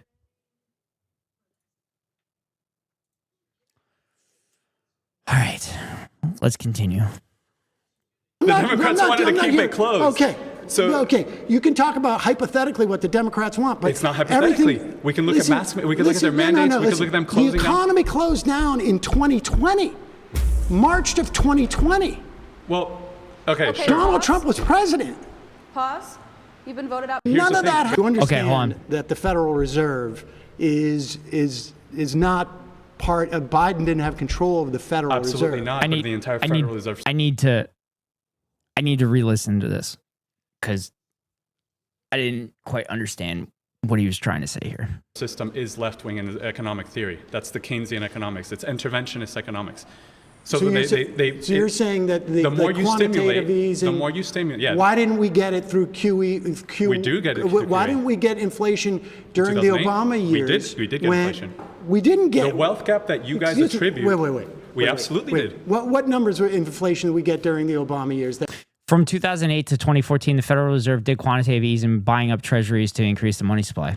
We're outside of like the 2% sort of Fed target. I don't think it was as high as COVID. COVID hit as no, high as 9%. No, it wasn't even remotely right, close. But when we look at the effects of compounding inflation. QE 1, 2, and 3 all happened during the Obama years. If your theory was correct, we would have had rampant inflation. In fact, Glenn Beck was talking about how we were going to turn into Weimar Germany, and none of that happened. Here's the factors you're missing. None of it. Here's the factors you're missing. So if you look at what's happening at Western Europe, well, no, listen. We didn't close down the economy. The Biden administration closed down the economy. I understand. No, that was not the entire world. Excuse me, the Biden administration? Yes, they forced mask mandates. They supported Democrats. Whoa. This was during the Trump administration. Sam did great here. They supported Democrat states. Do you states. not remember who was president in the first year of COVID?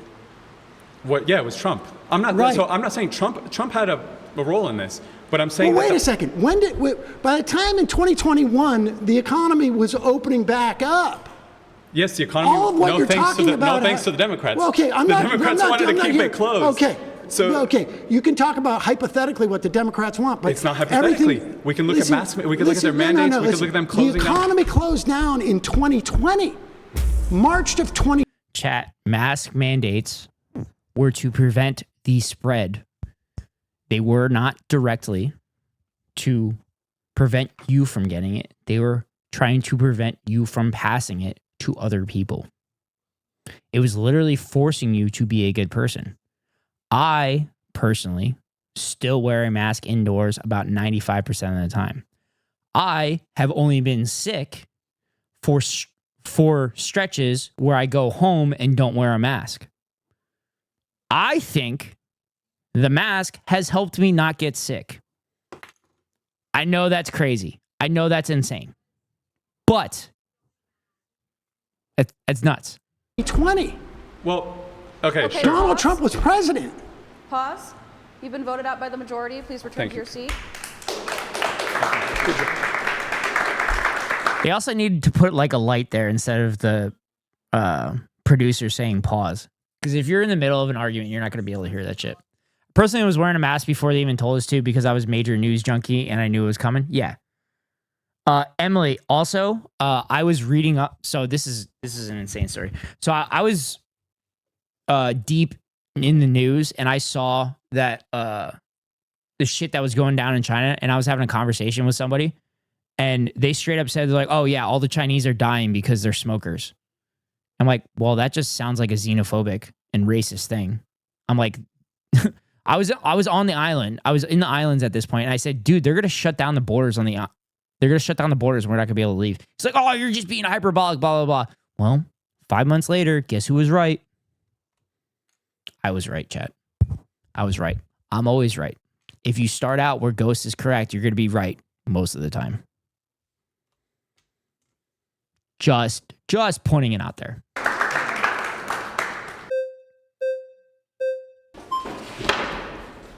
Oh, the Amish boy. Sam. Good to meet you. Nice to meet you. He's not Amish. When you're talking They're just about calling like him. inflation, in 2021, Janet Yellen said it would be transitory, and then again in 2022 she said it would be transitory, and it turned out to not be transitory.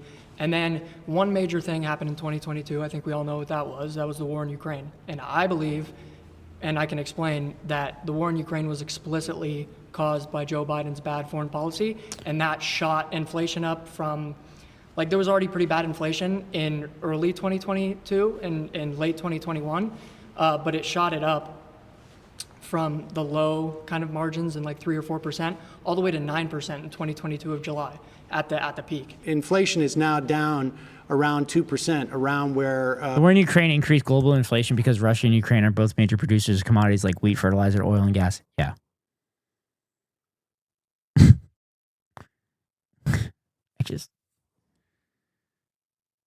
I'm so confused. The prompt is that Trump's policies are going to make the rich richer and the working class poorer. What is this person talking about? You know, Yeah, in between 2.5 yeah, and 6. where they're looking to get it, and we have really close to record unemployment that we've had over the past 4 years. But how does this happen? Inflation was at 3% as of January 2025. Unemployment hit 3.4% in February 23, the lowest level in 54 years. It was consistently near or below 4% for the rest of the Biden administration. Yes. Also, the unemployment number is fucking fake because they don't count people. They don't count people. It's just a good indicator of the number of people that are actively working in jobs and making income.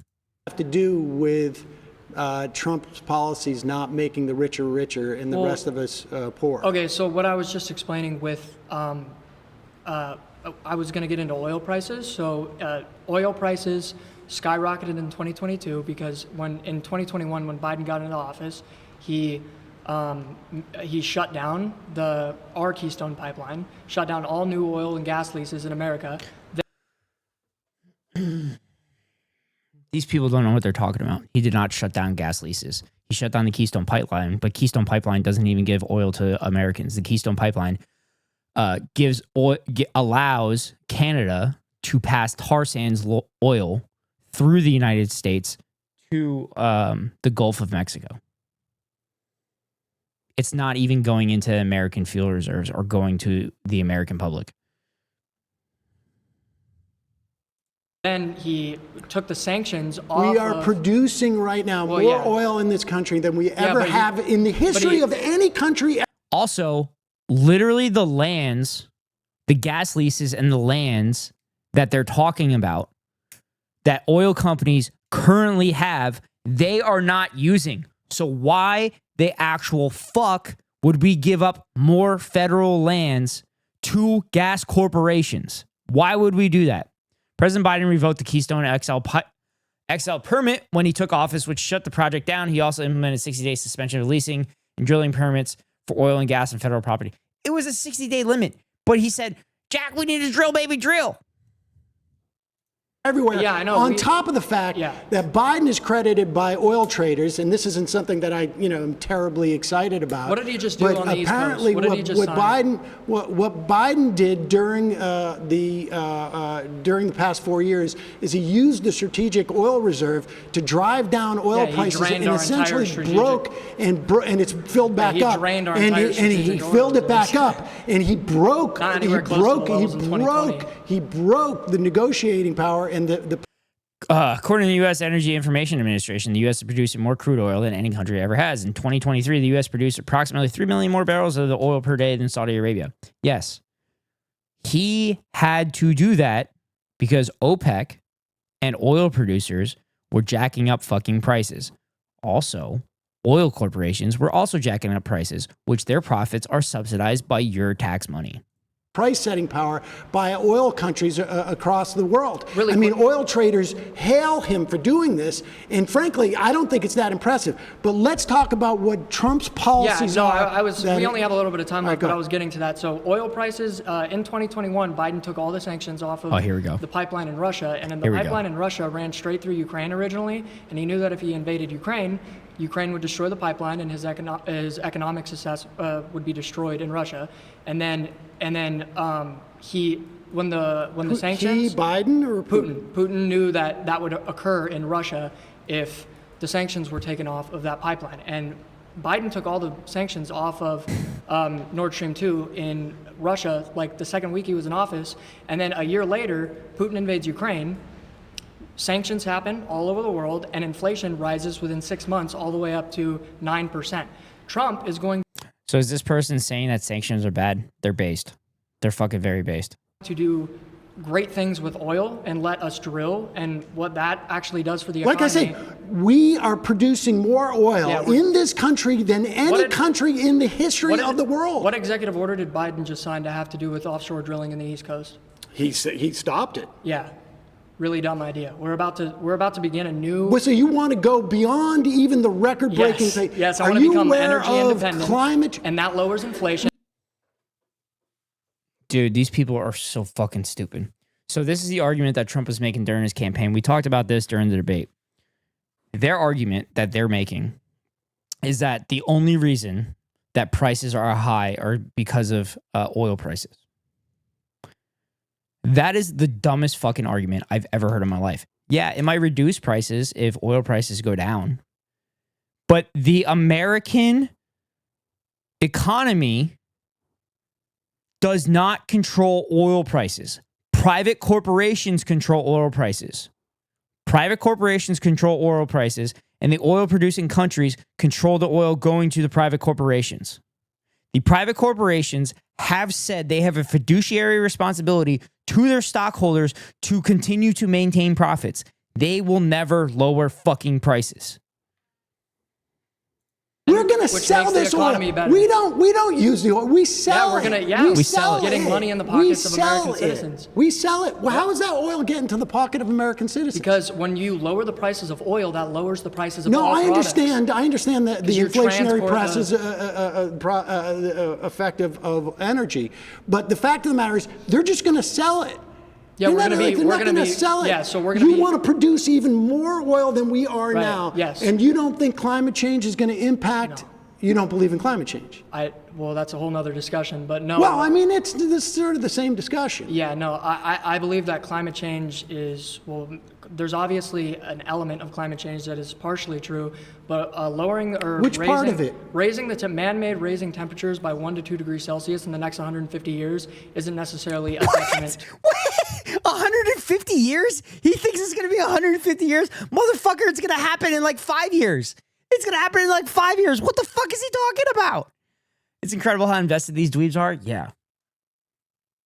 They fucking do this shit for free. Actually, there's probably a lot of paid conservative speakers in here because that's usually what Jubilee fucking does. To society. Human beings. You don't think so? No, human beings are very good at innovation, and we can build seawalls, and we can create carbon technology. What kind of seawall are you going to build for Miami? What are you going to do about when we don't? When we get? I'm talking about the economy right now. Which, if we get back on topic. All right, guys. Sorry, time's up. Yeah, no problem.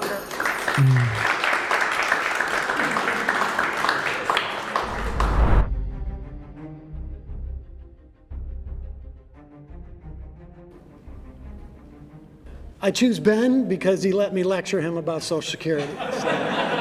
Oh, boy. My claim is that abortion is immoral and should not be legal. Yeah, I disagree because largely because I think the primary rights that we have under a society should belong to the person, and I don't believe a fetus is a person. Okay, okay, so that's very interesting. You don't believe the fetus is a person. It's a bunch of cells. cells. Do you think that it gains personhood, in your opinion?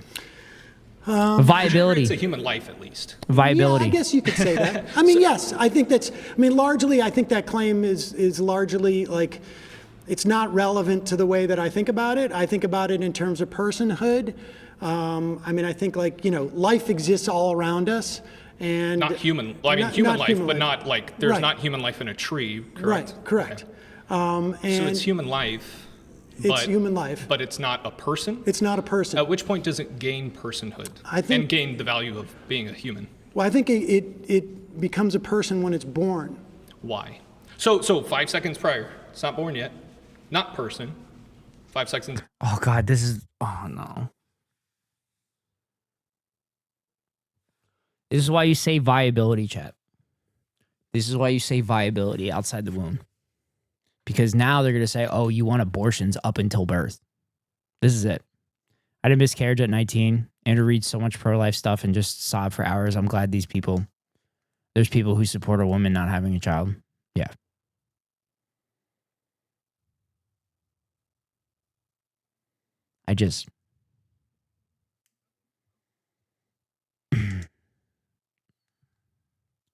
It's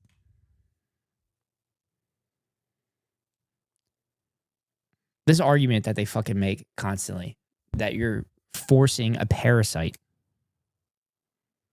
that you're forcing someone to carry a parasite for 9 months is just fucked up.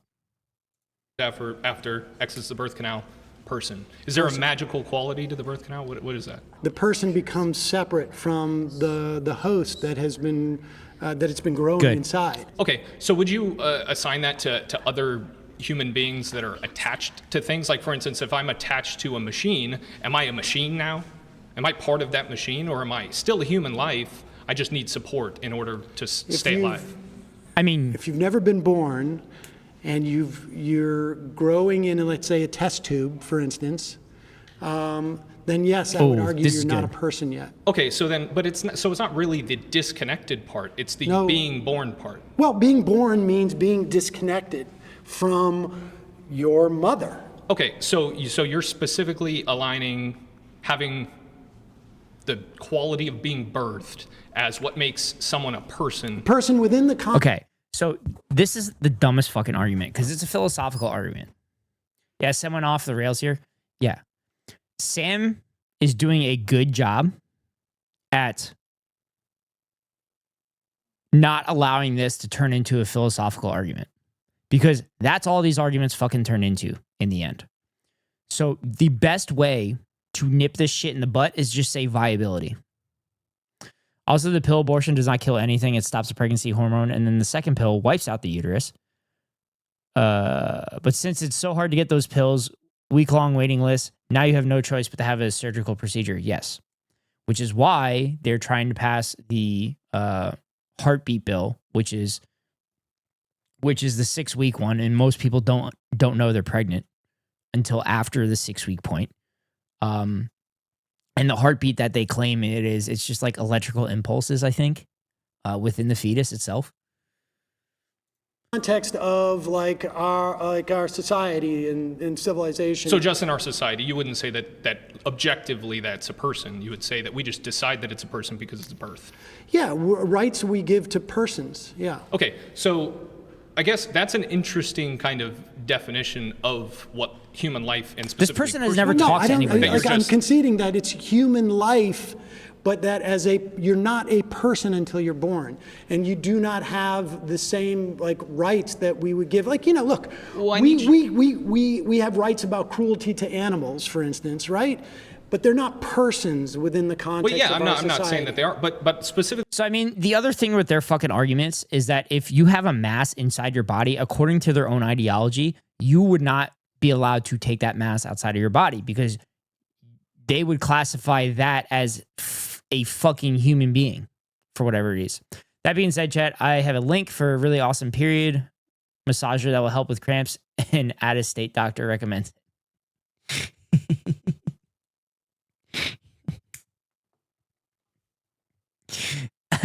Thank you, cringe baby.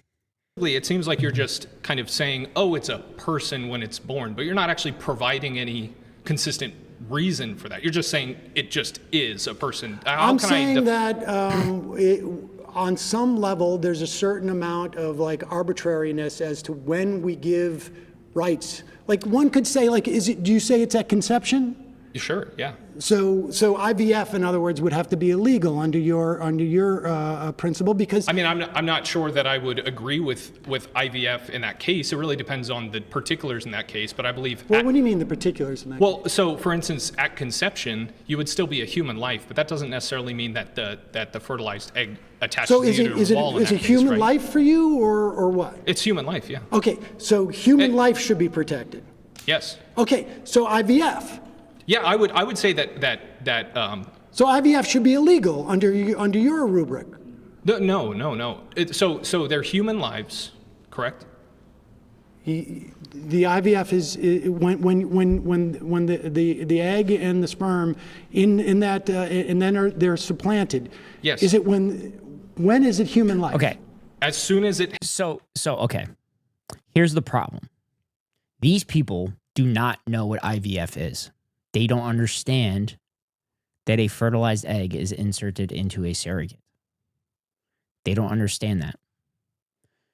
So the egg is fertilized outside of the womb.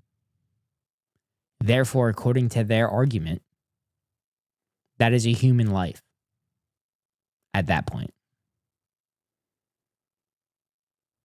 I'm assuming that's where Sam's getting at. See, I hate this fucking conversation because it always turns into this bullshit.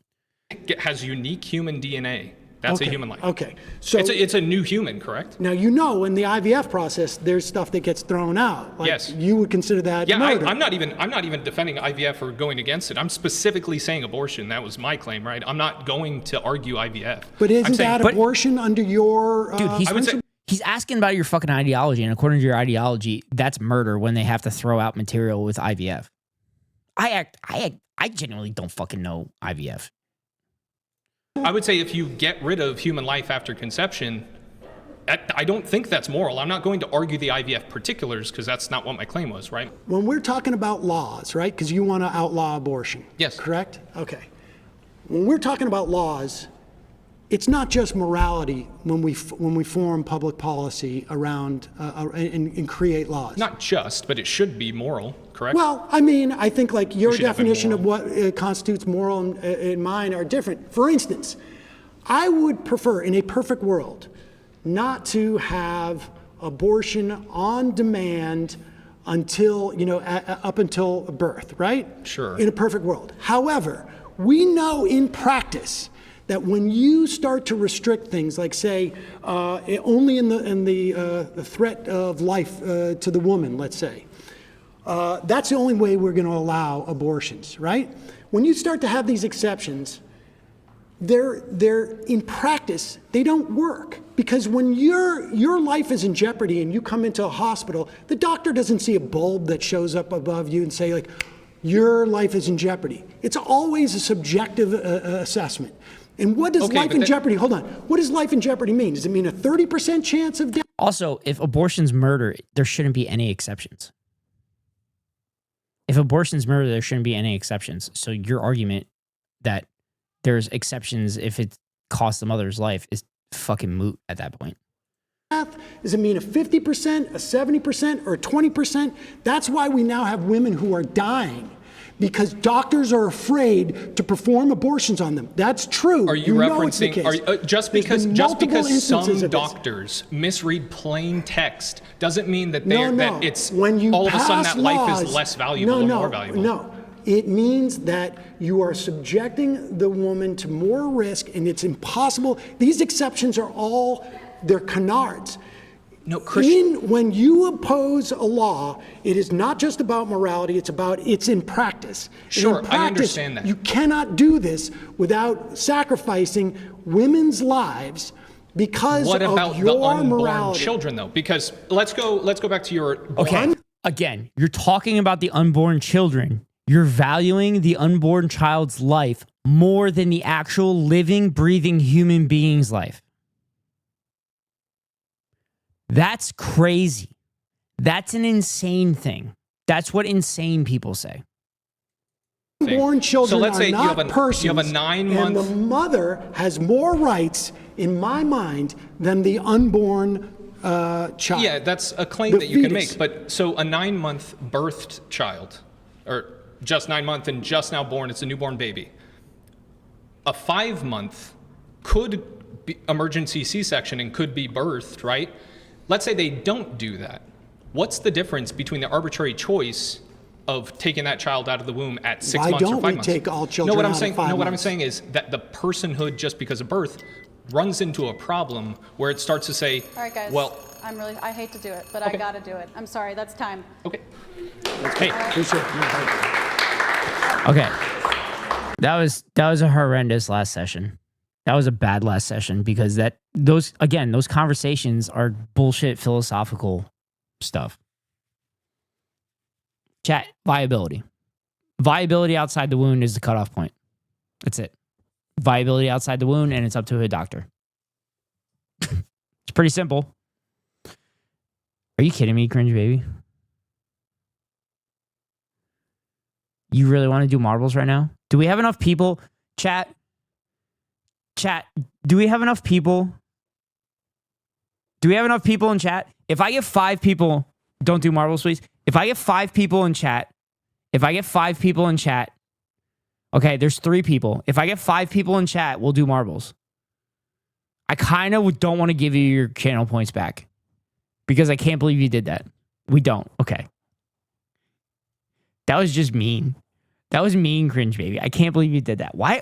Is that the meme now? Is that what everybody's going to do? Like at the end of stream, people are just going to start redeeming marbles on stream? I don't care. Don't give them back. I'm sorry.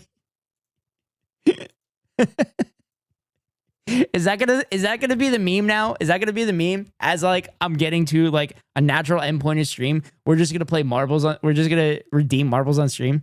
I just want to end on fun terms. Oh, I was gonna make it fun because Sam's gonna sit here and talk and be like, "That was crazy." I'm glad I was here. It was interesting. It was, I know my questions were more sort of policy oriented, I think, than maybe folks anticipated here. And I was a little bit surprised that there wasn't many people here who could address the policies. They were very, very sure of Sam is themselves cooking as so to bad. why they voted for Trump, but a lot of it was sort of not material in any way. So there was stuff that conservatives were saying That's today. conservatism, baby. That's conservatism. They don't actually address the material conditions at all. They just shout and scream about cultural bullshit. I fundamentally disagreed with my entire heart, but at the end of the day, we're still part of the conservative movement. So I think there are people that I disagreed with, there are people that I completely did agree with, but the cool thing about this new conservative movement and the people here today is it's people from all different walks of life sharing their perspective. I don't think Sam had any, like, at least when I was speaking to him, I don't think Sam really had great responses because Main character syndrome. Main character syndrome. This person thinks that they're the fucking main character in everybody's lives. Dude, I can't believe this person thought he actually cooked. This guy's a fucking dumbass.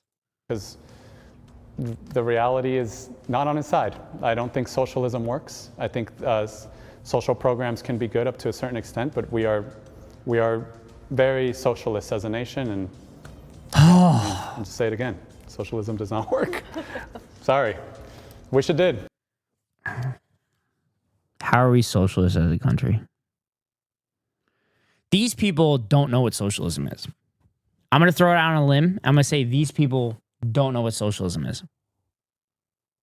These people think that any kind of government spending is socialism or communism.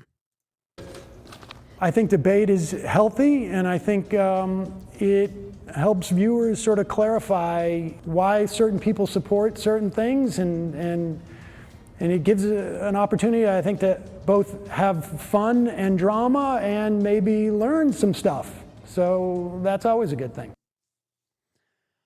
All right, chat. So that was fun. I hope y'all were entertained. My brain is fucking melted. My brain is melted. That was crazy. I mean, I think Sam fucking did Sam things. I think Uncle Sam did Sam things and just did incredible shit.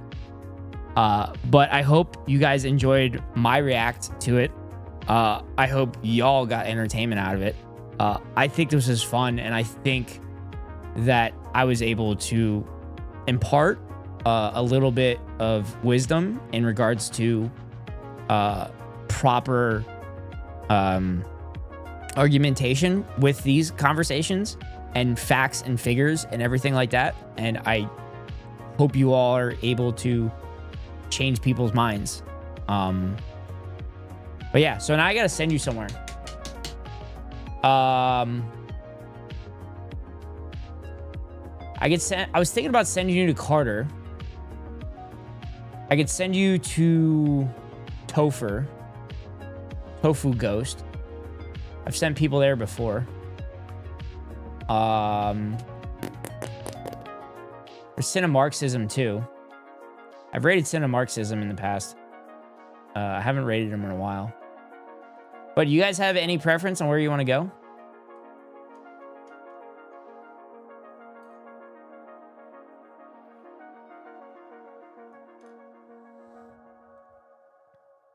I think I'm just gonna send y'all to Carter.